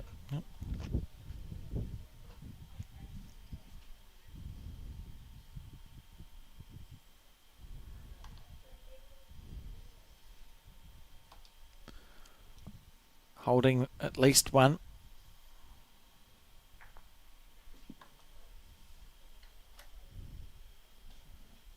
Certainly found that green on that hand. And look, weight is perfect again. That's really good. Good stuff. Identical bowl.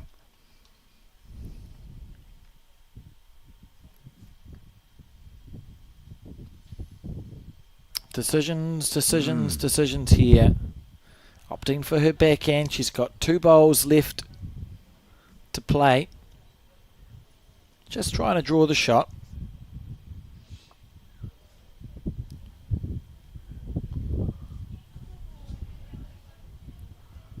And needs it to work sideways.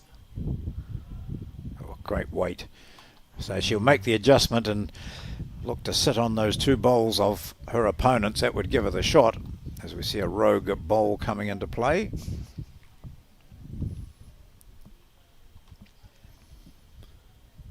It's Reen's been waylaid when she's been asked a question.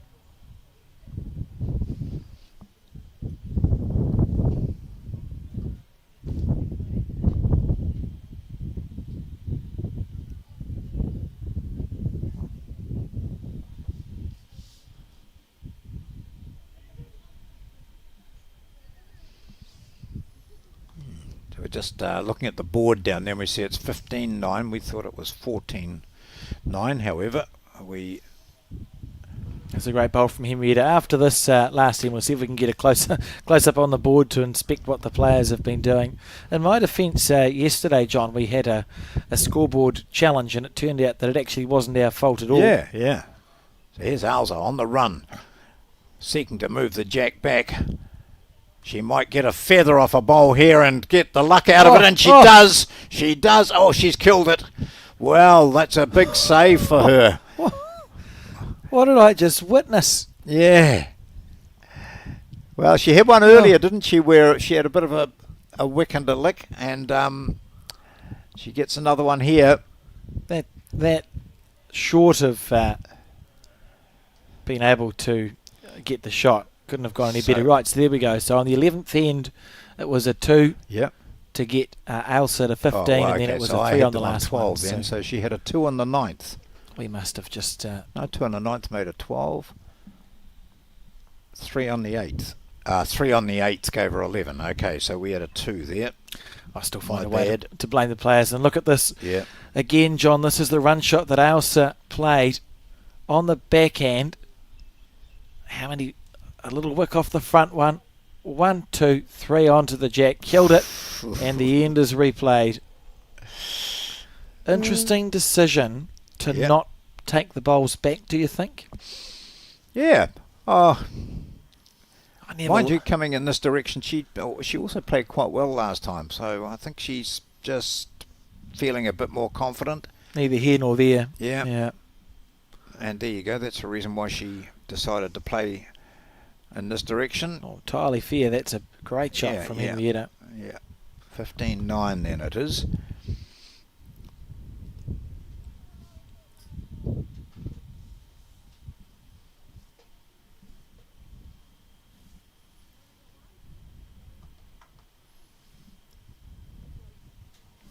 Well, she had to really pull a shot out of the bag there. And that last one,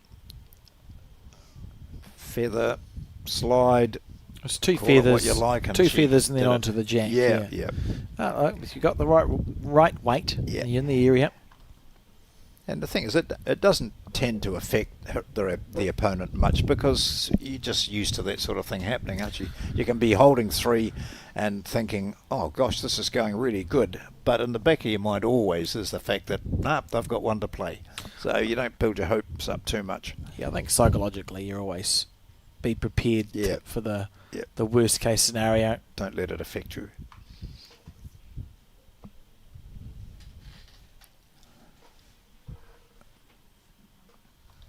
What's the adjustment like? Is she short? Yeah, it's just that short of a gallop there. So I think it was this end last time. Henrietta had 3 right alongside the in a line, so she was getting her weight perfectly. And she might be far away here if she can avoid that bowl. No. Perfect green.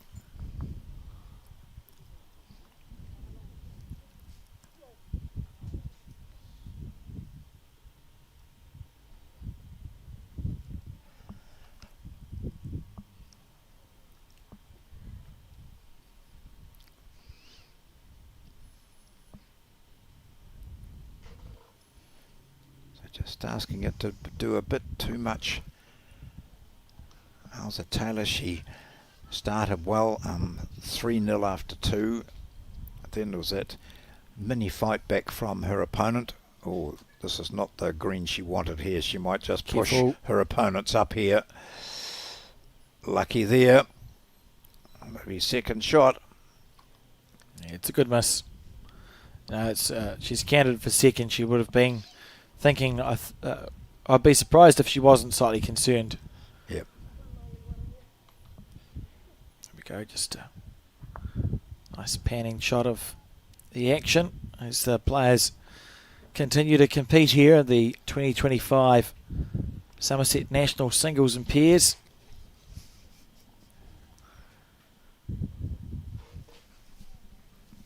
As Ailsa makes her way back down to the mat. 1 down on the head, 6 up on the card, but she's been stuck on 15 shots for a couple of ends now, John. Well, she hasn't moved much really over the last 5 ends, but has kept her nose in front at 15-9. She was up 4-2, then she picked up a 3 and a single, and then another 3. In the area. Oh, goodness. Missed by miles. Whole coat of paint away from the jack. So she went 1-3, 1-3-2 over a period of 5 ends to move from 4-2 to, as we later worked out, 12-2. And now it's 15-9. And 2 have already been conceded here.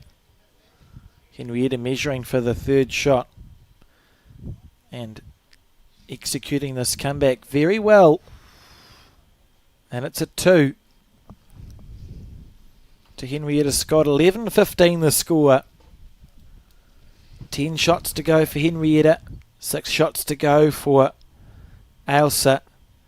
And feeling like the game is anybody's, John. And now it's time to the turn for Ailsa to be sort of looking elsewhere and getting her mind back on track. It's never a good sign when a bowler does the double teapot.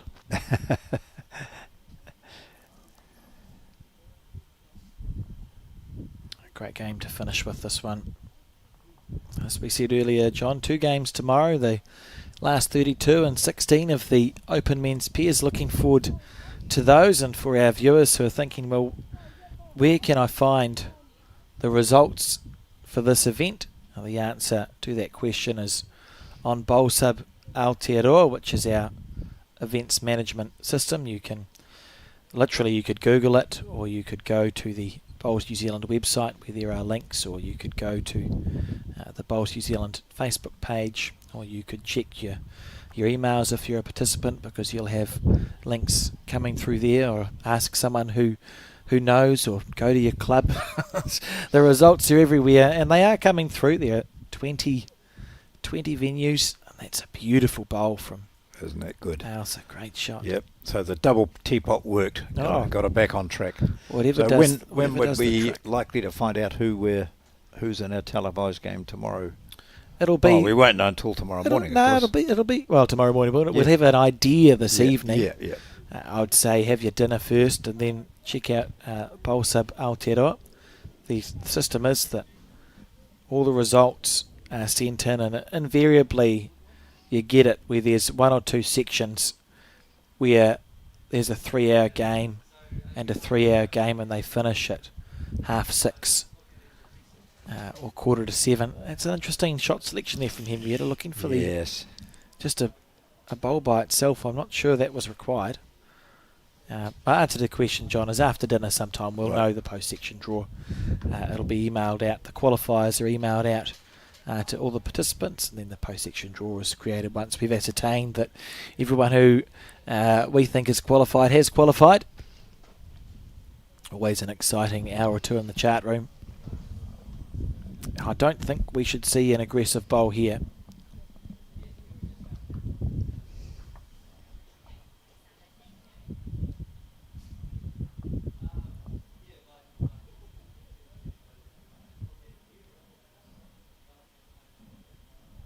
Handy second shot. Yes, see how wide she went. That's it. There's no, it's not a panic situation at all for her. That second shot will be, if she can retain second shot, that's good. Or not more feathers. Oh, gee. Now that gets a bit different. So her weight was ideal. This is Henrietta Scott. Her weight was ideal with the previous one.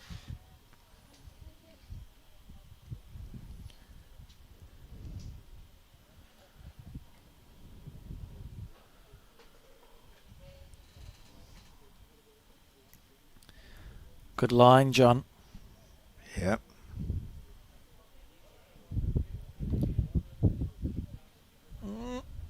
Oh, just passing through.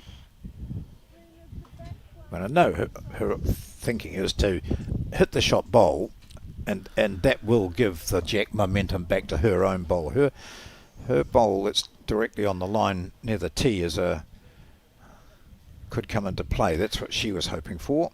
Sort of 3 well played bowls by Henrietta and 1 rush of blood to the head. It's unusual to see a second bowl be an attacking one where there's only a 1 bowl target.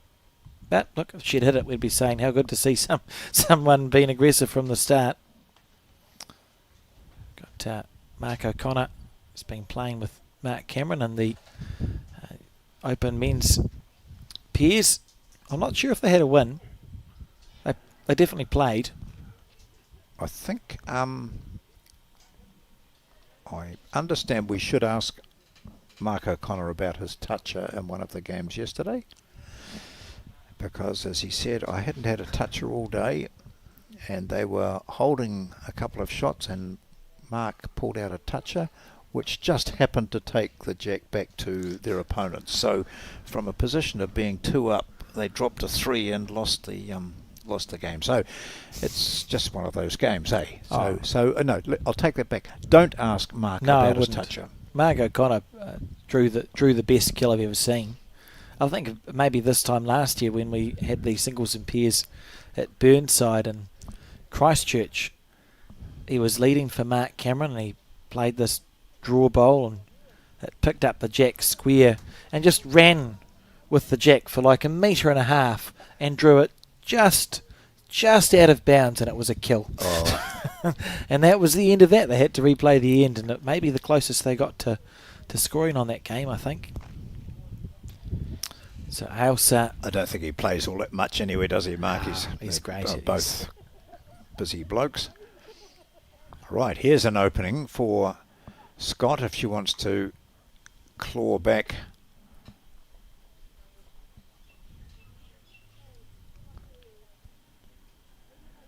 Yeah, thereabouts. It's a very long end.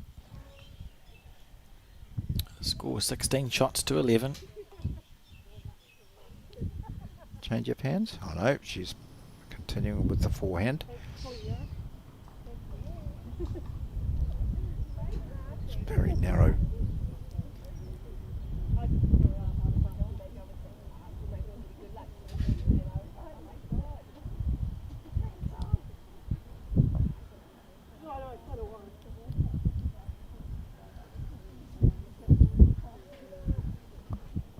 She's getting back into the green that she picked up so well coming down this way previously. Remember, it's 16-11. I've just realised, John, I made a big song and dance about slaving away to create a kill graphic. Yep. And you And didn't we've use had it. 2 kills. Yep. And at no point has it crossed my mind that I could press the giant button on the screen in front of me that says Kill. kill. Apologies to the viewers. I don't think they're worried. I'm disappointed. Well, you spent a long time working on it. I did. So who's got the shot, Ren? Do you think it's that one that's at about 7 o'clock? Or the one that's out to the side? When I think it's the bowl at 7. Yep. Careful. Oh, I've hit that. I've hit that harder. It wouldn't have been so good. I think it's the bowl at 7 o'clock is the shot. That's what the players see. It's a wall of bowls up front, isn't it? Hard to find a way through here. Maybe.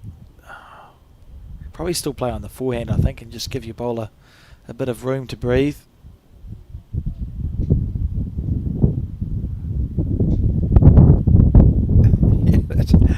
That scoreboard has certainly taken a dive, nosedive. Oh, you could fence it off and charge people money like they do for the Leaning Tower. Here we go. This will be the shot.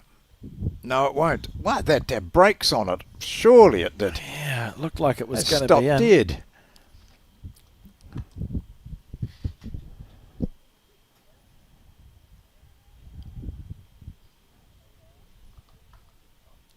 Henrietta's bowl on its way. Would be a good line if it's got the weight right. Close here. Oh, it did the same thing. Yeah. It's hitting a wall about there, I isn't wonder if it? there's the wind blowing around the corner or something. We just lost a camera, have we? That's deeply concerning. I think that's Kirsty Hill in there picking how's up one that? of your How's that happened? Toblerones. So what happened there? Oh, right. Henrietta got the shot.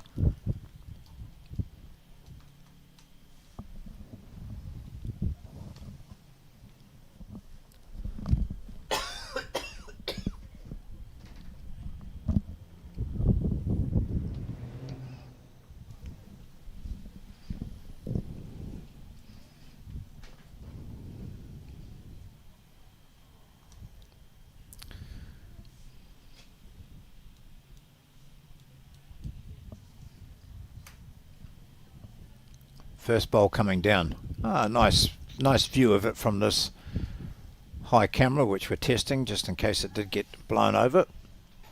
Well, the high camera's fine. Yeah, okay. Oh, we've lost Henrietta again. So, I've never commentated a game with so many breaks. Yeah. Just seen Scott take another run into the clubhouse.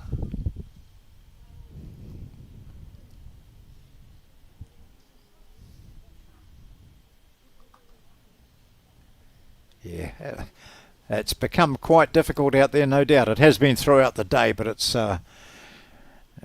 got worse. Mind you, as Ailes would say, that was no reason for me to be that short. Well, Henrietta's not here, so I'm going to press the kill button just so we've had 2 kills. Yep. So just keep your eyes peeled. I worked all night. Look at this. So there's 1 kill. Oh, Isn't that a sight to behold? that you spent hours on that, didn't you? I don't need that look, John. We'll do it again. Okay, just show it once more. Oh. So, it's a kill. Boom. There we go. That's what we should have done. That's what I had every intention of doing. When we saw a kill today, but I didn't. Well, you might get the opportunity to use it again. Who knows? So we see Henrietta back from her visit inside.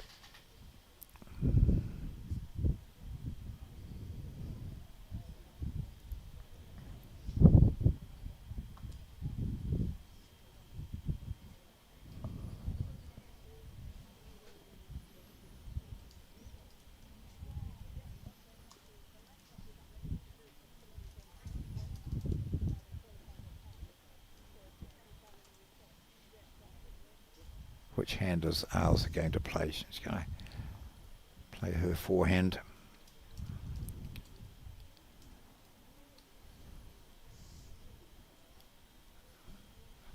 Far different line to the other hand. Oh, nearly.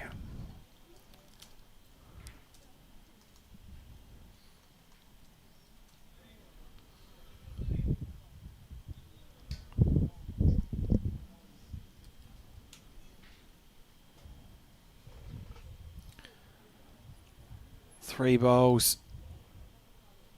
Oh, I was about to say 3 bowls in the area, but it's sort of 2.5. Good line all 3 times though, isn't it? Yeah. Changing hands.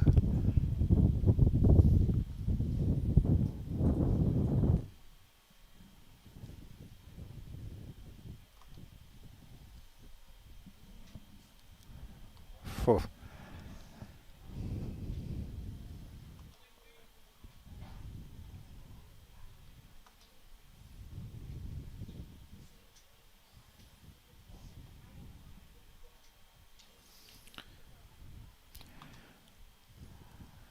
I'd be interested to know whether, and there's not too much chat going on between the two, whether Ailsa's been affected by the number of breaks.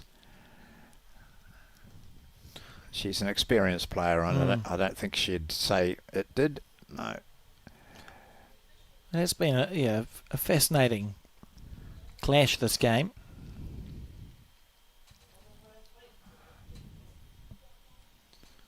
This bowl may make it past or underneath even. Oh, we'll see soon.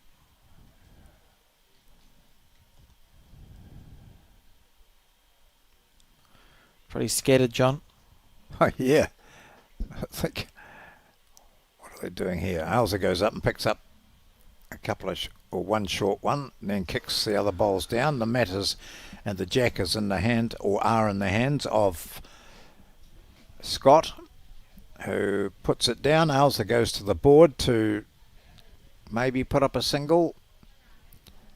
Irene didn't indicate anything for us, which is No. helpful. I think it's 1 to Henrietta, so we'll say it's 12-16 to start. Oh, it was more than that. That was a scattered head, but the score 14-16 now. Hard to tell on our screens. 14-16 the score. Henrietta Scott embarking upon a quite remarkable comeback here. Found herself 15-4 down, and now the score 14-16. She needs to win this game to qualify for post-section of the national singles, and what a mighty fight she is showing in this match. And she'll enjoy coming this... Oh, no, she won't. I was going to say she'll enjoy coming this way because she has the green very well sorted out in previous ends. And what happens? She finishes 4 metres short. So Ailsa will be feeling just slightly down, will sense that this is an opportunity to get back in. And she does, so she's up there at least.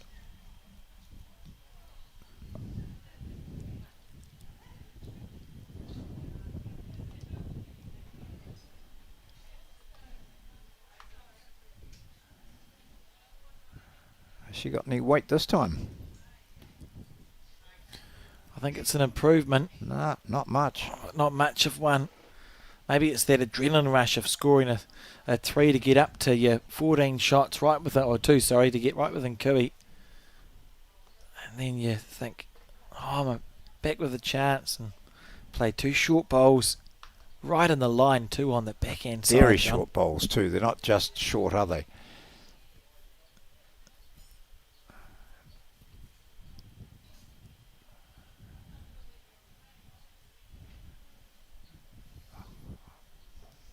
I don't know that Scott really wants to change her hand because she has, well, mastered the line on this hand, but it's been her weight here that's let her down. If she can get through that gap, she'll be fine, and she does. Slides under it. Yeah, gets it. Nice little break. Gee. Oh, she's played that well. That's very impressive there.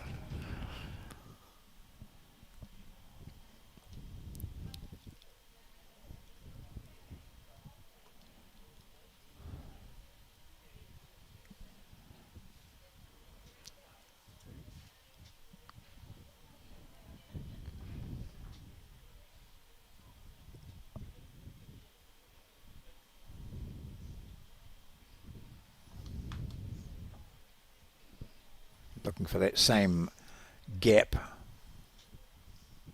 Same track as her opponent. But a better bowl. Is it going to run it out? Oh, God, no. Well, there'll be a tape go out there. You would think that the bowl on the right, Scott's one, has the advantage. Here she comes, seeking that same line. She's going to get hooked up this time or around it. She gets around it, which is better. Oh, gosh. It just seems to be... There's a wall there, isn't there? Something that slows the bowl down. Wind bouncing off the building or something is just absolutely stopping them dead here. I bet if they put a wee bit more on, they'll end up in the ditch. Probably, yeah. I'd say so. I'd say there's like a crosswind or bouncing around the building that is to the left of screen as you see it. And here we are. Put a bit more on. Ailsa trying to draw up.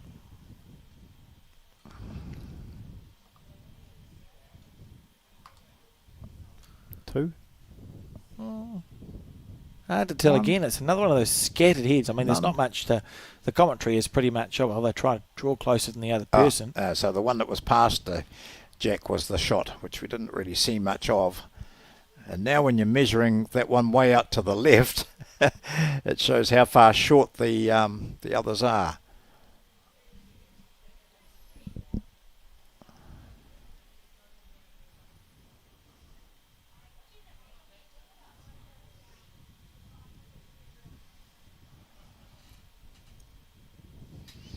Interesting. She gets within 4 of victory now. 17 to 14. That's what you say. That's in the checkout zone. Means that it can be won with one end scoring.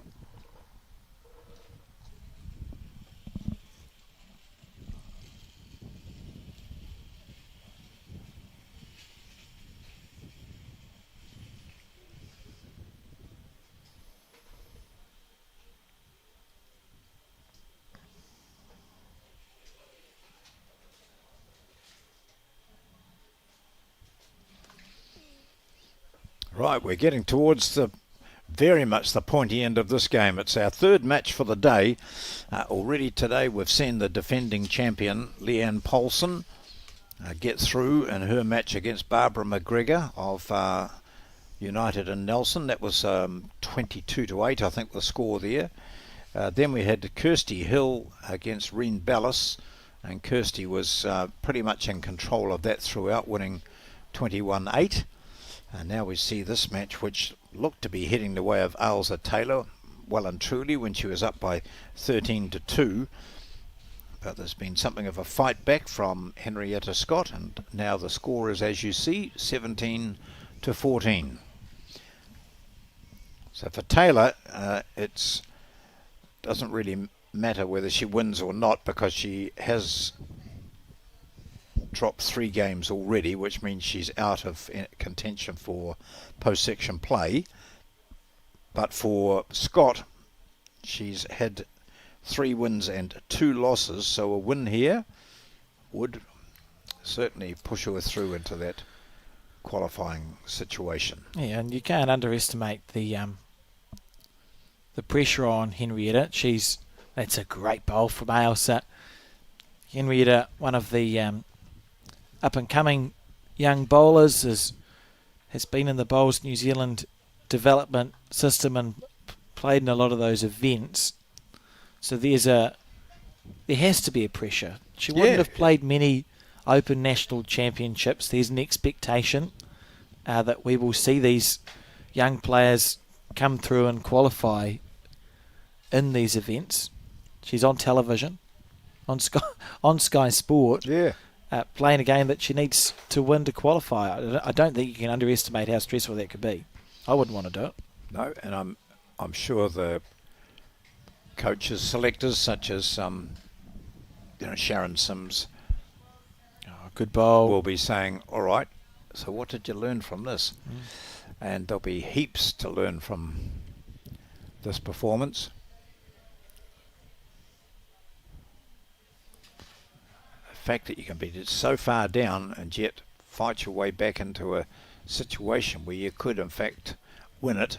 And she's played a good ball. Gosh, hard luck. Just about round it. Opened it up nicely now though.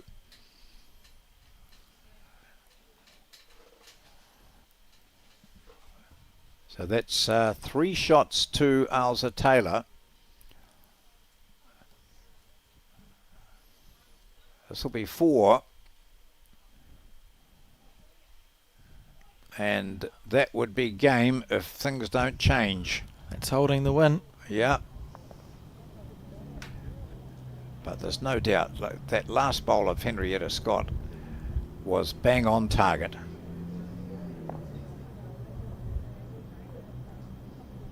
Decisions. It's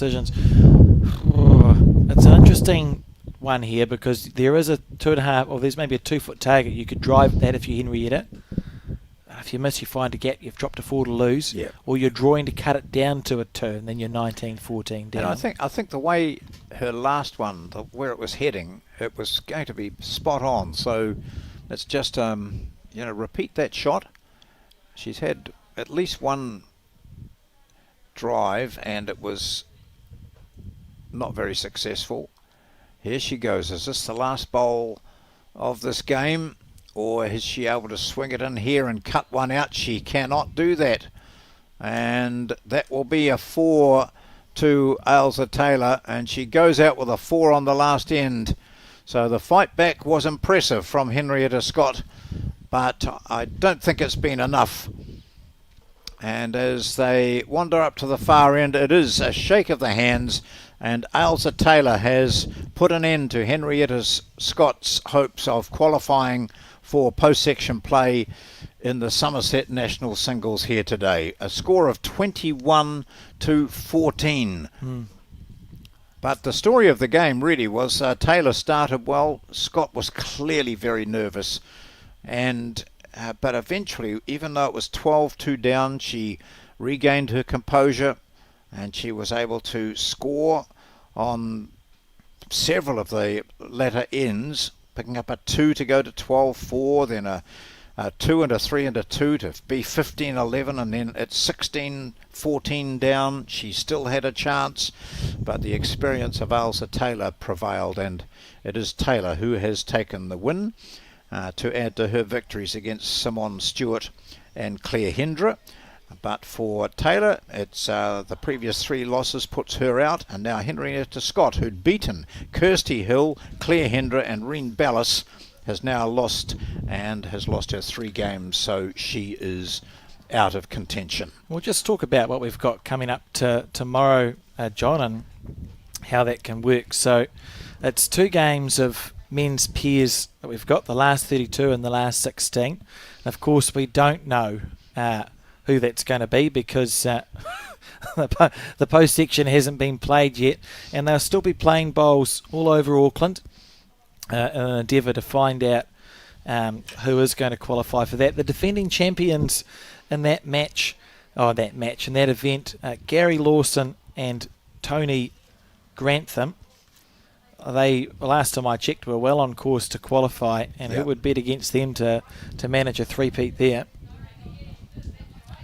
Well, they are absolutely in form, and 3 in a row would be something quite sensational if they were to manage to do that. There are men's pairs, there are 16 sections, so that's an awful lot of players out there. And today we've been using most of those 20 clubs that you mentioned yesterday, Alex, that are being used for this competition. So yes, if you can get a chance to see any of these, please do so. Encourage you to have a look at the likes of Grantham and Lawson, who are the playing through champions twice in a row. Pretty impressive from them. in the space to find the results. We've said it before, I'll say it again. If you're interested, of course, you could just Google it. You just Google Bowls New Zealand Nationals results, or you could Google Bowl Sub Aotearoa, or you could go to the Bowls New Zealand website and find the results.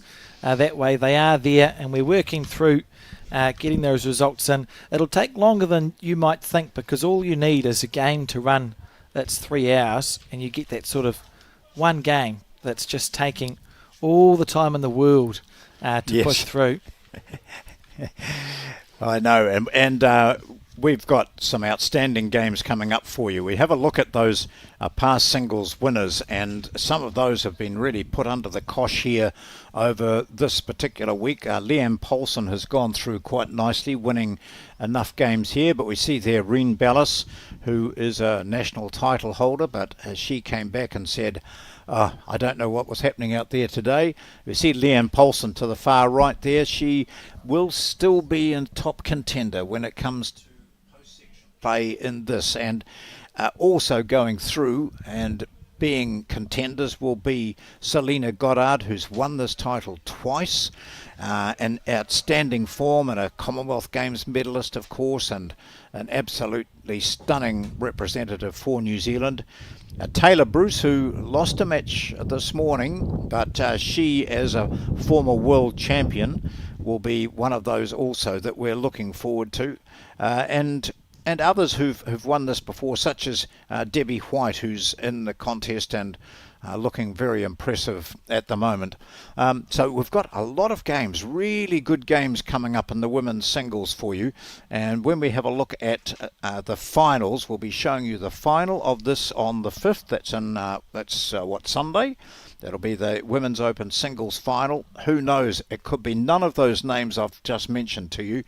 And the Open Disability Singles Final will precede that.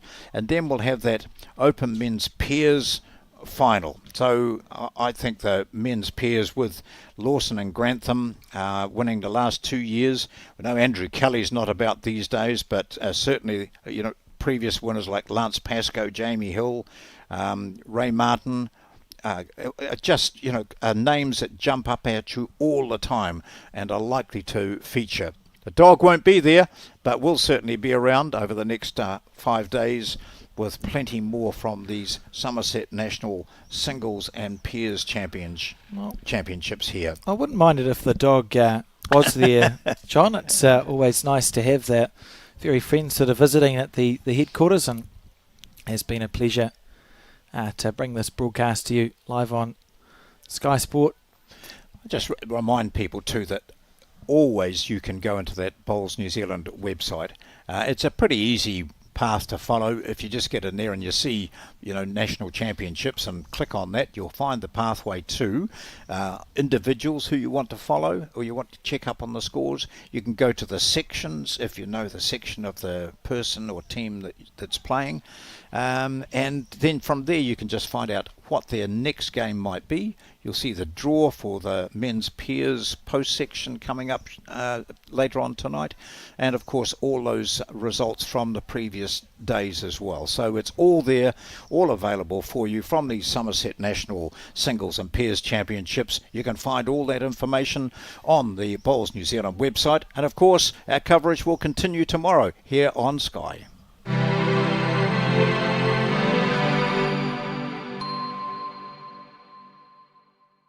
When someone you care about is going through a tough time, it can be hard to know what to do. Here's 10 ways you can help someone who is struggling. Listen. You might want to give advice, but most people just want to feel heard. Be there. You don't have to fix their problems or find the perfect thing to say. Just let them know you'll be there when they need you. Let them know you get it. Let them know you get why they're struggling. Give them what they're going through. Knowing their feelings are normal and okay can make the world of difference. Offer practical support. Ask them what you can do to take some of the pressure off. Maybe you could make them a meal or do something to help around the house. Give time. Sometimes simply being there is enough. Hug it out.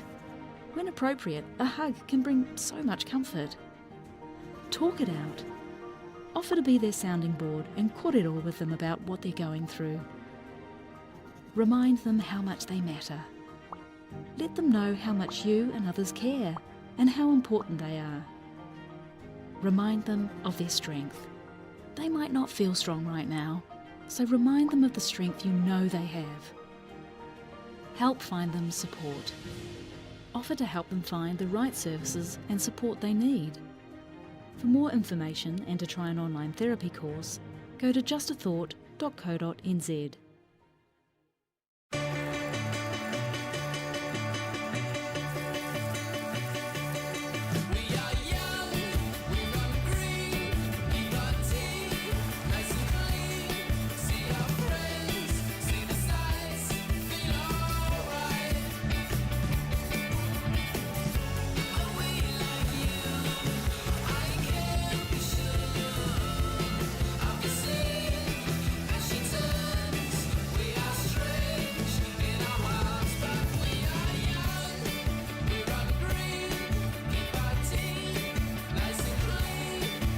Think age is just a number. Love the life you choose at Summerset Retirement Villages.